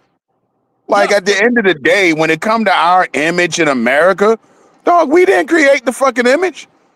But and again, and I agree with everything you just said. I agree with that shit. It ain't our fucking place to fix it. And who gives a fuck what these people think and what they gotta fucking say? They never liked us and they never gonna fucking like us. It doesn't matter about whatever fucking song, whatever kind of music. You know what I'm saying? They hated Chuck Berry. And that's fact. They told you not to listen to them. And that, now that, so within that particular context, what AB Media just fucking said, you're right, right? Niggas could have fucking made nothing but gospel after the civil rights movement, right? And damned if you do, like you said, again, damned if you do, damned if you don't. For me, it will be about controlling your image in relationship to yourself internally and externally. So fine, you don't fucking like me, but I need to control my image so me and China could do business. I need to control my image so me and the Congo could do business, right? So for me, that's my perspective. Like I said, that's my perspective on the shit, right? But again, AB, I agree with you. Like I said, I agree with you 100%, right? And so, and we're you know, so we're intersecting at the angles that we're talking about. But like I said, fam, you know what I'm saying? Again, in my tiny, I'll say it one last time because Charles liked it, in my tiny little sand-dog brain, I'm not, like I said, I've never came to the manosphere to tell, you guys have known me for years. I've never come here to tell people what they're thinking is wrong and that I'm right or you're this or that. As a matter of fact, because of the manosphere, because of God, shout out to the Black Brain Trust when it was there, when before, you know, Mike and Complex Design, and even you, AB Media, because of you guys, guess what? Sand-Dog is now getting the master's in AI and blockchain. Because of you guys, Sand-Dog is now in a postgraduate program simultaneously. I'm learning Python and machine learning. And right after that, because of you, right, I'll be doing generative AI and project management. And then after that, artificial intelligence and automation. Because, again, because of you. So the idea is that there's, like Charles said, there's an exchange and we can respectfully talk to each other. This is why this is the panel that you see me on, right? Because to yell at people and the cursing and all of that stuff, bro, that, like I said, that's not really me. And you could learn from anybody, because remember, a lot of us come from different walks of life. And so if you take complex design, so Sand-Dog is getting all of this through a formal education. right? Complex design is autodidactic. I'm not autodidactic. I used to be at a time, but my ass, I have to fucking sit in the classroom, right? So I learned this from a black man who was autodidactic, who's attracted to this kind of stuff, and he was able to handcap me to where I am now. So this whole idea of that one thing you better than the next person or whatever is nothing I ever walked into the space with, right? I walked in here for exchange of ideas and to learn, and like I said, and to learn from other people. So BGS is not the only person I will call a master teacher. I refer to that to Charles. I do that for Nameless. I do that for Naama. I do it for Rael. I do it from Complex Design because I learned a whole bunch of you motherfuckers. Do you know, even when it comes to the manosphere, like Charles, you take your live streams. Do you know that I'm a year behind on your streams? You know why?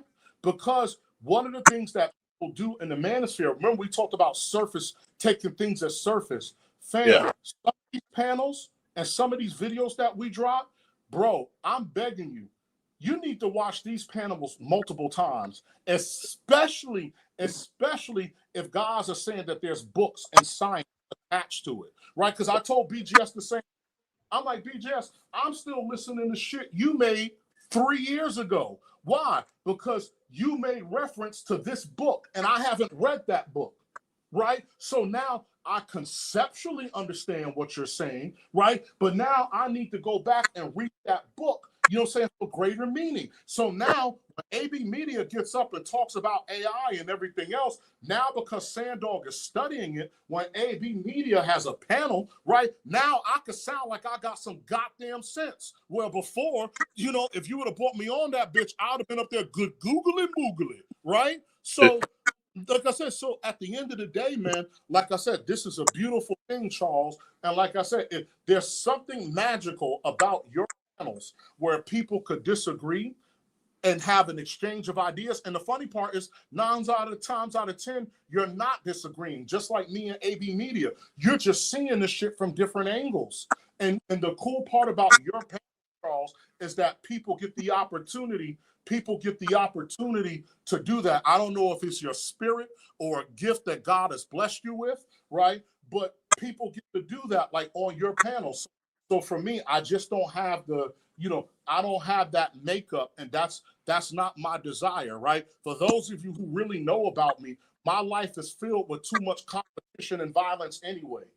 So I have to spare the energy that I have for that kind of thing. I appreciate the compliment because I try to. That's my basis for this channel. Yes. I had to sit down and say I want it to be multifaceted. I want to be able to speak. If anybody personally knows me, I personally do not like it when people can't go off of first level conversations and go beyond that without getting emotional, without getting adversarial. There's no reason I got to put a knife to your throat and put a gun to my temple off of a point of view that we could both benefit off. But here's what I'm going to present to you, Charles. Your channel, and I'm going to be honest with you, and I'm going to help you with this. Your channel actually have a lot more younger people because the basis, since I've known you in the manosphere in your channel is not necessarily about women. You know what your channel is about?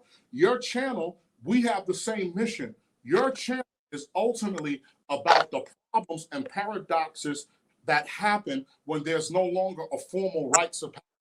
This is a rites of passage channel. Yeah. But Sandog, didn't you mention Complex Design and BGS and Charles on the same line? And I thought both of them was at odds. Complex Design. So I'm trying to say, right? So people could be at odds, but that doesn't mean you can't learn, right?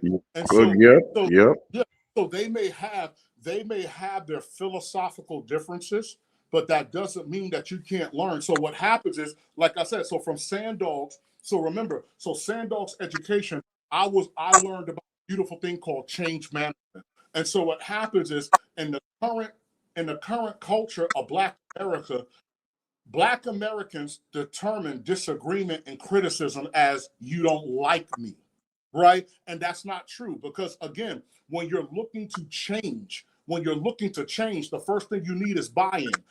And when you want to change something, there are people that are open to change, there are people that are indifferent to change, and there are people who will be resistant to change. So we're talking about things that Black America needs to change, right? And so just because somebody might fall in one of those three categories doesn't make them an enemy to me. It doesn't make them an enemy because it's all about perspective, right? So if you know anything about our history, there's always been multiple Black Americas. Even during the times of slavery, there were multiple Black Americas. I So mean, now, I mean, with that being said, I mean, there's two forms of disagreement that I'm saying I hope you know about. Like, there's this one, like, where we all know about where, okay, it's dismissive, you toss it over your shoulder, but then there's those disagreements where people that have, where they try to enforce their ideas upon you, like literally. There are those people out there, and there's videos of it. Those who wear Trump shirts getting attacked by the libtards. Yeah, correct. And again, and that's my point. Because again, Black America, so right, even now, right, when you look at Black America, ha ha ha, you voted for Trump. What do you mean? Yes, I voted for Trump because Trump talked about the things that I cared about. Again, whether I agree with his approach to it now or not, that's a different argument. But fuck you, yes. If I'm a 25-year-old young man and I just graduated from Stanford with a degree in computer science and I'm changing oil at AutoZone and I can't buy a house until I'm 40, Donald Trump talking about putting me back in the tech sector and ending foreign wars and stop wasting money so that I could buy a house before I'm 40. Yes, I'm going to vote for that. Yes, I'm going to vote for that. So Kamala Harris is talking about reproductive rights and we're not going back. What does that have to fucking do with the fact that I graduated from Stanford and I'm changing oil at AutoZone? What does that have to do with that? And so, what does your lack of discipline in your reproductive system have to do with me? Who basically, I might not have kids, but I can't live off of what I'm making right now. And that's the part where we look at people like Loss, where we're coaching him up to make it offside of his ass. yeah, And it is. But I told who's better to tell you how to get an officer than a motherfucker who was a military officer? yeah, but that's the thing, right? So Somalis voted for Trump, and that's what they did.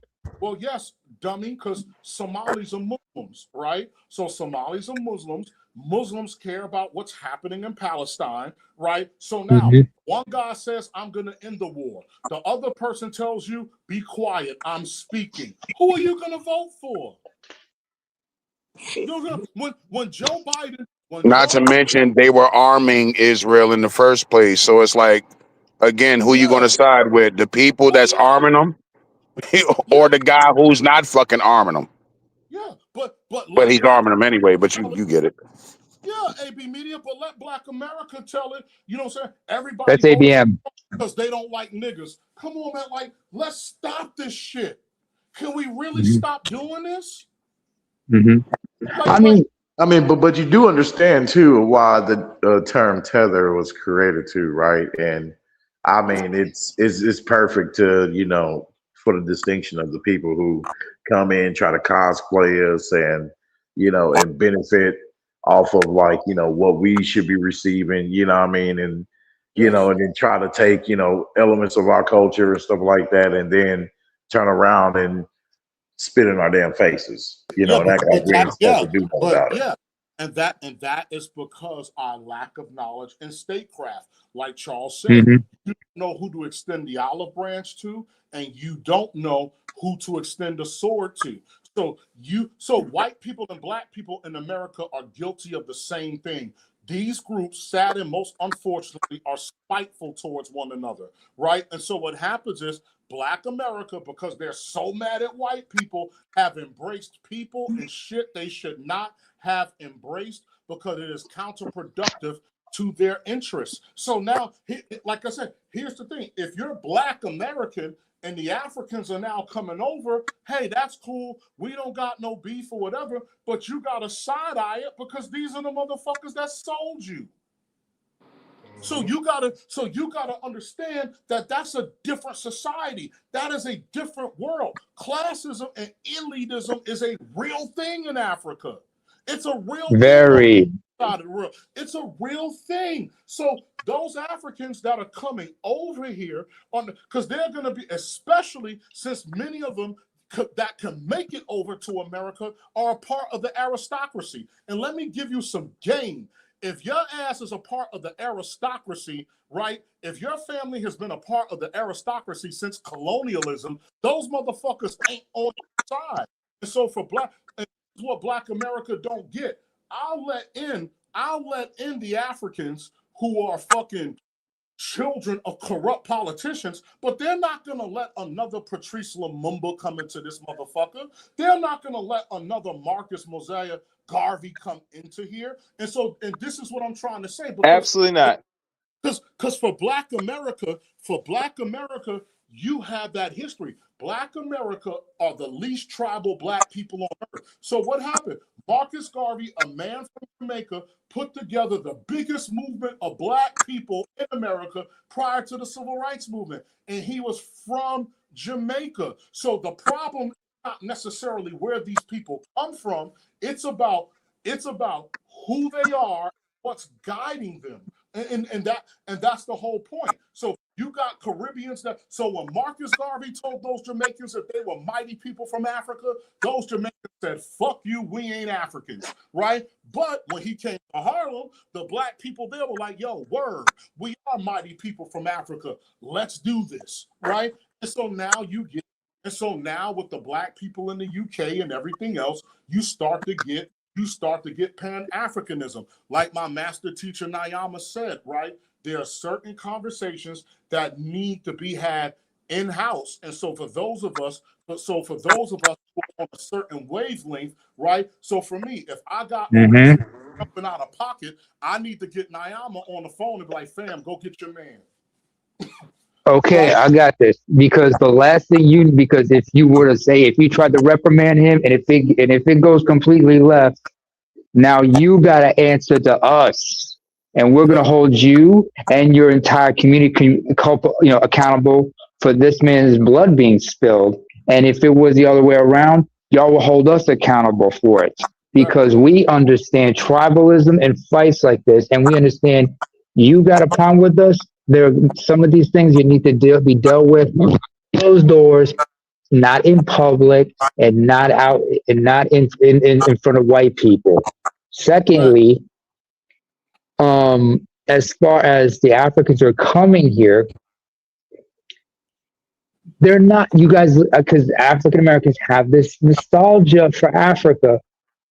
You forget, but just like the white people kind of convinced y'all that we're all a monolith, not understanding we're different tribes. And I get sick of pro-blacks, shitting on us about the tribalism and whatnot, but you're also not forgetting into account not just the tribalism, but also we're coming from countries with different experiences of colonialism from different colonial masters. So we have different viewpoints and attitudes about the world. But it's not even that. So this race-based shit, Nyama, to the world is new. That would be the thing. People have been clans and tribes and everything across the world for thousands of years. Right? Yes. I said, to include your Europeans, right? They lived in clans and tribes and everything else. So all of this, this type of thing that America has put together is, like I said, is relatively new. And so again, and this is what we're talking about. So when you're talking about statecraft, right? Because at the end of the day, some random Somali guy with an opinion about Black America, who is that guy? Oh, he bags shit at the grocery store. Why the fuck am I wasting my time thinking about him?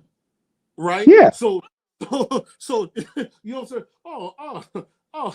you work for the fucking cleaning company up the street. Not dismissing that, right? Not dismissing that, but that guy is not. He's not in a position that pushes the needle one way or another. So I'm not dismissing him because he may or may not be a cleaner. I'm just saying his position does not allow him to push the needle. So now I'm gonna go to Ilhan Omar. I'm gonna go to Nyama, and I'm like, yo, bro, go get your people, right? And like I said, and there are things. So what happens is another thing, and this is something that Americans could borrow exactly, especially Black Americans, right? Because you got to remember too the way, because what you don't understand is this, right? For a lot of these people, they still come from shame-based cultures, especially if they're Muslim. They come from shame and honor-based societies. Correct. So here's the thing. I'll never forget. So in Arabic, the word Taifi means a separatist, right? And I'll never forget. There's some Iraqi guys, right? You know, saying some fucking, you know, racist shit on the airplane, right? And we're getting off the airplane, and I was like, Taifi. And when I said that he turned red, because at the end of the day, because at least in Islam specifically, people know that racism is wrong. And when you call them to the carpet on it, you will embarrass. Versus America, you'll get people who will double down, right? You'll get people who will double down. But people in tribal societies, you could actually, they know right and wrong. And you could actually, within closed doors, shame them for it. Right? I'll give you an example of that. It was at the cafeteria. There was a Somali cat I knew. And us, all Africans, we were in one section, right? And there were like these Middle Easterners, they were in another section of this cafeteria. When he's walking by, there was these North Africans, they said something to him, right? He turned to look at them immediately. And then when I was walking past, I grabbed his arm and pulled him away. And I had to just look, and I just looked at him. And he knew I was Eritrean, so he knew, like, oh, this motherfucker is from my part of the world, he knows what's up. I just looked at him, gave him I looked at him a certain way, and then I had to grab him. And there were some other Somalis who I was cool with. I grabbed this, when I was walking, I grabbed him by his arm, not forcibly, just grabbed him gently, pulled him away. And then I directed him to these other Somalis I was on good terms with. I said, yo, can you get your man over here, sit him down. He was about to start some shit. And they were like, all right, cool. And by doing that, not only was I helping to get this guy, we were able to get this guy in code, but I enforced the honor and the mutual respect I have with these people. Now that's some multifaceted shit, folks. Well, and speaking of Somalians and also too, including Jamaicans, what do y'all think about this? So, like, okay, Channel 4 News, we have a black man that shot up a store and is actually a whole Jamaican. Guess what? Apart from a half Jamaican? When did they ever see a region? You got to think. Everybody's a Negro in this country. Okay?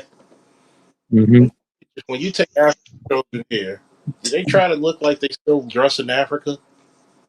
No. When the plane lands, the motherfuckers are trying to be the funniest shit being in Colombia. Colombia, Maryland is the land of immigrants and biracials. That's basically Columbia, Maryland. You got to understand that you'll see somebody in a Bulls Michael Jordan jersey, Nike sweatpants, and some goddamn sandals. Boy, they stick out like a sore thumb. No Jordan. I've seen that back home. And I'm like,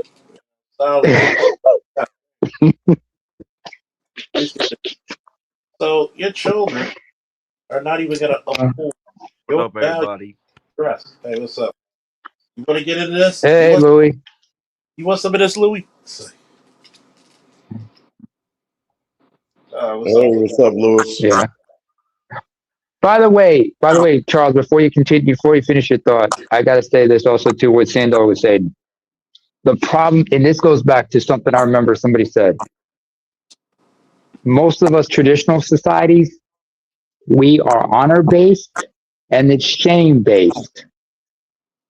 Most of y'all in the new world, and of course Western Europe tries to present itself as this, is they have faith not in honor, but in institutions, and they're based on guilt.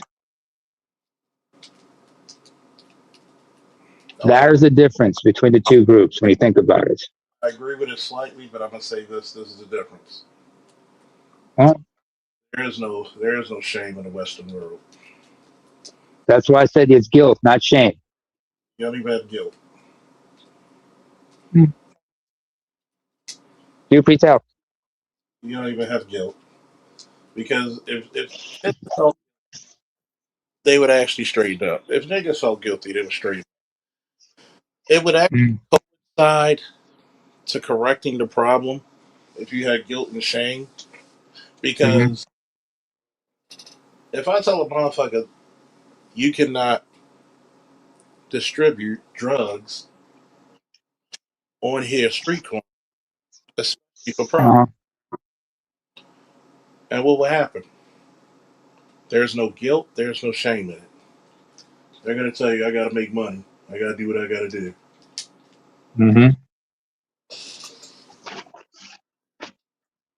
So when we look at this in a very lens, you have almost an apocalyptic way of thinking here.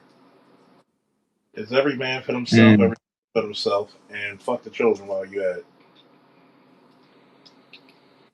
Correct, because I'll tell you this, right? Because I grew up dating African and Asian women, and before they were fully Americanized, I'll be sitting there, I'll watch a TV with them, and they will watch the shit that Americans do, and they will clap their hands and say, "God forbid," right? And he's like, and one of my girlfriends, she said, "Oh my God, if I did that, shame would cover me like a blanket."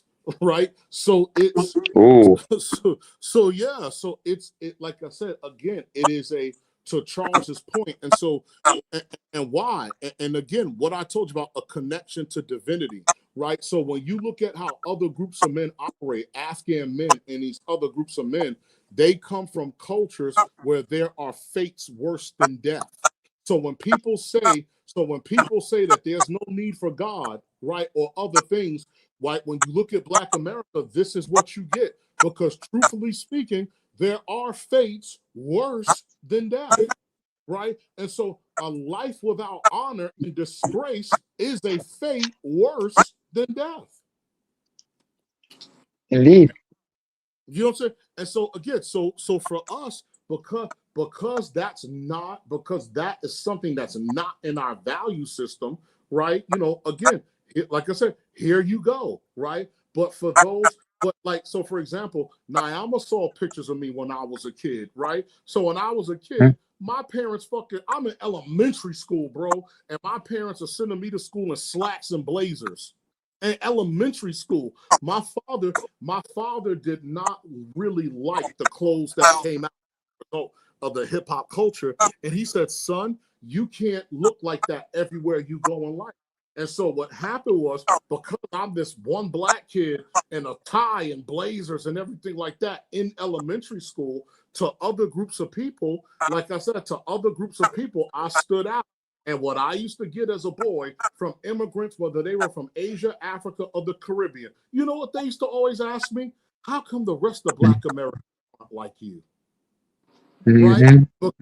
Because what my parents used to tell me when I was a boy, they was like, "Look, man, when you walk out this door, you are representing us, and you are not going to me." When I was a boy, so check this out. I'm going to tell you guys a quick story, right? And the premise of this is, and why did I make this decision? Before I tell you the story, I made this decision because I was more afraid of my father than I was my friends. So now it's my senior year of high school.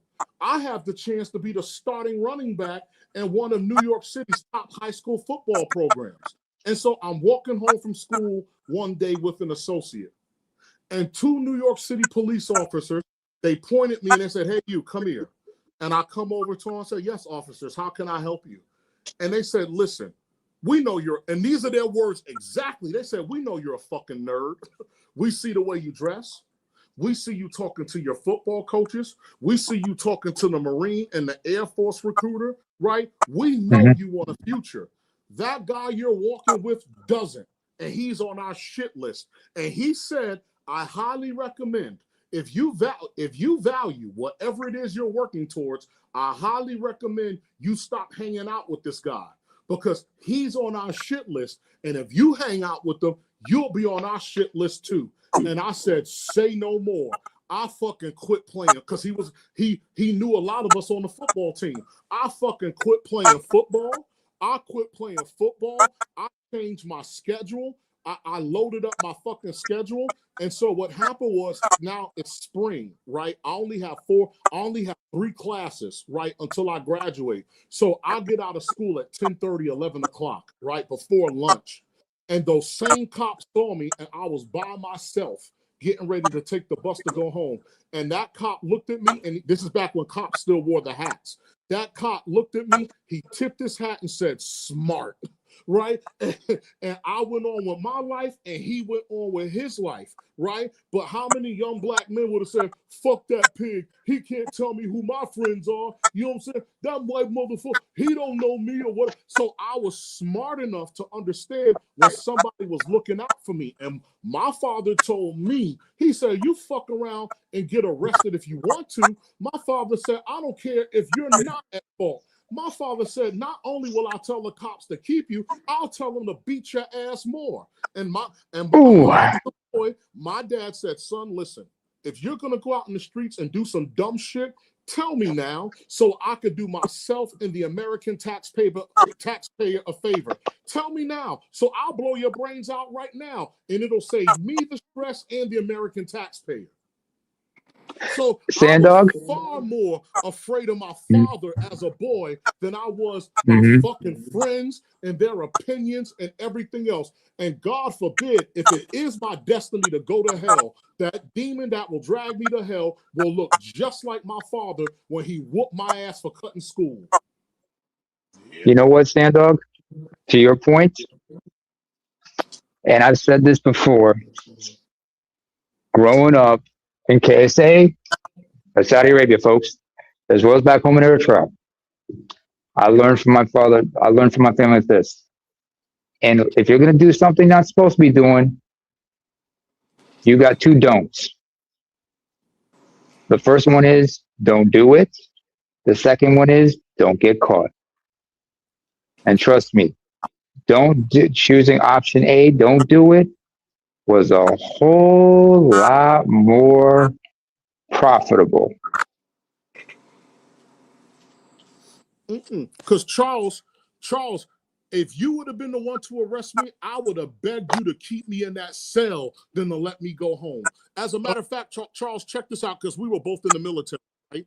Let me tell you how good my unit was. My unit was so good that if a soldier got in trouble, we had one soldier get in trouble, and he had to go in front of the brigade commander. That's how bad the trouble was.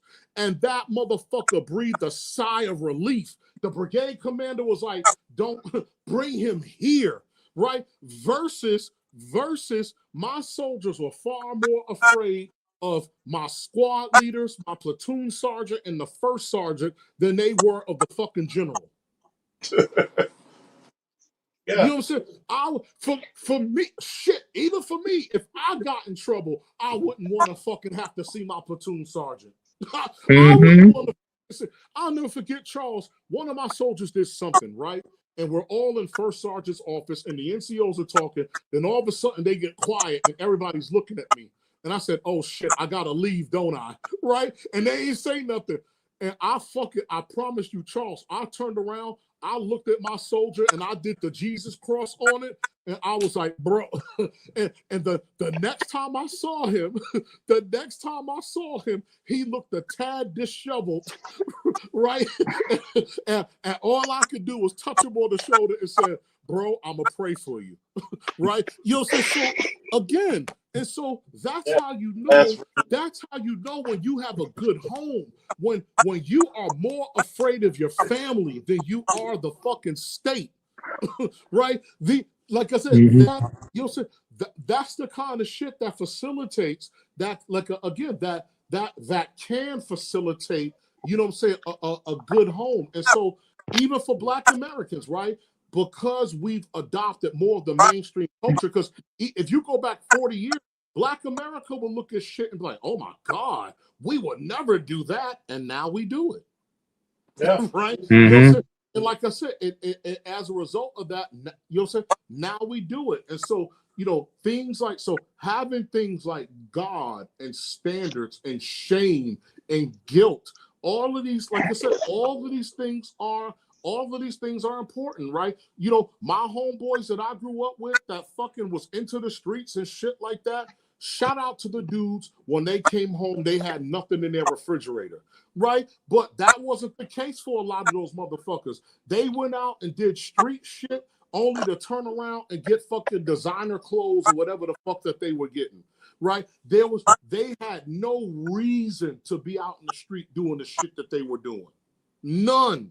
Like I said, they had absolutely no reason to fucking be out there. And like I said, and so this is why I go back to the importance of statecraft, you know, controlling your image, you know, propaganda, all that kind of shit.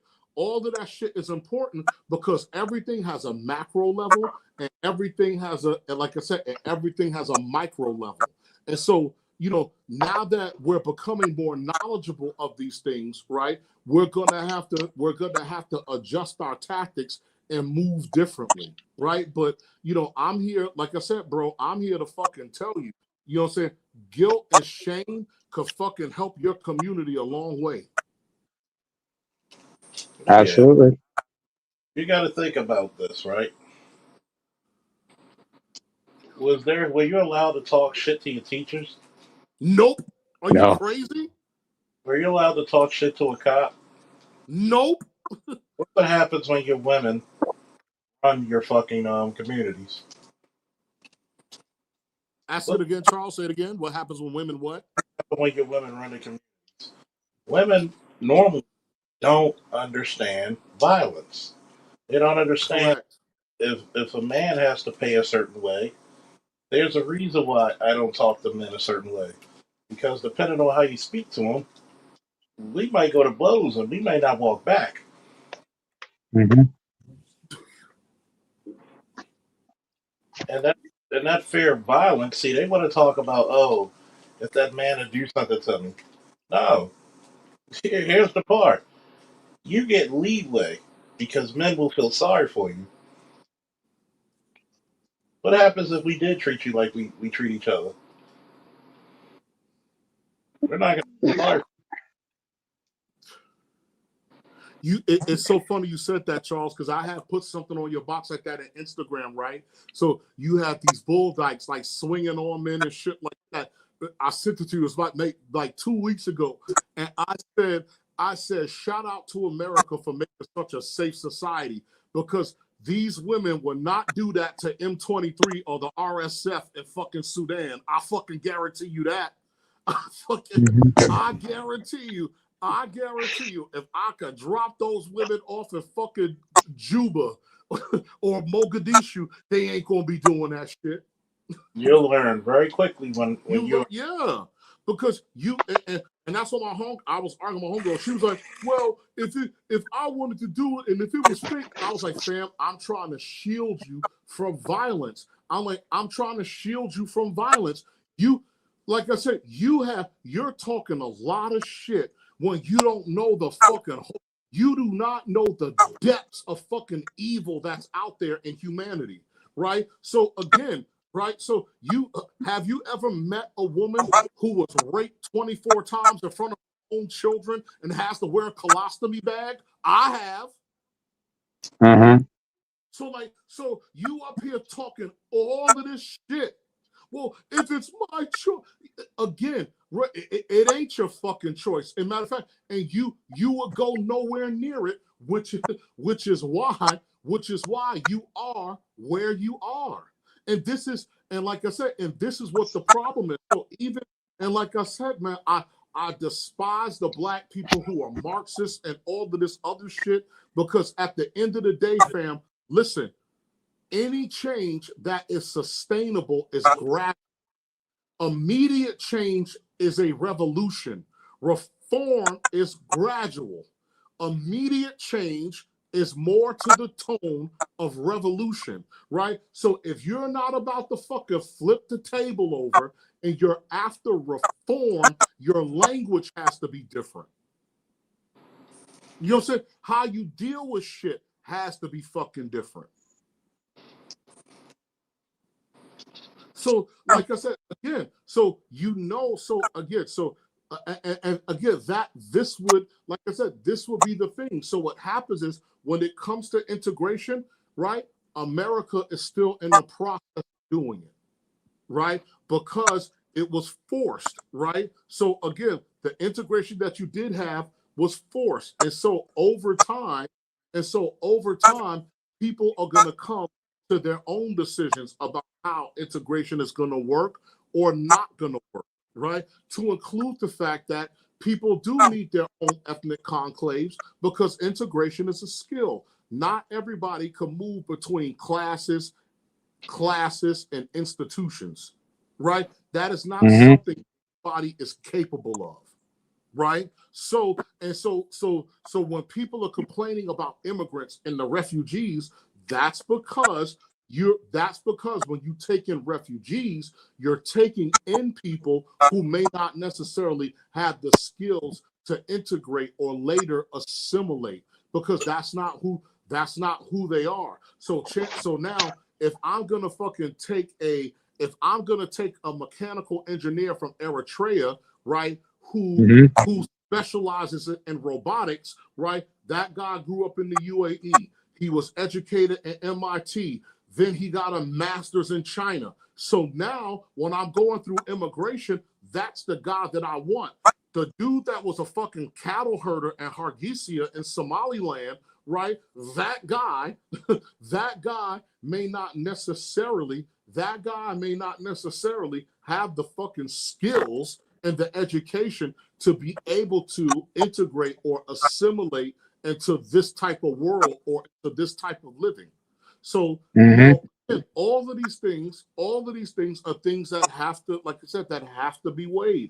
And I cannot impress upon Black America, if autonomy is what you truly want,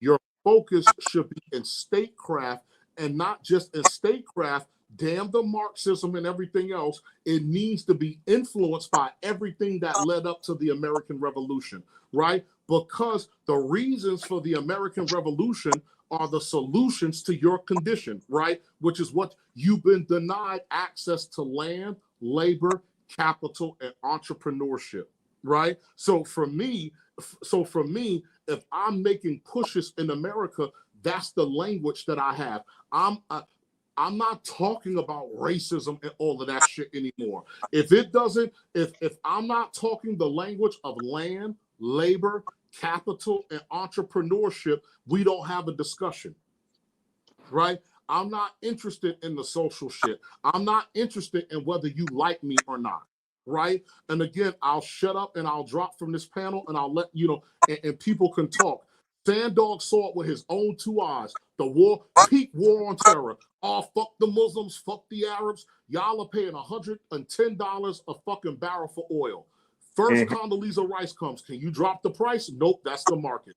Then the vice president. Nope, that's the market. The president himself. Nope, that's the market. And OPEC was like, say what the fuck you want. As long as the fucking check clears, for that fucking oil, I don't got a problem. And to help you save face and get reelected, I'll buy 3 of your fucking Boeing jets. Say what you fucking gotta say, right? But as long as you don't interfere with business, we're fine. The same thing. America talks shit about China all goddamn day long. But guess what? We still walk in and out of Walmart, right? So again, Mm-hmm. my whole thing is, in the words of Scarface and later Jay-Z, fuck you, pay me. I'm not here looking for love.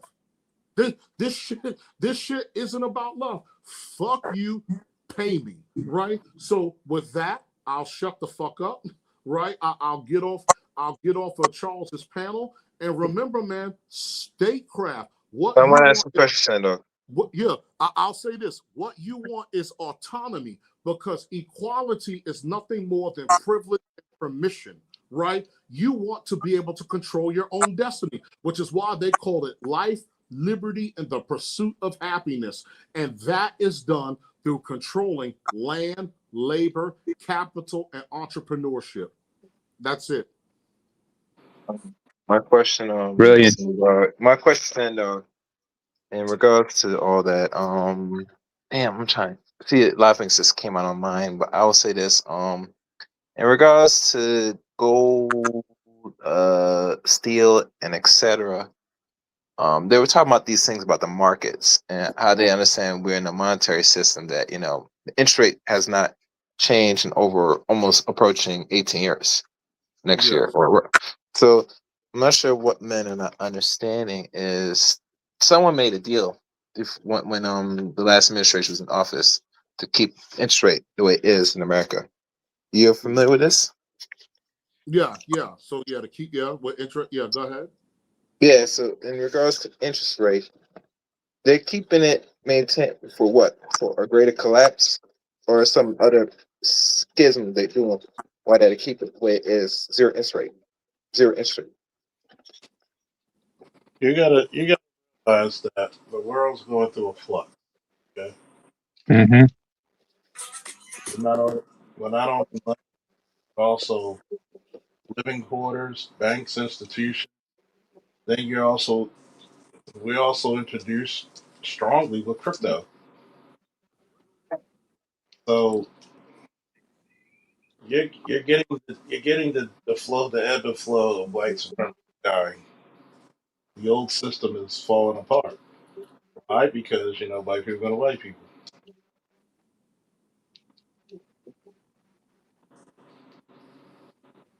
Mm-hmm. But when you actually go through this shit and you start looking at how much money we wasted in the last,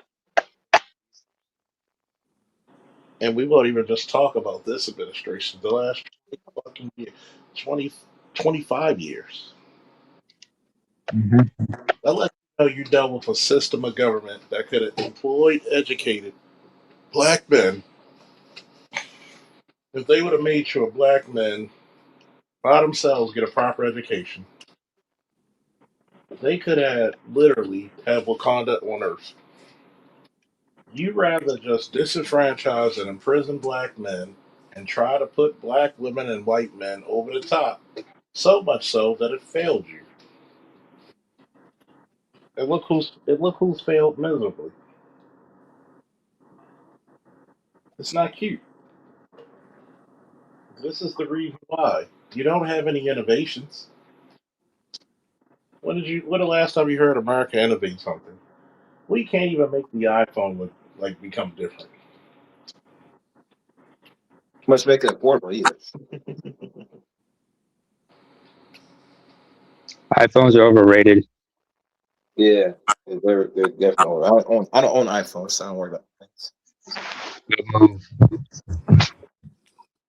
If you got one of them regular computer phones, I don't know what to say, man. You're blowing money, man. Just right now, iPhones just now starting to have better come out with a flip phone. And Android been coming out for the last few models, so it tells you there's no innovation in iPhones. The only reason why people invest in money because like any name brand product, I feel exotic. I feel like I made it. Guess I got who's money. I guess who's real big on buying iPhones? Oh. Be like you.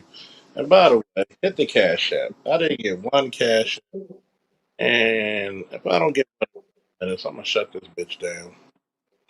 Uh, Mm-hmm. timer on because it's like, people donate to shows where you're not learning shit. I think you're learning a good amount of shit. You know, Mm-hmm. so hey, it's fair, Claire. You would go to shows where there's a bunch of drama. That well, you had guys like ABM, Namer, Sandog, Boss, Mhm. and others, and Ray, who are very intelligent, dropping game on you. The least you could do, because I would feel pissed if you go to one of their panels and y'all don't do participation or donating. This is the reason why people can come up with subject matter and say, "Hey, could you speak on this behalf?" Mm-hmm. Think about it. The thing I could say about that is like we are all coming together from different perspectives. We all see the same problem. We're just seeing it from different vantage points. What's the beauty of it is we're all building and realizing, oh, okay, we're learning from each other. We're giving each other something new, so we can all. It's like we're all coming together with different pieces of a jigsaw puzzle, and we all put those pieces together, and we got the whole picture.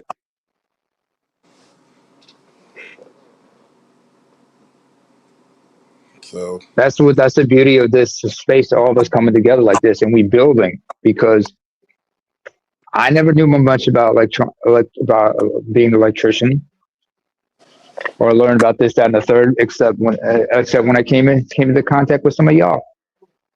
yeah, Now I learned a lot from y'all, and yeah, and the fact that I was willing to come into this space and ingratiate myself, though I'm an outsider. At least I was able to I can communicate with you guys. That's a good thing, and we could just have a different perspective. It's a I'm start. on the outside looking in, and it helps. Go ahead. It's a start. It's a start. Mm-hmm. Mm-hmm. think about it.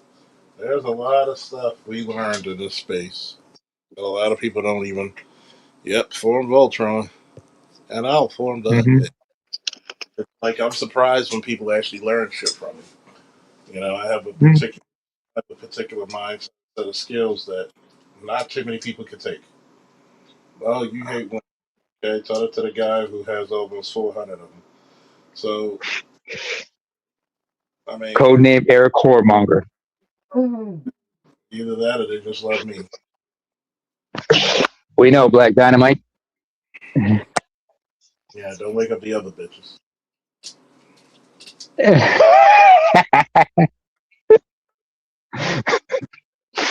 Oh man, just love having these conversations. Well, we all chop it up, talk shit, and all see each other, see what everybody's about, and Sometimes, also the conversations each of us have offline. yeah, a lot of people don't even understand. This is what a lot of black men need, and black women as well, because I have black women subscribers and fans. Huh? And I tell them, what should I do with my son? He's not behaving. Put him in a combat sport. Let him get thrown around. Get your ass and don't even sit there. Because if he sees you Mm-hmm. get his ass whooped, he's gonna cry and do something. You're gonna go up there. You're gonna rescue him. Nope, sit your ass in the car. Take a look at him. There's a Facebook page I came across. It's for a young lady, for a young girl who's like elementary school age. Her father put her in combat sports, so she's taking part in like both freestyle amateur wrestling as well as BJ jujitsu. and she's a BJJ, yeah. black guy, right? No, that's one. Another one is like this little girl. She's like Eurasian or something like that. Like the one with the black girl. She's wrestling and now she's Oh yeah, she's wrestling and boxing. Yeah, she's a little bit younger though. This is an older kid. Who's a little bit older. She's like preteenish, almost a preteen. her dad's a fighter. And yeah, I've seen this little Eurasian girl who she calls herself the Last Dragon, and this girl, for her age, she's able to suplex boys. She calls herself the She made grand. one. The Last Dragon is her nickname. I know I'm fucking with you. Yeah. Watching this kid take down boys and how she's able to like use techniques from jujitsu to help her in wrestling is ridiculous. But you know, she just shows she shows she can do it. She can hang with the boys. For now. I mean, she made a couple guys pin as well as give them the banana split. For now. For now.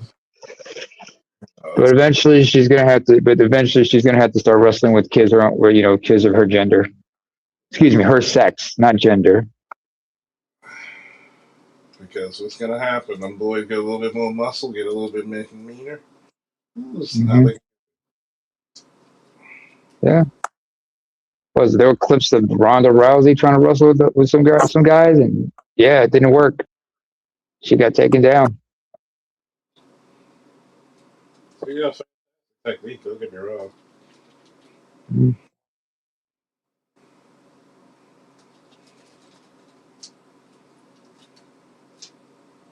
Don't get me wrong, but just like with boxing, you know, kids they put them in golden gloves. How many kids could still compete in golden gloves, man? I'm gonna tell you, this is the difference between, why there's a stark difference between this made me globally politically aware. Yeah, it will. I'm gonna tell you that one. And Mm-hmm. kind of crazy because when you actually travel outside OCONUS, which stands for outside the continental United States, Mm-hmm. gives you a different perspective because you come out there with a perception, which is how you're raised, your comfort zone, your neighborhood, all that shit. But your perspective is how the world sees you.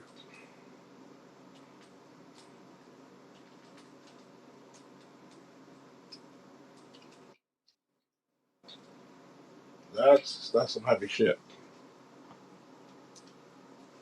That's some heavy shit. What was it? Patrice O'Neill said like the first time he left the United States, he had to learn how to be an American because inside the U.S. he was just a nigga. Just another black man. Just another black man, a brother who was born in Brooklyn, brought up in Boston. Just a kid from Boston. That's what he thought himself. You got it. Traveling to Australia and everything made him think differently. Traveling to Brazil helped him open his eyes about the world.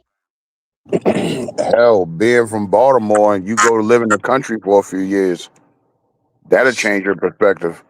Goddamn right. Mm-hmm. You think about it, right? The average Baltimore. This is what's scary.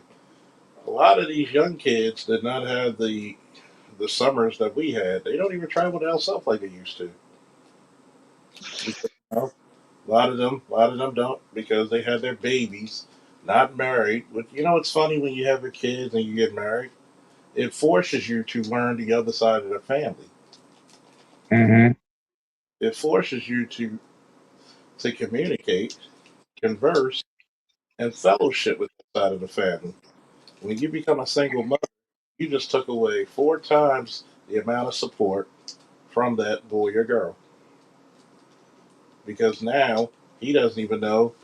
And this is the bad part because a lot of these chicks resorted to, going to Big Dick Tyrone to get a baby. How many times because he doesn't know who he got pregnant? Some of these bitches, let's tell the honest truth, they don't tell the man he got a baby because all they wanted was the baby.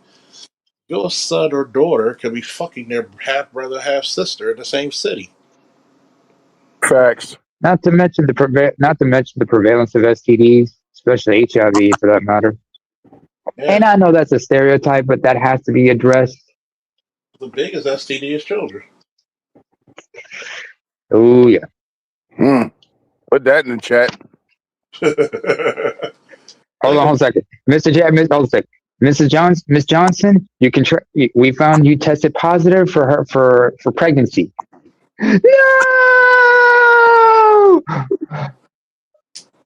Because I would surmise that it's more dangerous for you to have a wayward child in the city growing up that you're not willing to raise than an STD. Well, at least you can deal with certain STDs with an ointment or something like that. Some are keep like luggage. Others you just need to take a shot and you're cleared. But there's still going to be lingering effects. Not as much a lingering effect as a bastard child. Oh yeah, that's a lingering effect. I mean, how many people ever listen to Marvin Gaye's "Inner City Blues"? Make me want to holler. Think about it. Whole damn school year, whole damn time. You could hire a lot of these kids, put them in trades, put them in prep school. You let them run Hmm. wild. But then you get upset. You get upset with men with some status, not even just status, men of class.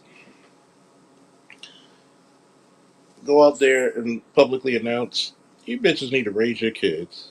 Well, his father not there. Where's his father? Uh,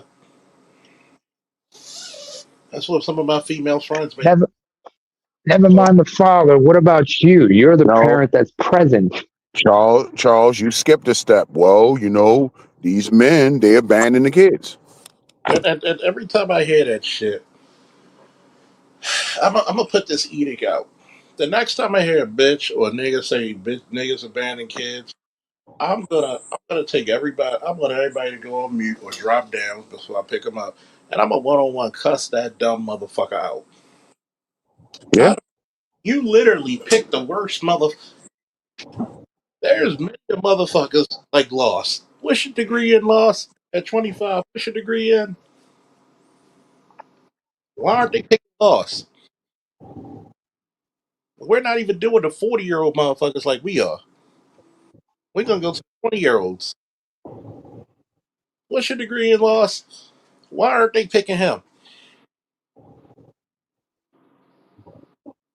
We was Computer talking about it science. earlier.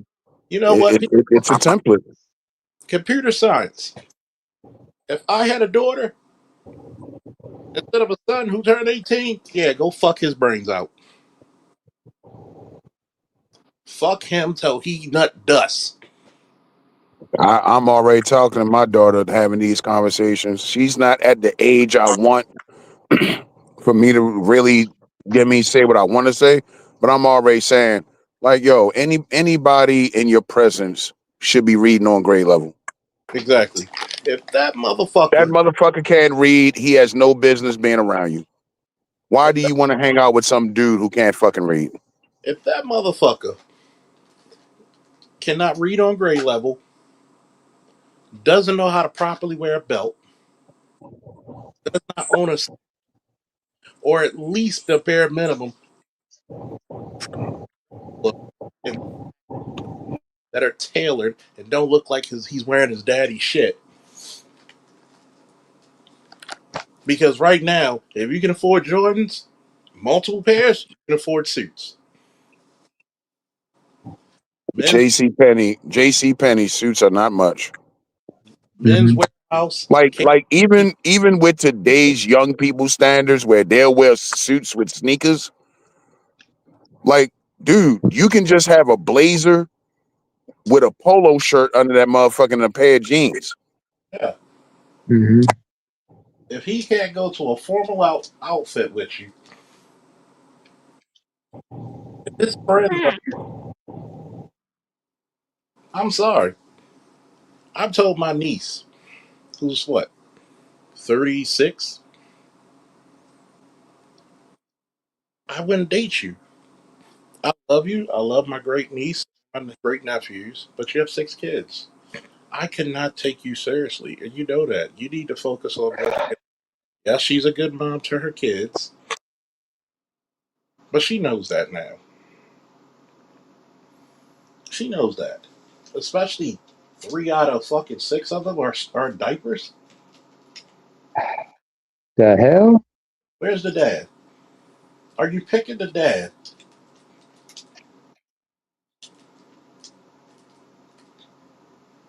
I want you to think about this. Are you picking a dad? Do you think I would get support from my family if I had 6 fucking kids? Nope.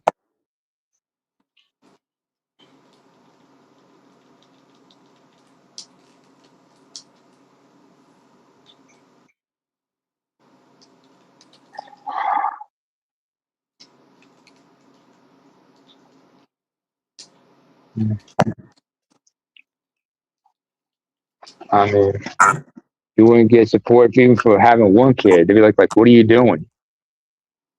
God forbid you got motherfuckers out here, and you're telling me why aren't those chicks, man? Lost. I don't know if you're busy. Get your ass back up here. It mind fucks me. It really mind fucks me because we're gonna ask this awful question. You got a degree, man, a guy who trains, a guy who doesn't get his nose, he keeps his nose clean, but you don't like that type of individual. I'd rather you just tell me you like this hood life shit than stop lying and say we want a good guy. Because I think a guy like Loss should turn his nose. If he decides to fuck Hmm. you, they caught him and flush it down the damn toilet and burn it. And it's funny because we're trying to help the young man become an officer. If you can't have a conversation and say to a guy, and this is go for the ladies, for the young ladies, if he doesn't have a track to success, why are you fucking him? Why are you fucking him? Hmm. And because it's funny, right? You want to talk about you don't believe in abortion, but you sure as hell believe in fornication. Here's my levels. I don't get it. I'm confused. Maybe I'm a dinosaur. Maybe my age is catching up.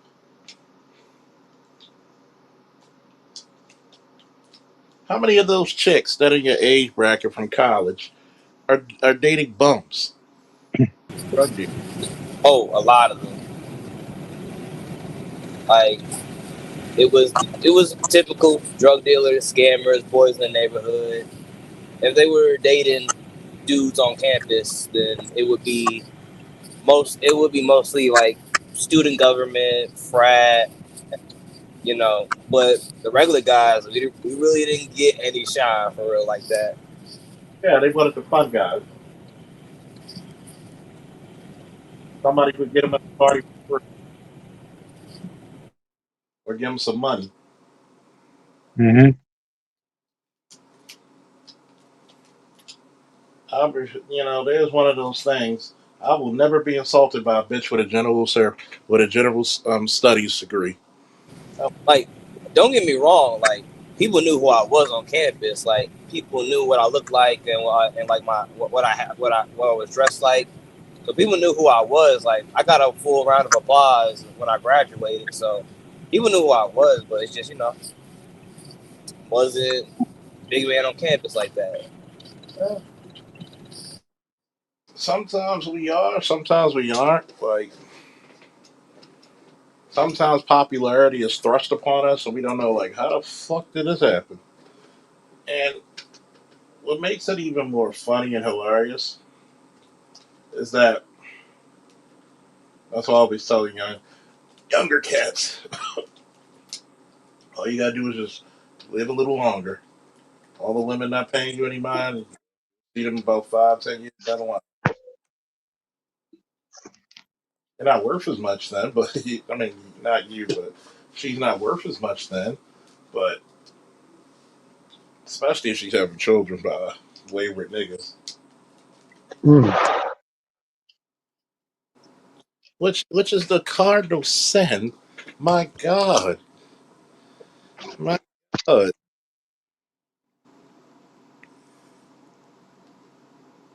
it's It funny. just go ahead. It's funny because when we look at this whole narrative, you got to think to yourself: do you really want a community? Why do you want kids? Because they taking away all the incentives of you just getting kids. You're gonna just go to the fucking You're just gonna go to the fucking office and call for child support. It's bullshit. Them days are gone. Long gone.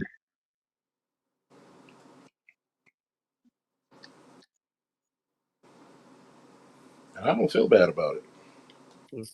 And then another issue was the hygiene. Like even if you get someone's eye or like you get somebody, the hygiene is not up to standard. A lot of these girls don't know how to clean themselves properly. Tell me about it.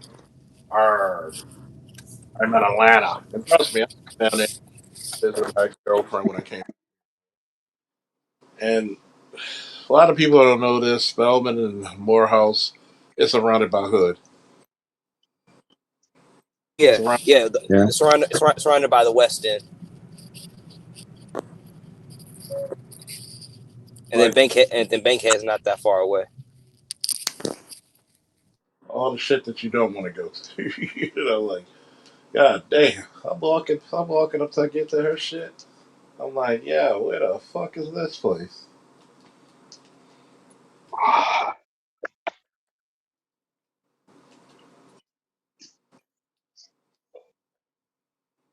Mm. I'm just like, yo, it reminds me of Coppin State University. I went to Coppin State. It was Coppin State College. That tells you how long ago. God damn. Um, it's North Avenue and in between North Avenue and Mondawmin, which is like the Gwinnett.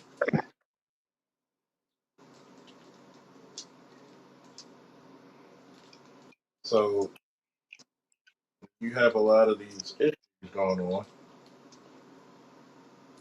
Oh. It's critically, it's critically interesting.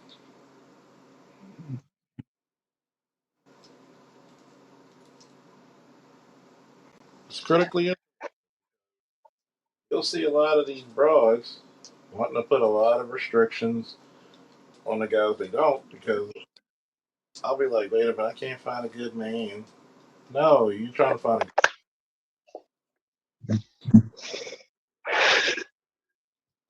Yeah. Like I always thought when I went to college, I would meet a nice girl in the library, and then we would study together, but it just didn't happen. That's that movie Bruce. Oh, They you hopeless romantic. You hopeless romantic. niggas thought that I was lying about black, like especially the black community. The men are more romantic than the women. Mhm. Yo, I gotta get going. I'm gonna catch y'all another time. Y'all have a Uh, good evening. Okay, All get right, some rest, Nema. one. All right, buddy. All right. I told people a lot of times. I said, "Shit, I thought I'd be married with about 3 kids by now, maybe 4. Nope, one and done. No marriage. Am I upset with it? Fuck no. Fuck no. I tell them all the time. Fuck no. And it's not even being upset. Like, oh, you didn't get any action. I got plenty of action. You find plenty of hoes, not enough wives. You have standards. Yeah. Don't get me wrong. I'm gonna fuck you, but I ain't gonna wife you. And then you get pregnant by the dumbest niggas. And this is the reason why I tell young men: tell that bitch that you will not pay for anything a lesser man got for free. You know, it's crazy when I see these little clips of these podcasts come across my feed, and these chicks be saying some of the wildest shit. I saw this one chick saying, you know, a man should be happy that a woman welcomes him into her children's life, and I'm like, bitch, why? It benefits you, not me. Why? Exactly. What it is it benefits you, but the ego and the fucking audacity of some of these hoes where they can't say that. Hey, he did me a fucking favor. That's why I love him. No, they still gonna try to spin it and act like they're doing you the favor because it's like I said, most black women think they're better than you. Yeah. And it's like, this is fucking crazy. That's And black men make up more the stepfathers in America than anybody by far. And you don't even fucking appreciate it. well, I don't know why people stepfather. I don't know why.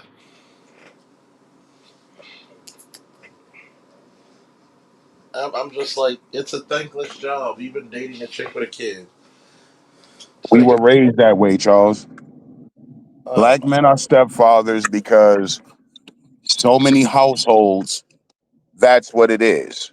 You're raised in a single mother home for the most part. So when you meet this single mother, it's normal. So okay. you just go in there, and again, it's I mean, y'all talk about it all the time. The gynocracy. It's your duty, black man. You're supposed to come in here and clean up. And it wouldn't be that bad if women showed appreciation for this shit, but they don't. You will come in, spend your money feeding somebody else's child, paying bills for somebody else's child's living, and then the mother will give you her ass to kiss. And then you start getting into the whole, oh, that's not your child. Oh, don't you discipline my child. It's like, okay, well then what the fuck am I here for?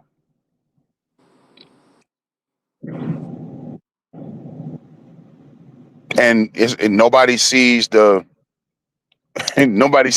stupidity in it all, the fecundity of just how ridiculous that is. So in other words, pay bills, babysit, watch your kid, transport your kid, but when it's time to put a foot up Junior's ass, Don't touch my baby. that ain't your kid. And guess Wouldn't what? that be really dumb if I came in the house and said, "Hey, my kid can eat the groceries that I just bought, but not your kid"? Oh, try Wouldn't that not. be very fucking stupid and petty? That would be very petty and sensational. But when you talk to motherfuckers, when you talk to motherfuckers, that's basically what they do to you. You ask her. I remember. I knew it was the end of the beginning when I was at work as a Baltimore cop. We living together. You can't watch my kid while I'm at work. He's crying. And guess what this bitch does for a living? My son was about 5 and maybe 4 or 5. She literally is a teacher for 4 or 5 year olds at St. Joseph's. And I'm like, you can't do this? Okay, I'll take him to my mom's house and my dad's house. And you know what I did after that? Anytime she wanted her kids to be watched, I leave the door. I said, no, I'm not watching them. Fuck them. Because it's the two-way street, Charles. They're perfectly fine with a man coming in and helping with their kids, but you know what it boiled down to? She just didn't want to be bothered with your kid. Yep. And I took that personal. I took it personal.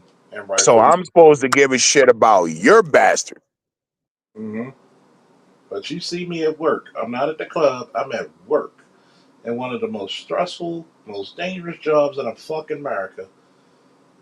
And you're gonna do this to me. Man, fuck you and your kids. You really gonna be like that? Like that. I am definitely like that. Oh, that's so fucked up. I said, well, life's fucked up. Watch your goddamn kids. You shouldn't have had so many.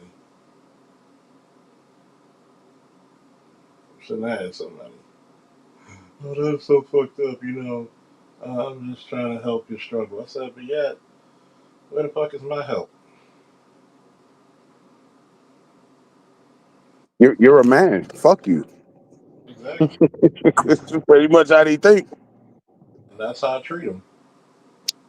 Fuck you. And this is, now when you hear this whole thing about mentorship, mentors. It's like they're really trying to phase out the stepdaddy. Mm-hmm. And it's like, wow, that's really fucking crazy.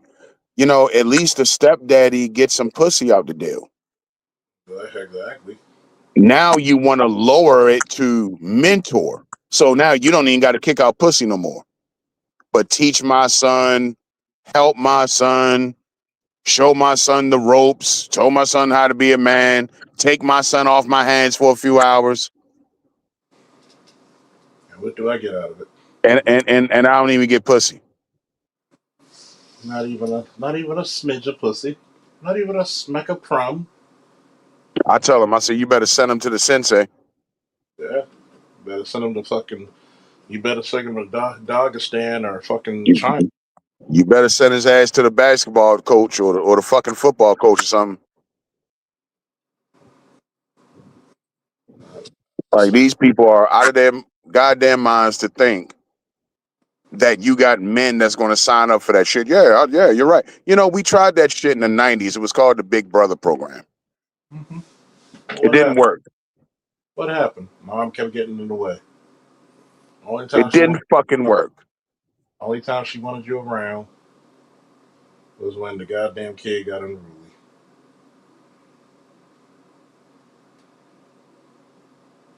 It's disgusting.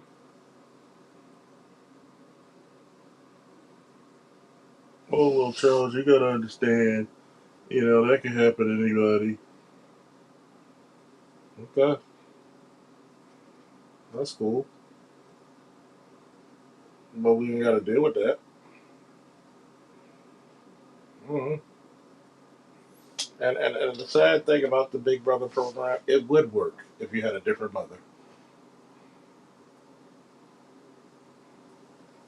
It would actually work if you had different mothers.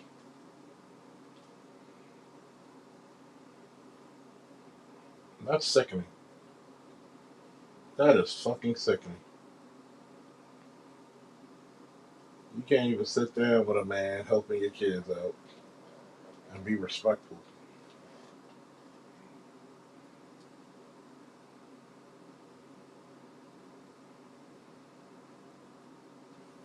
It's No gratitude. yeah. I mean, this is what Nobody believes in gratitude. yeah, this is what basically happens. It went down to the point where you literally, you literally took out a whole generation for what? Whole generation.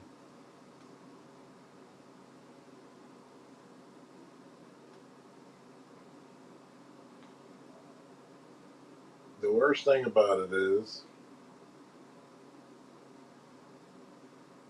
you try to get yourself together.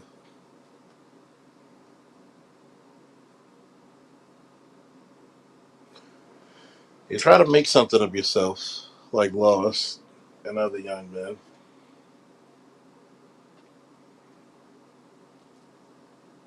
and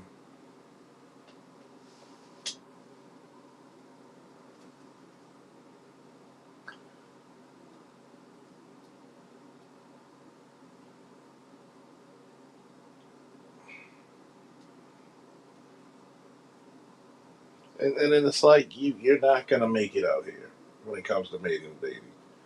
You might as well just say fuck it. You might as well just say fuck it. So many of these chicks play the fucking game. You know, you're just something to be used. That's why I tell a lot of y'all: get your head up, get your body right, get your mind right, get your money right, get your soul right, and everything will be all right. Don't be abused. Don't even be sad about the shit. Happens to the best of us. I don't believe in telling people there's somebody out there for everybody. There's 2 million more black women than black men. There's not everybody out there for them.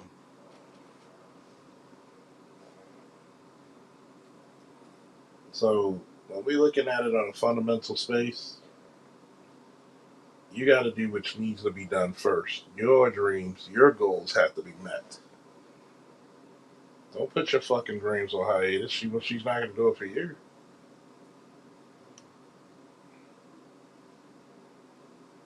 That's the best thing to do. That's what I was getting at earlier when I was talking about that study that more and more boys are graduating high school as virgins. Yeah. And these boys are just finding other shit to do. I can make money playing the fucking video game online now. Yeah. And I The can hell get I need to chase some broad for? For what? you can actually get better looking broads through that. I think that's hilarious. I mean, these it's just more to do now. They don't have to validate themselves on how many women I've screwed. When you look up STD rates, when you hear about the horror stories of child support and all this, these young boys, they're coming up and they don't want to deal with it. We act And like it's like my grandmother used to say, you made your bed, now lie in it. This is the bed black women have made. You made this bed. and then we can act like they didn't see this shit for decades. They didn't. Because men are a commodity. You know, it's no different than, you know, an apple orchard. The next harvest will be around. Mm-hmm. They never thought the day was going to come when pussy wouldn't be the number one agenda for a black male. Oh no, And they then great. and then you got passport bros and all this shit. And you know what I'm saying is they're learning. Yeah, you're not the only pussy on the planet. The one thing my pops always taught me, it should be the cherry on the top, not the whole dessert. Mm-mm. Mm-mm. You got to get something out of these broads. You got to clean up the room, and that's just again. You got to treat your dick like.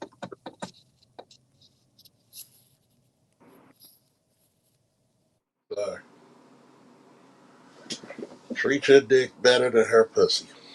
Sorry. And they just always think that, you know, that they're going to be 20 something forever. And they wake up one day and they're 35, they're 36. And, you know what I mean? It's like, okay, now what? Ma'am, you had plenty of time. You wait till now, you wait till you're damn near 40 to want to talk about you want to settle down and nah. It's like, no, it's like men don't do that. No. Like I, most of the time, when you start getting up there close to 40, over 40, men have already been there and done that. Most men have already had a kid or two. You done been in several long-term relationships. Sometimes you've been married. By the time you 43, 44, you done with that shit. I've had You've chick. been divorced. It's like, yo, I'm done. I'm not getting with no 40-year-old chick and date you and want to be fucking long-term commitments. Get the fuck out of here. Go ahead, bro. I've had chicks tell me my age, like, oh, I got time. I can wait till I'm 34, 35 to get married. And I was like, I just be listening to them. And I'll be just shaking my head. I was like, okay. They're kidding themselves. Like I'm turning 45 next year. I'm telling you, like I know women that's in my age group and it's not happening. Most of these chicks, if they weren't going to get married at best 30, 25, and that's when they look the best, and most of these bitches are fours and fives.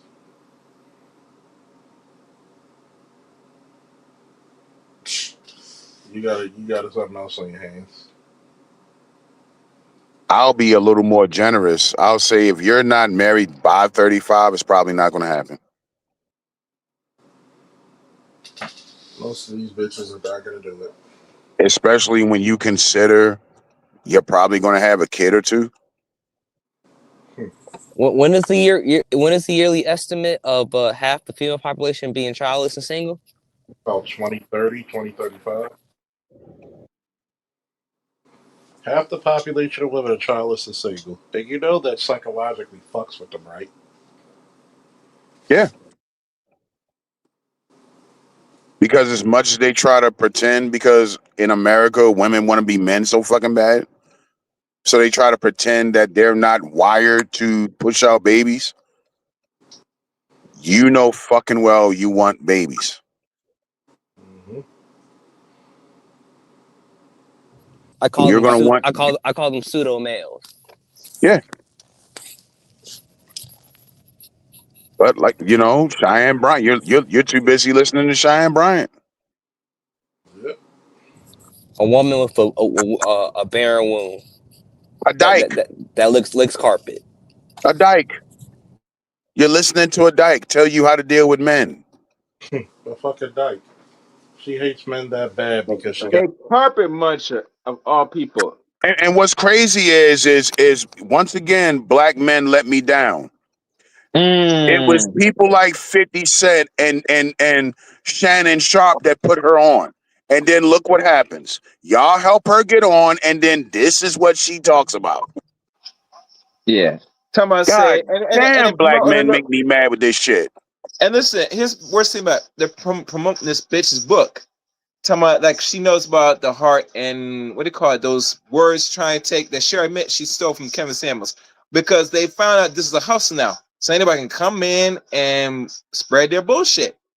You know what I'm saying? They said because she looked a certain way, they said, we'll let her slide, you know what I'm saying? She could chastise her.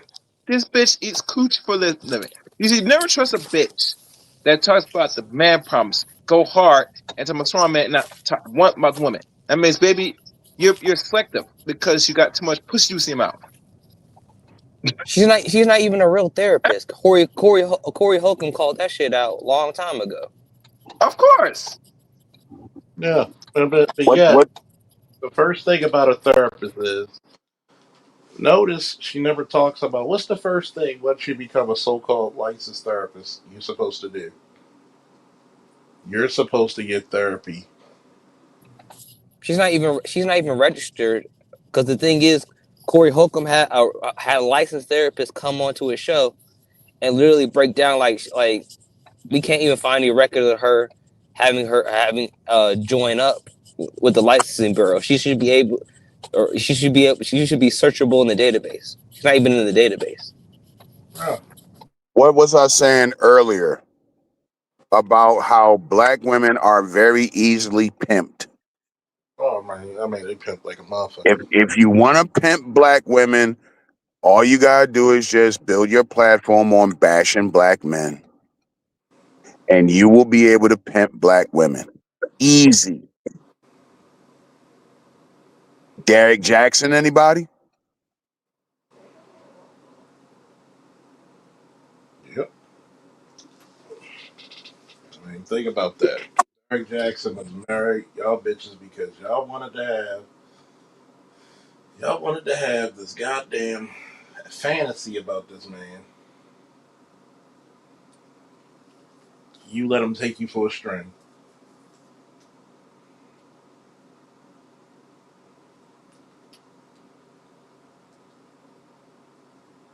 You let him take you for a string.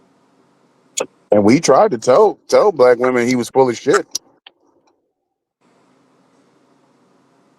He got his money up, and he you know, he traded that frumpy broad in for something better. Mm-hmm. Yeah, I'm married. And he's still making content. He's still doing this. And so that means there's always a sucker born every moment. There's a sucker born every minute. And they love it. As long as I feel good. He's like a walking, talking romance novel. Mm-hmm. As long as I feel good. His big muscles. Oh yeah, then you screwing women on your wife. Oh, you gotta love it. but he gets bitches, you know, that gets their pussy wet. He get bitches. I mean, that's how they think. So you hate the cheater, but yet you like the man that gets all the hoes. Mhm. Pick a struggle. And then some of you let it get fucked in the back of your car like that doctor. Yeah. I tell these young boys, man, get your shit together and do it for your fucking self. Do it for Pussy's yourself. gonna come, all of that. Dude, keep your head down. Stay focused. Stay focused. If you're gonna get pussy, wrap that shit up. Don't take no 'Cause bro. these broads, I'm telling you, it's nothing. You're nothing but a commodity. You're nothing but a wallet for them. Don't even take them. That's You can't. all it is. They don't care. They don't care about morals, principles, integrity, character, dick size. They don't care. They don't really care about fucking money, dude. They really don't. As A, long a as they. woman's how could I say this? A woman and her and what she wants in a man, that'll change like the weather.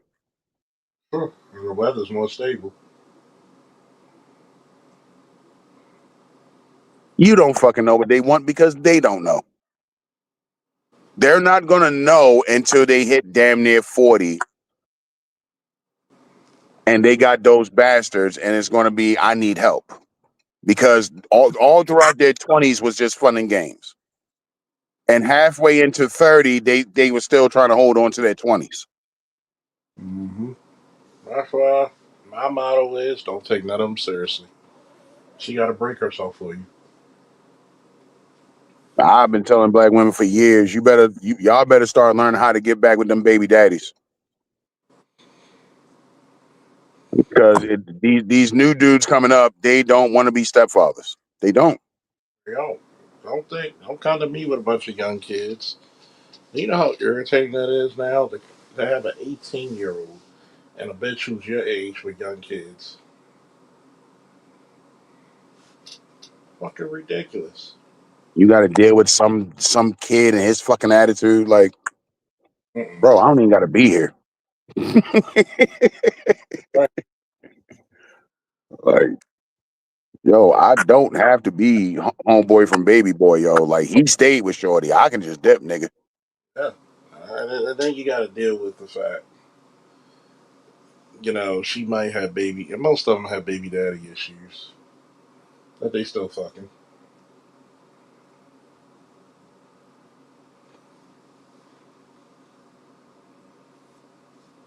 Most of them got baby daddy issues. Oh, the crazy nigga they was fucking. And then they lied to you and say, we ain't getting no more. But guess what? Kind to find out, when she mad with you, she giving him pussy to make him do what she wanted. Ridiculous. Okay. Shit doesn't even add up right. I don't even know why I simply keep going.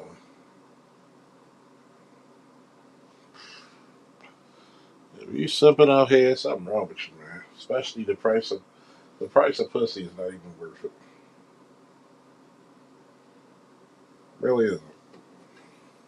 Find them fucking or flee him at some point. Oh, what if you find that special one? Well, it's gonna take a time. She's gonna have to prove herself. A lot of y'all broads are not that special.